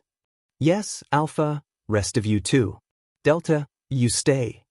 Delta was his second in command, the one to take over should Rinji die. The main quarters for meeting was Yakko Station, the underground subway station in this part of the city. Few people stopped there in fear of them. Rinji recalled the fight in his head, if one could call it that. Stop. Kneel. Smile. Delta, have you heard of them? Smile and Frown. Delta shook his head. I'm afraid not, Alpha. Rinji tapped his chin thoughtfully. Me neither. Two small boys like that. Are you thinking about your brother? Delta asked. Alpha hummed. His younger brother, Aishi, was currently in a coma in the hospital. Aishi's only 16 years old. Rinji's original fall into the crime boss world started with gentle thievery to raise money in effort to pay Aishi's hospital bills. Their deadbeat parents ran off without a penny to spare them. He never thought he'd wind up the leader of the biggest gang organization this part of Mizudafu. Smile and Frown couldn't be much younger, maybe only a few years, than Aishi. But to wield such power, to command such great authority. Kneel. Rinji stood and stretched. He turned to Delta. I want to meet this Smile and Frown. Why don't we pay them a visit soon? Sounds good to me, Alpha. This is bad. People are going to be after us now. The North Hounds are going to be after us. Izuku, are you even listening? Hitoshi swung his head to his brother. Izuku looked up. I am. Violet eyes narrowed. What are you thinking? The greenette looked back down at the mask in his hands. I was just thinking that maybe it's not so bad having them notice us, you know? No. Hitoshi walked over and took the boy by the arms. Look, Izuku, I know you are sad no one looks at you or adopted you or wanted you but this dash. That's not true, Izuku tilted his head. You wanted me right? You saw me right? Hey, Izuku grinned widely with squinted eyes. So someone else might be able to see me too, right? All Hitoshi wanted to be was a hero and this wasn't it. He suddenly found himself in a rock and a hard place. He had a choice between Izuku's need to be seen and the brotherly bond they had formed and his dreams to be a hero. Now, he knew he couldn't become a hero because he had no identity and to get one he'd have to go back to an orphanage but he could have become a vigilante or something but something, no, someone made the decision for him. You see, despite his dreams of being a hero and fears to give them up. Izuku grinned atop Granny's bloody body. Izuku scared Hitoshi just a little bit more. Missing. Midoriya, Izuku and Shinsu Hitoshi. What is that? Izuku narrowed his eyes at the missing persons paper hanging up in the 84 convenience store. Hitoshi gulped. I guess they got our journal. They probably realized that Reiko's entry was the last and your name was in it. My name was probably in the registrar somewhere, having been transferred to Granny's house. Violet eyes glanced over at Izuku through a frowny mask. He can't see Izuku's face, but he is sure the boy is glad about this new revelation. People are looking for him. They are noticing his disappearance. Surely that'd make Izuku happy, right? Wrong. Izuku tore the paper from the bulletin board. JRKS. This is the only place they put these up. In the worst part of the city where no one cares. Hitoshi held his tongue. He looked over at the owner if he's watching. He probably knows it is us now. The man shook his head and turned back to his work restocking the cigarettes. Hitoshi hoped he would keep this secret. Come on. Hitoshi pulled his brother's sleeve. We got to get out of here. Using the money they pulled off from that North Hound they miraculously won the duel against, Hitoshi and Izuku paid off their debt to the store. Paying it off only to have to add to it by stealing today's food? Mushibara, the owner, commented. He looked over his shoulder. How about you keep this for now, He slid the cash back. I didn't realize people could be generous here, Izuku mused. Mushibara shrugged. Not everyone here exactly wants to be here, kids. Sometimes our paychecks don't constitute us living anywhere better. You've really saved my hide from those North Hounds. After your win at Rosary Park, they stopped coming here. Keep this up and you could make this place your own territory. The man laughed. I'm joking. You are only kids after all. True, but Izuku's hands flexed at his sides. Izuku just got excited at the prospect of that. Either way, take this and get yourselves something better than those sandwiches, okay? Mushibara slid the cash over. The North Hound had greatly underestimated them and probably as a joke stuffed $80 in his pocket. Hitoshi took the money and slid it into his pocket. Thanks. They left together. Just a few steps out of 84 convenience when, well, hello there. They stopped and turned around. Gosh. Both boys tilted their heads up. The man in front of them had to be at least 7 feet tall.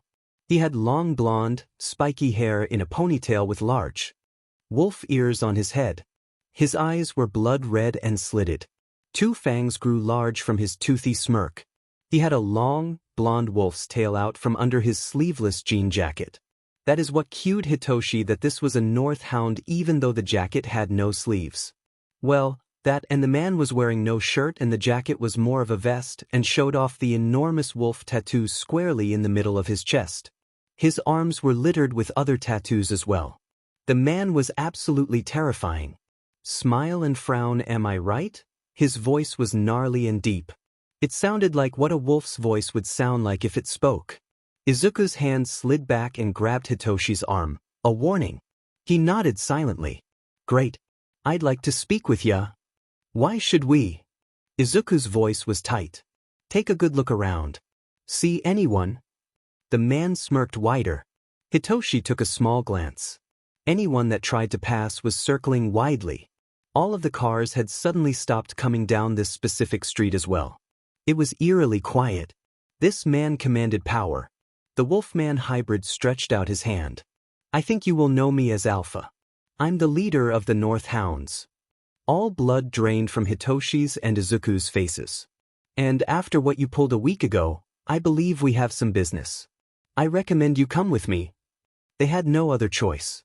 He didn't dare use his quirk. In this situation, Alpha probably wasn't alone. Hitoshi and Izuku followed behind Alpha as he strolled down the street. If they turned a corner, the reaction was immediate. This man scared the hell out of the people in this part of the city. They would flee into store or their cars or just away in general. Those who were part of the North Hounds were the only ones to stay, but even they seemed to quake in their boots. Hitoshi thinks he might cry because he was so scared. He was lucky not to trip up like he did at Granny's house during their first excursion for the parts to the front door. Before long, Hitoshi realized they stopped at Rosary Park. Alpha stopped. The 2 smaller boys stopped a few feet, or like multiple feet, off. So? How'd you do it? Alpha asked. Hitoshi bit his tongue. Wolf isn't weak. A couple of pups like yourselves shouldn't have been able to beat him so easily. How did you do it? They stayed silent. Alpha chuckled low and long. It sent a shiver down Hitoshi's spine. Of course I didn't expect you to tell me. Just thought I'd try. You two are homeless, ain't ya? Alpha turned to them. Join my gang. I can provide you with shelter and food and protection. All you gotta do is dash. No. Izuku immediately cut him off. No. No. We can't afford to do that. Sorry, but Frown and I decline. Alpha's face was carefully still. The way his eyes looked them up and down made Hitoshi tremble in his sandals he pulled from the garbage beach. How about this then? Alpha started again. A duel against one of my gang members, and if they win you join. Obviously not I. I'm not cruel enough to fight you. I'd probably tear your little ping-pong heads off dash. Ah, nice. But someone stronger than Wolf certainly. Deal? What do we get out of it? Izuku asked. Money, Alpha responded. Same rules as with Wolf, whatever is in their pocket. You are surprisingly structured, Hitoshi commented. Alpha shrugged. He rolled his neck, bones popping. Well, I gotta keep all my pups in line somehow. If I ruled purely by fear, then sure they'd submit to me, but this part of the city would be a mess. I like to keep my mutts trained. This isn't good. Izuku. Fine, you are on, Izuku said. Dang it, Izuku. Tomorrow here, same time as the duel with Wolf, alright? Sounds good to me. See ya tomorrow, pups. Alpha waved and strolled off. Once he was out of sight, Hitoshi whipped around to his brother. Are you insane? He all but yelled. Hitoshi knew no one was around. The other people nearby were still weary right now, having seen Alpha and fled. Izuku! Izuku silently tilted his head to the sky. Hitoshi couldn't see his face under the mask and hood, but a small giggle echoed through the park. Izuku was in fact insane. He was elated. And why wouldn't he be? They got recognized by the city's biggest gang leader. Hitoshi was the only one who coherently saw the problem with that, and the problem with it was manifesting in his brother right before his eyes. The purple-haired boy snagged his brother's hand and yanked him towards the beach. He knew those who were starting to come out of hiding again were watching them pass by at the brisk pace Hitoshi had set. They knew they were with Alpha. They think something bad happened. Gotta save face. Hitoshi slowed the pace to try and make it look like he wasn't scared out of his mind at the small giggles escaping Izuku's mouth. Not a villain. Not a criminal. You can still be a hero or vigilante, Hitoshi. He made it to the beach and settled Izuku on the driver's seat of the bus. Hitoshi ran outside and sat at the edge of the water to calm down. He slid off the mask and took a breath. We aren't going to become bad people. I can snap Izuku out of this state. I can. We will fight this one duel to keep ourselves from joining the North Hounds, and then I'll talk to him. Brainwashing? That's a villain's quirk. You want to be a hero? What a joke. Get away from me, villain. I'm sorry, Hitoshi. I just can't. Your quirk? Mommy has to go now. Be nice to the adults here. I'm sorry, I just can't raise a villain. Goodbye, Hitoshi. The wind on the beach blew his hair. Hitoshi curled into a ball on the sand and hid his face in his arms. I'm not a villain. This is perfect. Perfect. Absolutely perfect. Izuku almost felt like skipping down the street to Rosary Park. The Alpha came to them because they took down one of the North Hound members. Imagine if they took down another. It was a small chance that they actually could, but if they did, then imagine the possibilities. It would spread through the entire city that they did it. Smile and Frown took down not one but two North Hounds. The plan was to try and not use Hitoshi's quirk. Alpha would be watching this, and based on their conversation, Alpha is probably really smart. He wouldn't doubt that Alpha can figure out that it is voice response activated. If it came down to it, they would use it. Izuku held Granny's bat almost lovingly. When they stepped into the grassy plains of Rosary Parks, Izuku let it rest at his side. Alpha and his gang member had already arrived. Quite a crowd had gathered, many of the viewers being North Hounds. Izuku sees a couple of vipers from the south side of the city in the crowd, scouting them out. Look at us. See us. Us. They want us in their gang. They see us. So you showed. Alpha's voice carried over the park, shutting down the murmuring. I look forward to a good match. Digger, make me proud. He pat the North Hound's shoulder and went to join the portion of the crowd where his gang stood. Digger was a man with tan skin and curly black hair pulled into a man bun. His hands were abnormally large. A breeze blew over Rosary Park. Izuku took a deep breath. Let's get this started. Digger suddenly shouted. He threw his hands to the ground and unearthed a massive chunk of earth. Frown, get behind me. Izuku pushed his brother back. Digger spun around and chucked the dirt at them. Izuku slid his foot back, twisted his body, and readied Granny's bat. Now, Izuku used his full body momentum to swing that bat. It collided with the patch of earth and sent shock waves up Izuku's arms and body. Dirt broke off of it, but in the middle there was a decent-sized rock that he ended up hitting. Eek! It flew off into the crowd. My bad. The dust settled. Oh ho! Pretty good for such a small pup, Digger laughed. Don't make small talk, Alpha commanded from the side. It's embarrassing. Digger blushed slightly. Sorry. He dug up another chunk of earth and threw it at Izuku and Hitoshi. Another hit and shockwave up his body. Smile, watch out. Hitoshi grabbed his wrist and spun around. He pulled Izuku out of the way of a massive hand that came through the kicked-up dirt just in time for it to grab him. Izuku spun on his feet and swung the bat. It collided with Digger's back. Digger stumbled a bit. Izuku and Hitoshi met eyes. That was so cool. Did you see that? It was a combo attack. Hitoshi. Can we do it again? Izuku.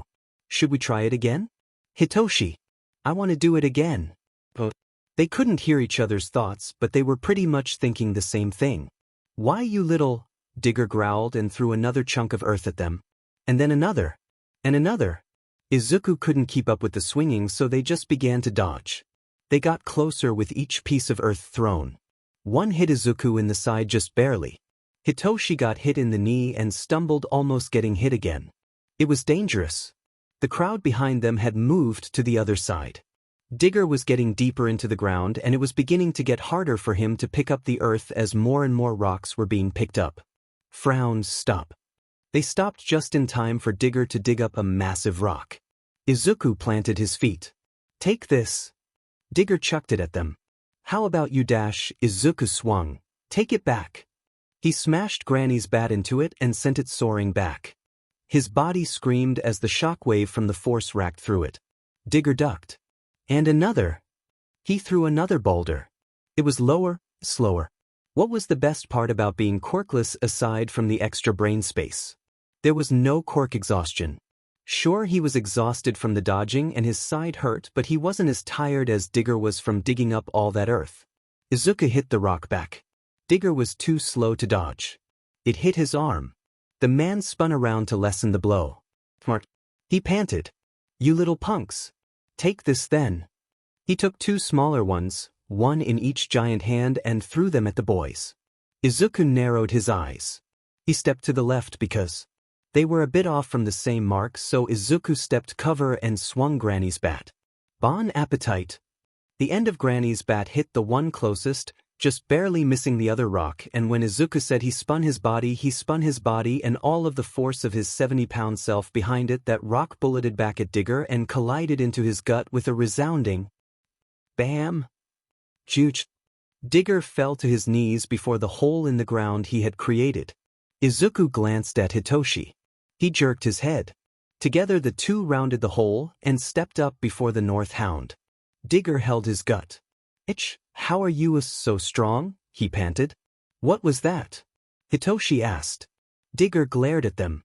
I won't reap dash. His face went blank. Izuku chuckled. How he loved this. Hitoshi knew he'd want them to smile before Izuku ultimately gave them brain damage, but they were also far enough from Alpha for the gang leader to not hear the question and reply. How? Izuku laughed. We're just better. Smarter. He grinned beneath the cardboard mask. Idiots like you who run yourself ragged after one little thing goes wrong in your plan will always lose out. Smile. Izuku hummed. If you will. Hitoshi nodded. Hey, mutt. He purposefully used the North Hound's lowest term. Izuku could hear the rest of the North Hound's growl in the audience. Smile.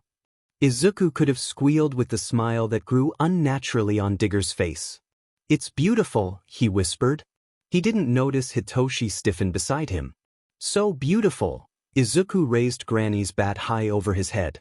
Smiles make people like you, right? And now, as I wipe this one off your face Izuku brought it down.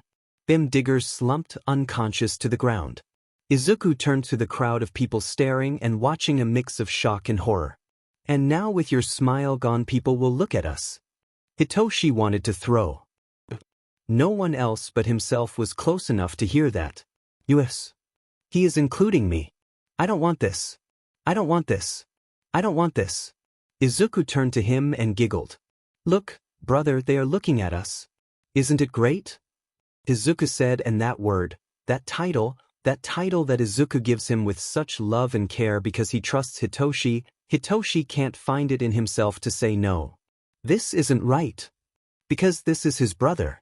Because this is the only family he has when the rest of the world passed him by in all of those orphanages and left them to suffer in Granny's and Grandpa's house. So Hitoshi smiled beneath his mask and said, yeah, it really is. Because Hitoshi may be afraid and scared and may hate this, but Izuku is his family and Hitoshi refuses to lose this. If this is what it takes to make Izuku happy and make Izuku want him, then Hitoshi would do this. It's not like they would actually become villains, right? Clap, clap, clap. Hitoshi and Izuku turned to the deafening, slow claps. Here he comes. Hitoshi is glad to have his mask on because the way Alpha's expression looked, Hitoshi wasn't sure they would make it out of this alive. Well, color me surprised smile, frown. Just how did you do it? Izuku shrugged. I feel that if I told you that your members are stupid you'd hurt me, so I won't. I like your guts, pup. Alpha gestured to his fallen comrade. Well, take your reward. Izuku tapped him on the back of his foot with his bat. He wasn't going to move. After all, Izuku had the weapon. So Hitoshi knelt down. It was surreal turning over an unconscious man who was bleeding from the head and pickpocketing him. He didn't like it. Hitoshi drew out a whopping $100 bill. His eyes widened behind the cardboard. Well, I figured you'd get a raise this time, Alpha chuckled. I'm still serious about you joining the North Hounds. I don't fancy young pups like yourselves living the rough life on the streets. Doubt you'll join us though. We'll challenge you again sometime. See you around, smile and frown. He snapped his fingers, looked at his gang, and pointed down to Digger. One of you grab him and take him home, K? Hitoshi watched the crowd disperse. Izuku leaned over and looked down at the cash in Hitoshi's hands. You know, we haven't had a warm meal in a while. Violet eyes and green eyes met. Walking into the pizzeria, Hitoshi knew the people there knew them. Only 2 duels and a good portion of this side of the city knew their masks. He found that he didn't dislike the attention. If only they didn't get it in the way that they got it. To eat their pizza they just lifted their masks to above their mouths, even if it prevented them from seeing. They could see a bit of the table if they looked down. It was so good. So warm. So much. Hitoshi doesn't remember a time when he ate so much. They were celebrating. At least, Izuku was. He seemed so giddy about what they had done.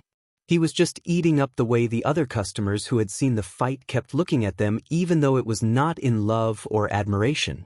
In fact, it was in fear and shock. Somewhere in Izuku's twisted mind, Hitoshi really, truly wanted to believe that Izuku knew that, but he knows that is too much to ask for. Izuku's mind is warping it to love and admiration. He can't accept that people would look at him with hate and disgust anymore. Hitoshi swallowed a sigh as he watched his brother prance on the beach maskless. Izuku is so happy. How could he take that away from him? Just a couple of months ago Izuku was knocking on death's door. Hitoshi! Izuku waved from the water that was almost greenish at this point. But Izuku is calling. He stood up. Idiot! You're wounded from the fight. Get back here. Izuku just stuck out his tongue. Hitoshi shook his head. He ran out to join him. Goodbye, hero life. Izuku winced as the bus creaked underfoot in the dead of night. He looked over his shoulder at Hitoshi, who was sleeping on his seat. He didn't wake up. Izuku let out a quiet breath of relief. He quickly snagged his cardboard mask from the handlebar into the bus and a handful of cash from their first fight and left. He grabbed Granny's bat that was resting just outside of the bus. Izuku slid the mask on as he made his way out of the trash maze. The city was alight at night. He could hear people in alleys probably doing drag deals, the music of a bar or three, smell the alcohol on the air. It was a dangerous place to be at night. The small green-haired child pulled up his hood and made his way deeper. He swerved in and out of shadows, doing his best to keep hidden until finally he stopped outside of a back alley shop, the junk stop. Ding ding, a small bell above the door jingled when he entered. "Welcome," cooed a woman from the counter in the back. Her magenta eyes followed Izuku in. "Fancy seeing the next up-and-coming star here at this hour." Joy bubbled in Izuku's chest. She recognized him. Giving just a small nod, Izuku made his way into the small store. "Anything I can help you with, Mr. Smile? Or is it Frown?" "Smile," he replied quietly. He met her at the counter. This." He waved his hand over her face. "A replacement? Do you have anything like that?" She hummed. "An upgrade, you mean? Let me see." Magma pink hair swayed behind her as she walked. Izuku watched as it moved almost as though it were with limbs of their own mind. They searched the racks as her real ones did the same. Even without having to look at what the hair picked up, did she know if it was what was needed or not. What a cool quirk. And then, "Well, I have an analysis quirk, so ha," his 12-year-old mind chided. He knows he doesn't, but he likes to think he really does. It makes it easier to handle the abomination of a being that he is. "Are you looking for Frown's replacement as well?" the woman asked. Izuku hummed. "All right, I do believe I have what you are looking for. To come to a miscellaneous shop. We do hold some strange entities. Come here." Izuku came over. "Here are a row of masks. Assuming you are sticking with this smile and frown thing. There are a variety of colors, so take your pick. I will be up at the counter if you need me." Izuku nodded. "Thank you." He began to sift through the masks. Some of them were just too flashy for what he was looking for. In the end, Izuku picked up 2 masks. One was a black mask with white dots for eyes and a white smile.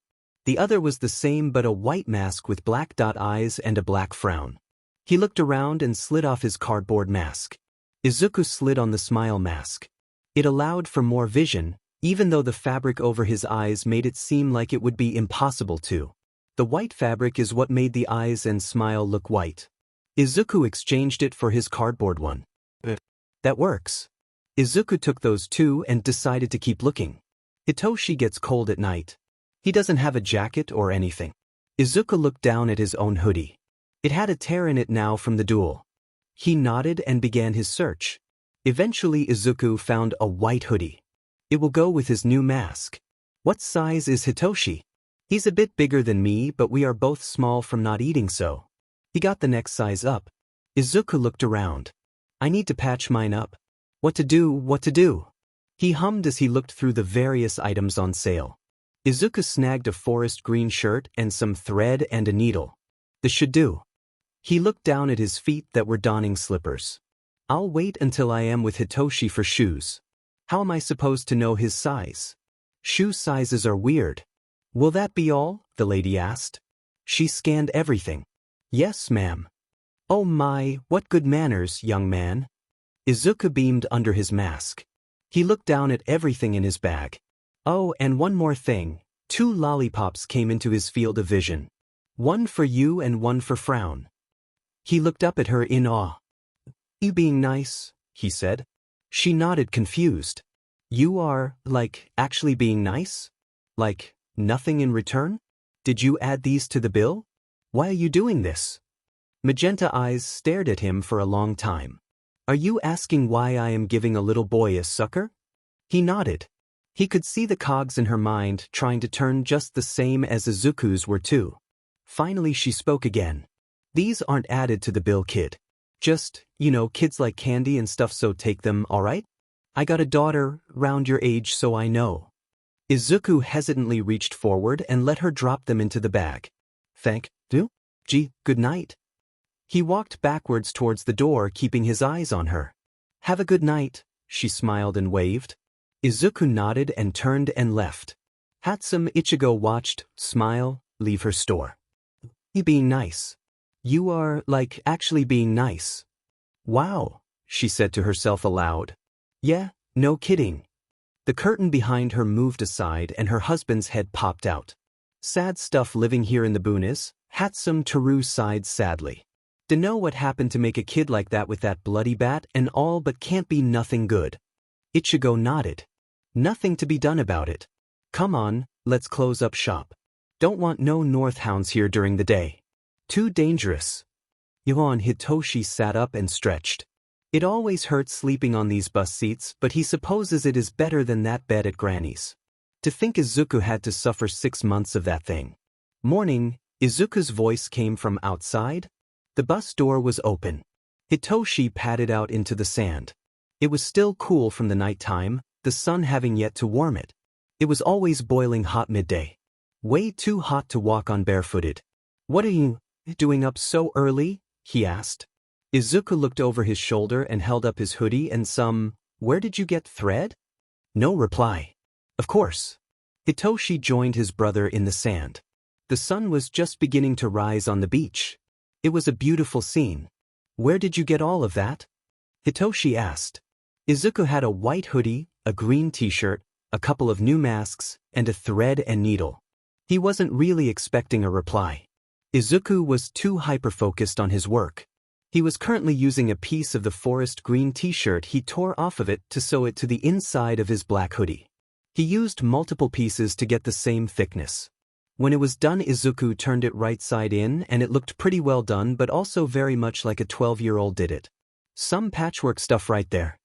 He folded the hoodie and laid it to the side. "We need to wash it," Hitoshi reminded him. "I'll fill the bucket and boil some water." In the morning, despite his confusion, Hitoshi understands that this is one of the few times Izuku is really calm, so he doesn't like to start questioning a lot and getting Izuku riled up.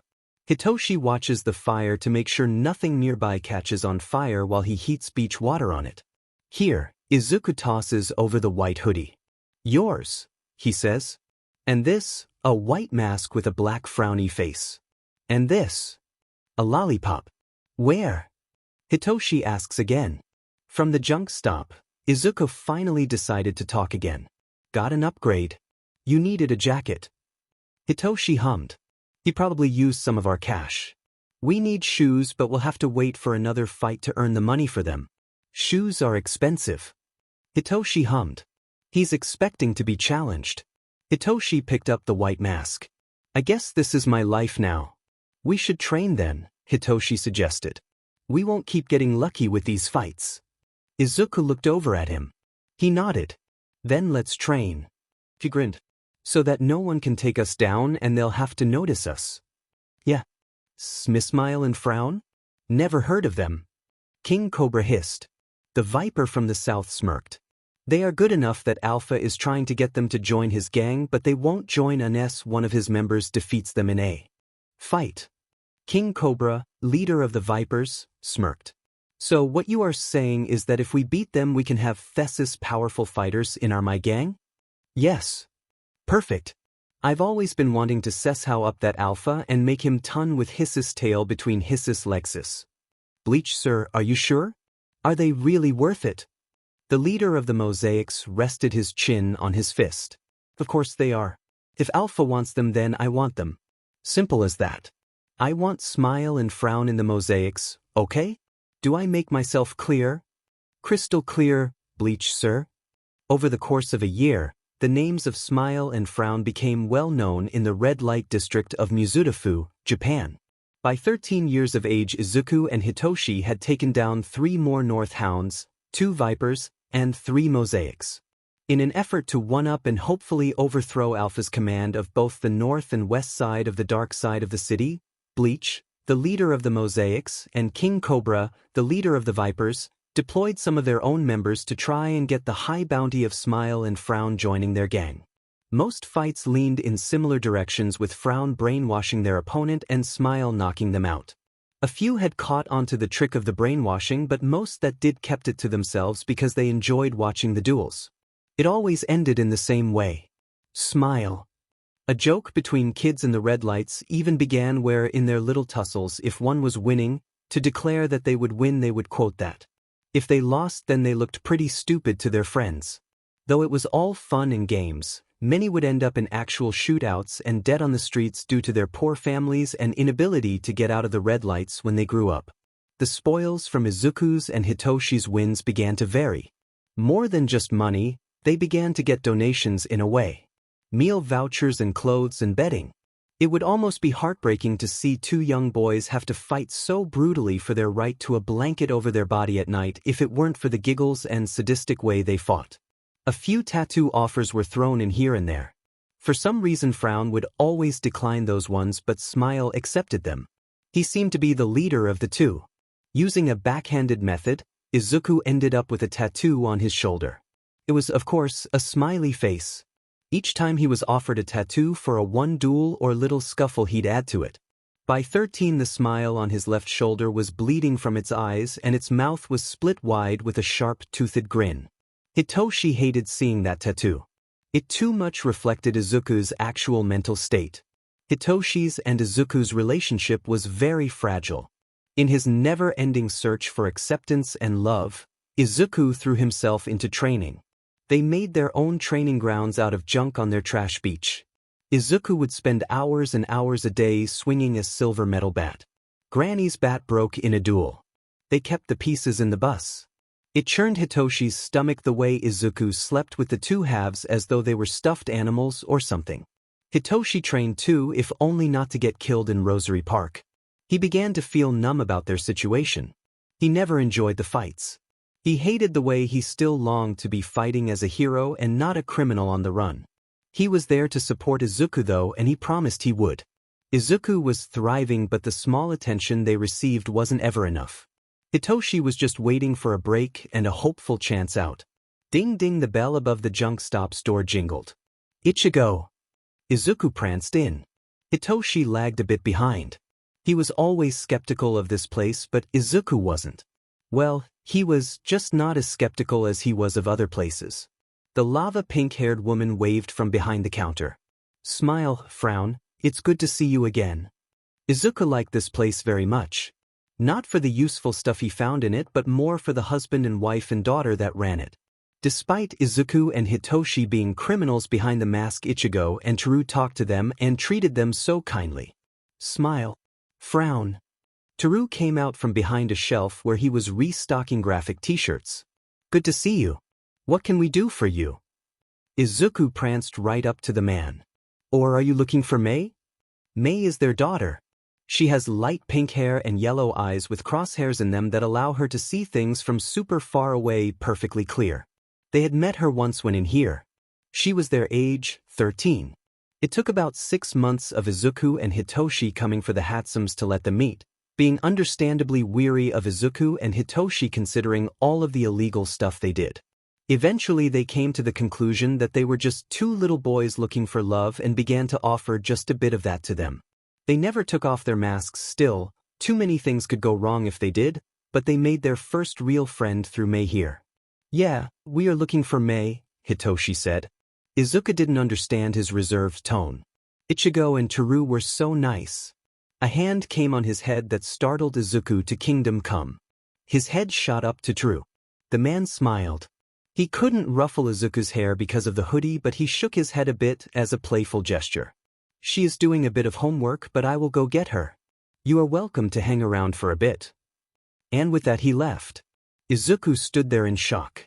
His chest felt tight, but not a bad tight. It was good. His right hand slowly came to touch his head lightly. The last time he'd felt such a loving touch was, I love you. I love you more. Most. Infinity and beyond. Hatsum Teru peeked out from behind the curtains behind the counter at Smile and Frown. Smile reached up and felt his head. It hurt Teru's heart. He's been contemplating showing the boys affection for A. Well now. It was so painfully obvious they were starved of it. Teru and Ichigo were very wary of the two at the start. As time went on, the style of fighting that smile and frown had become more violent. A viper was completely out of commission from them, said never to walk again. In the back of his head, Teru knew that they were just doing what it took to survive, but it was still scary to watch. Still, he knew that these boys weren't bad.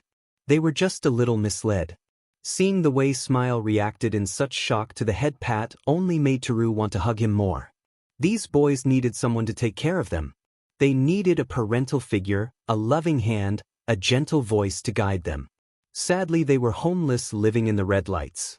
Teru and Ichigo used to be thugs at one point too. It was how they met actually. Teru lost to Ichigo in a duel. After they had a child, they began to see things in a different light and changed for the better, but they were still living here in the red lights. They did everything they could to help Mei and prepare her for a better future outside of this forsaken part of the Japan. Maybe he and Ichigo could help these boys too and pull them out of the world they were drowning in. Teru went deeper into the store where their house was connected to it. Mei, Smile and Frown are here. Take a break, will ya? Izuku hasn't cried in a while, but he felt like he might right then and there. He didn't. He doesn't think he can anymore. But his heart felt so warm. That was a loving touch. He turned and looked at Hitoshi, who looked away. Izuku beamed. That was confirmation.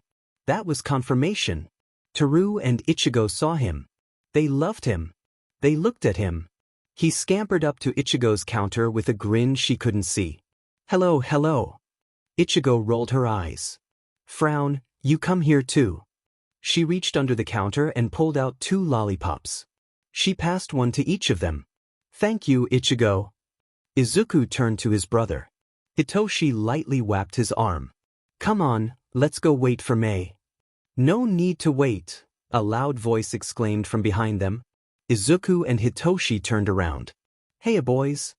Out from behind the counter Mei ran. And fist.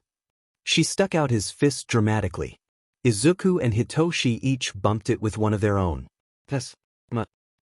I'm heading out. Be safe.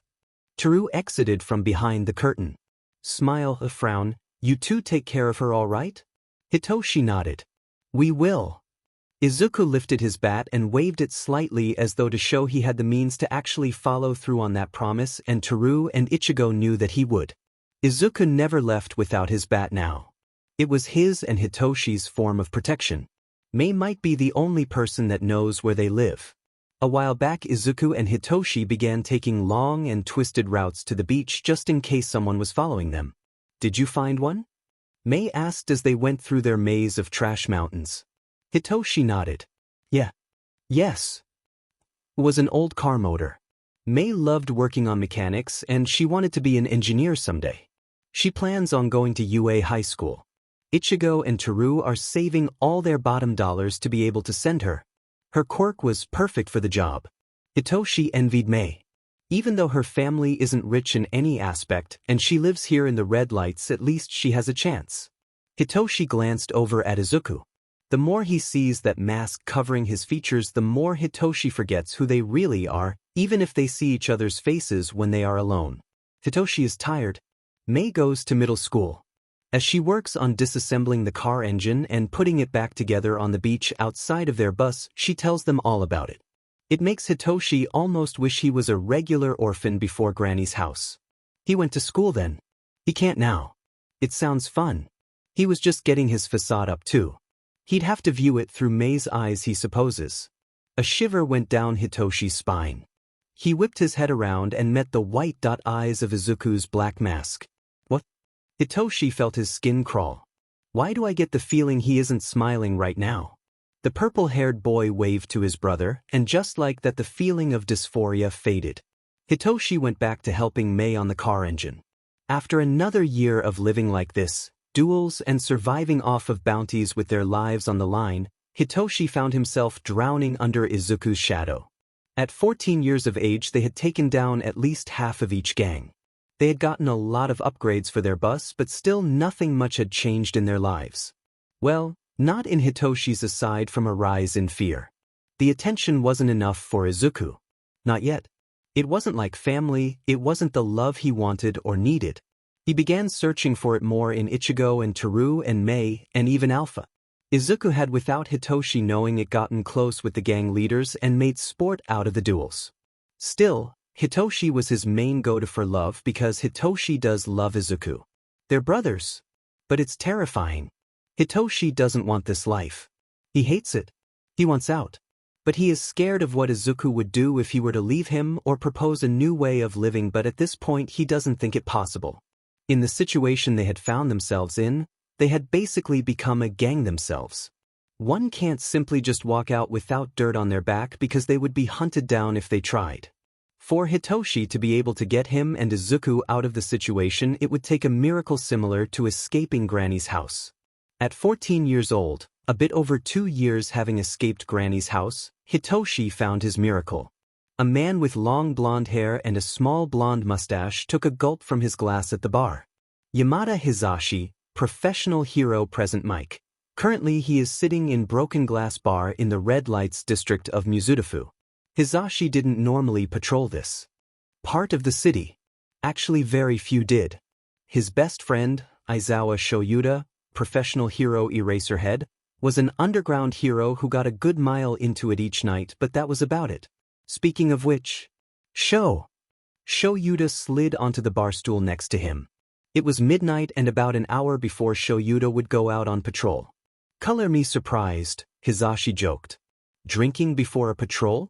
I didn't expect you to call me out here." The bedraggled man with scraggly black hair glared at Hisashi. "Shut up. Ooh, someone's had a bad day. What happened?" Shoyuta was never one for small talk. Hisashi and him met at UA High School. The extroverted Yamada Hisashi and extremely introverted Aizawa Shoyuta made quite the pair back in their high school days. Now they both taught at their old school hauntings. "Pepper died." Shoyuta ordered a drink. Hisashi frowned. "I'm sorry, Pepper was Shuta's cat." Shoyuta had 3, well now 2. He loves them all. It was probably taking a toll on him. A sudden hush fell over the bar as the door to it opened. Hisashi and Shuta's heads snapped up. All of the music, all of the talking and yelling and singing, all of the laughing. All of it was silenced. Only the sound of pouring drinks and glasses being set down were heard.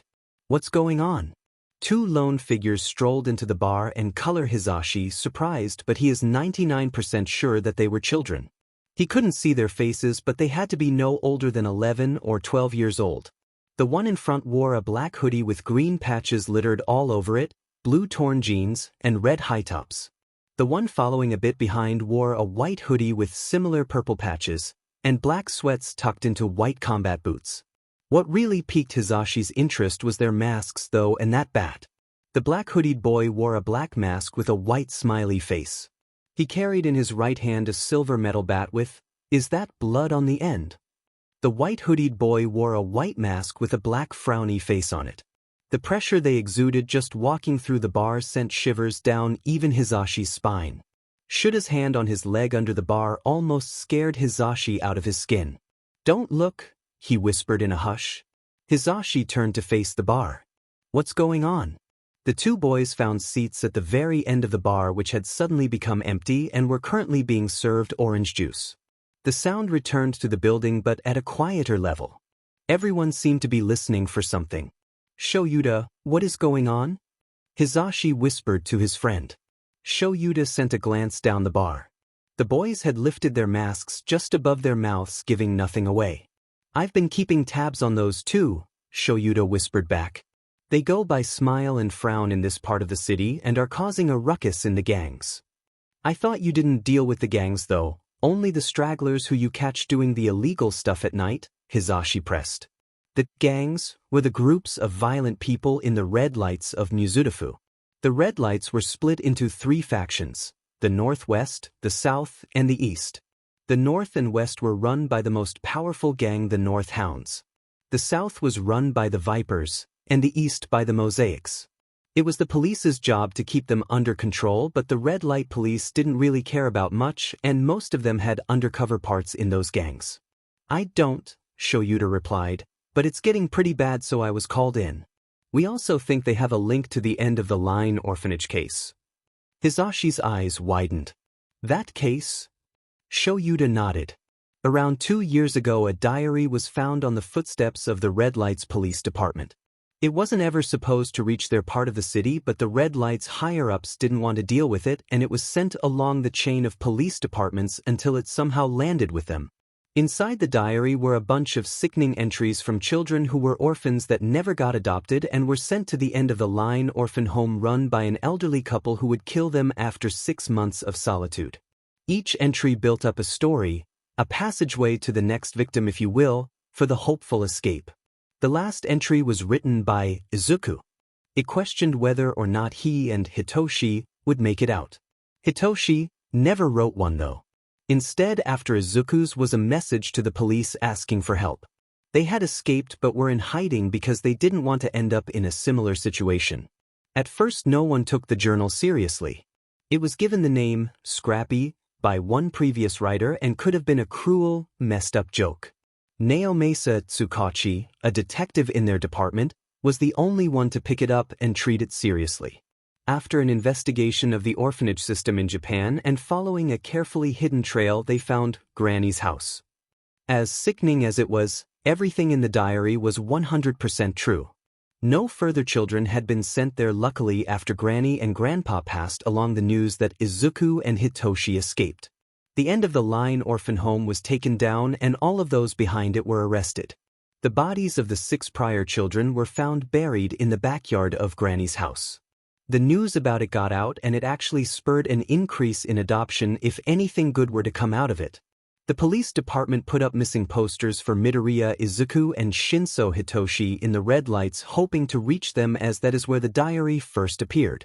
They knew their former last names before they became orphans by going through the files of who was all sent there.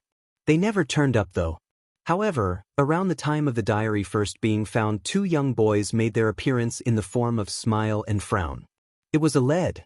It would have been discovered sooner had the red lights been patrolled properly. Had they been then, Smile and Frown might not have gotten tangled up with the gangs so deeply.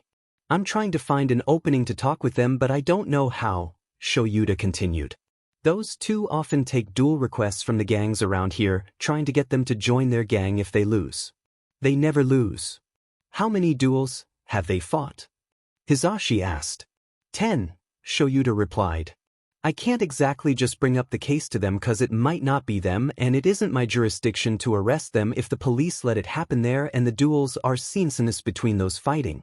The ruckus they are causing has it where it is almost bad enough for heroes to have government permission to step in and put a stop to it.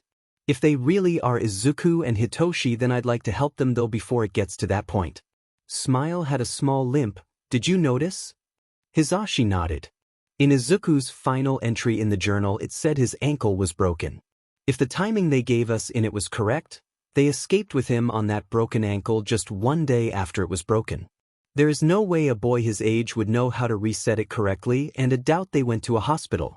Not exactly solid evidence considering the fights they've been in, but it is quite the coincidence. A woman stood from the bar. She had a rainbow patchwork vest on that looked like a stained glass painting. She was a representative from the Mosaics. Many didn't come because this was the territory of the North Hounds, but when one of the other gangs made an appearance, it was typically to start a fight. Her short brown hair swayed as she crossed the bar. Watch this, Shoyuta tilted his head discreetly to her. Hisashi also noticed that everyone else was eyeing her too. The Mosaic woman stopped behind Smile and Frown. Bye, she nodded upward, a sign of respect. Smile and Frown turned around, sliding their masks completely over their faces again. Hello there, Smile's voice sounded like he was smiling. The name's Brownie from the Mosaics. You're Smile and Frown, right? That is correct. Great. She pointed between them 3. You and me, tomorrow at noon, Rosary Park. Let's duel. Frown crossed his legs. Oh, and why should we? What do we get out of this? What do you want? Frown and Smile looked at each other for a bit, seemingly having a silent conversation. We could use a generator, Smile finally said. Hisashi blinked. What? They're homeless, Shoyuta whispered. They usually ask for things that will help them out in their situation. It can be cheap, 'cause those things are costly for good ones, but we don't really need a big one. That is our side of the bargain. What do you want? Smile pressed. Browning smirked. You gotta join the mosaics. She held out her hand. Smile took it. Deal. See you at the dueling ground. And just like that she left. Hisashi turned back to Shoyuta. That was pretty formal. Ahem, the bartender cleared his throat.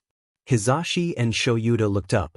Forgive me, but I've caught bits of your conversation. The bartender looked down while cleaning the glass in his hand so as not to draw attention to their conversation. It's not usually that formal, but the people here have a lot of respect for those two and a soft spot for the fact that they are children. They try to keep their dealings civil with them because of their age. For the most part, it was really just a power struggle to get them, but now it is just trying to get them off of the streets and into a better standing. Gang life isn't the best way of life, but it is probably better than how they are living. People round here ain't very fond of heroes, as you can imagine, but I figure you could probably talk around and get a few on your side if you are serious about helping those two. Shoyuta nodded. His eyes followed smile and frown as they left. Thanks for the tip. He paid. We'll be leaving now. The next day, out of curiosity, Hisashi showed up to the duel. Rosary Park was right in the middle of all of the gang territories, so it was where most duels for all gangs happened. He found Shoyuta there as well. The fight was surely something. Frown's voice traveled over the wind at the end as he spoke that word, kneel. Hisashi felt like ice was dumped down his back at just the sound of it. Those around him were getting excited speaking about the king's command. And then, Smile. Smile came up and knocked Brownie out. Hisashi took in everything about the boys from their stances to the inflections in their voice. Though Smile was giggly, he and Frown were both very defensive of each other and tense around anyone who got close. If Hisashi were not trained to see the signs of abuse or homeless life or just bad situations in people in general, he would have thought nothing of it. But he did, and that night he picked up his phone and texted Shoyuta. Hisashi, I want to help with the Smile and Frown case. Wait a second, boys. Ichigo shouted from the back as Izuku and Hitoshi were about to leave. They had just dropped off Mei back at the junk stop. Izuku and Hitoshi met eyes and shrugged. They went back to the counter. Ichigo exited with 2 fluffy jackets. Winter is coming, you know. Last year I know it couldn't have been easy, she said. She was right. Last year's winter absolutely se. The year before that too. Izuku and Hitoshi were forced into basically hibernation in the back of the bus. The only time they came out was for food or restroom. The gangs didn't request duels out of them. It was painfully obvious to see that they weren't exactly thriving in the cold weather. Take these, she handed them over the counter. Izuku's eyes widened. Hitoshi shook his head. We couldn't, his brother almost shouted. You guys already waste so much money on Dash. I'm going to stop you right there. Teru came out of the back. We aren't wasting money, thank you very much. Nothing about making sure you two are warm and taken care of for the winter is a waste. Around and took the jackets and shoved them into Izuku's and Hitoshi's chest. Izuku got a purple one, Hitoshi a blue. That goes the same for food, alright? Come to us if you need, or even just want, a warm meal. We'd be happy to have you. Izuku's mouth opened and closed a few times. He looked like a fish behind the mask. Finally, a small whisper escaped him. Do you really mean that? Ichigo and Teru nodded. 100%. Izuku felt strange walking home. The jacket was big but warm. Warm like his heart. It wasn't a bad feeling. Ichigo and Teru aren't bad people either.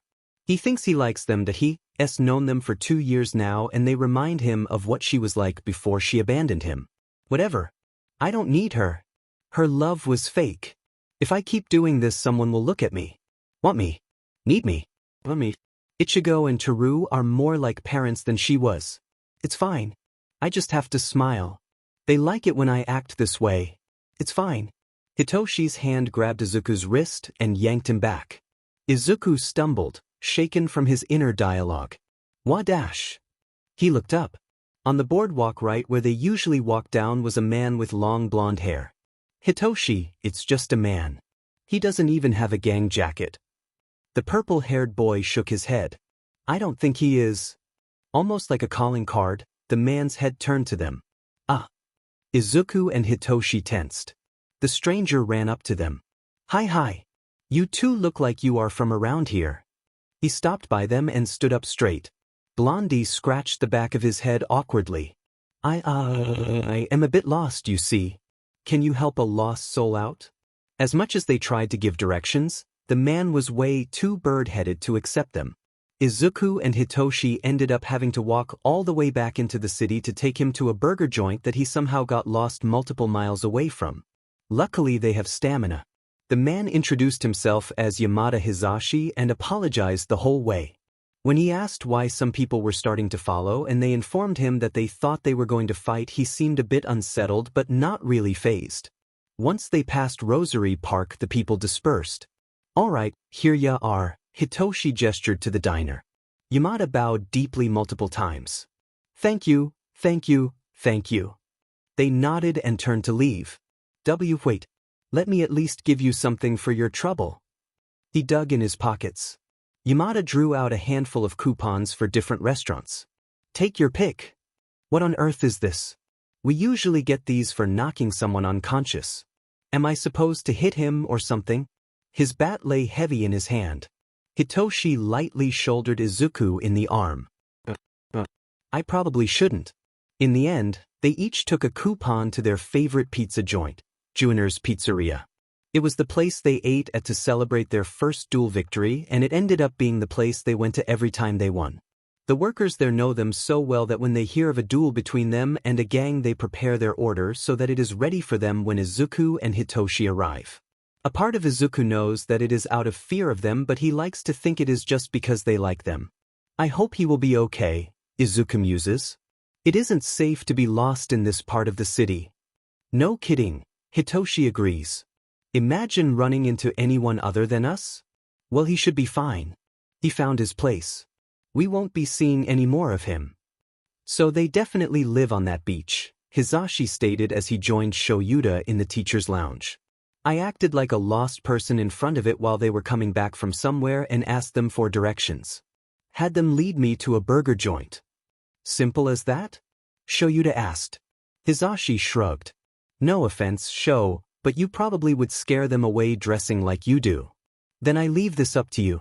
Just get on their good side and try to get some information out of them and perhaps get them to say whether or not they are the missing orphans. It's pretty obvious though. Frown's power is too similar to Hitoshi's brainwashing quirk. Keep up with them, alright? Just don't tell them that you are a hero unless absolutely necessary.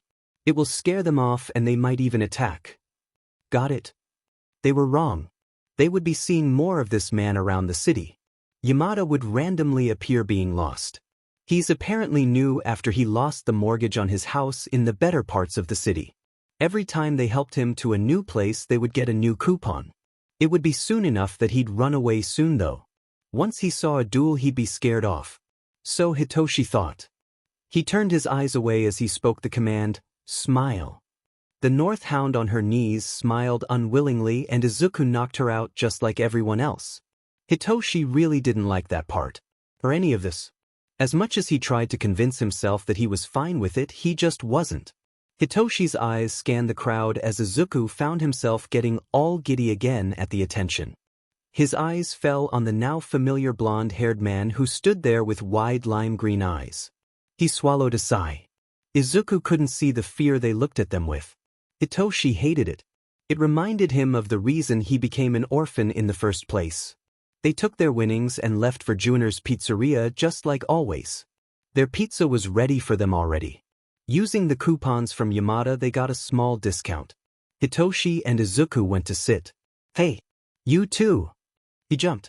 Yamada sat at their usual table. He grinned and waved them over. Izuku and Hitoshi stared. What is going on? Did he not see what we just did? Nevertheless, they joined him at the table. What's up? Hitoshi asked casually. Everyone was staring in awe that the smile and frown were sitting and talking with a civilian. Nothing is up, Yamada waved them. Just wanting a meal with my pals that have helped me out. So much. Sit. Something's up. Hisashi has been observing Smile and Frown for about a month and a half now in close contact using his facade of a ditzy man. He's been observing them from afar for 2.5 months now. He's noticed a few things. Smile is definitely the leader. Frown seems to be just tagging along, but Hisashi doesn't think he likes it. He acts more subdued and almost depressed about the situation they have found themselves in. Hisashi thinks he would be the easiest to persuade to let them help them. Bathroom, Smile announced, standing. He took his bat with him. Understandably. Frown had the commanding quirk. If Smile really was Izuku, then he'd be quirkless. Hisashi made sure the boys' restroom was closed before he pulled out something from his pocket and slid it over to Frown. Hitoshi saw something enter his vision out of the bottom of his raised mask. He couldn't see out of his eye holes with his mask tilted up. He blinked once, twice, and then he lowered his mask so he could look through the holes and stare at Yamada Hisashi. He picked up what was slid over to him and read it out loud in a hushed voice. Professional hero, present Mike. This man, this lost, airhead, bird-brained man who kept finding himself lost in the worst part of the city. This man who couldn't tell left from right, the ocean from land, a diamond from a diaper. This man is a professional hero. At 14 years old, Hitoshi found a miracle. At 14 years old, Izuku found the devil.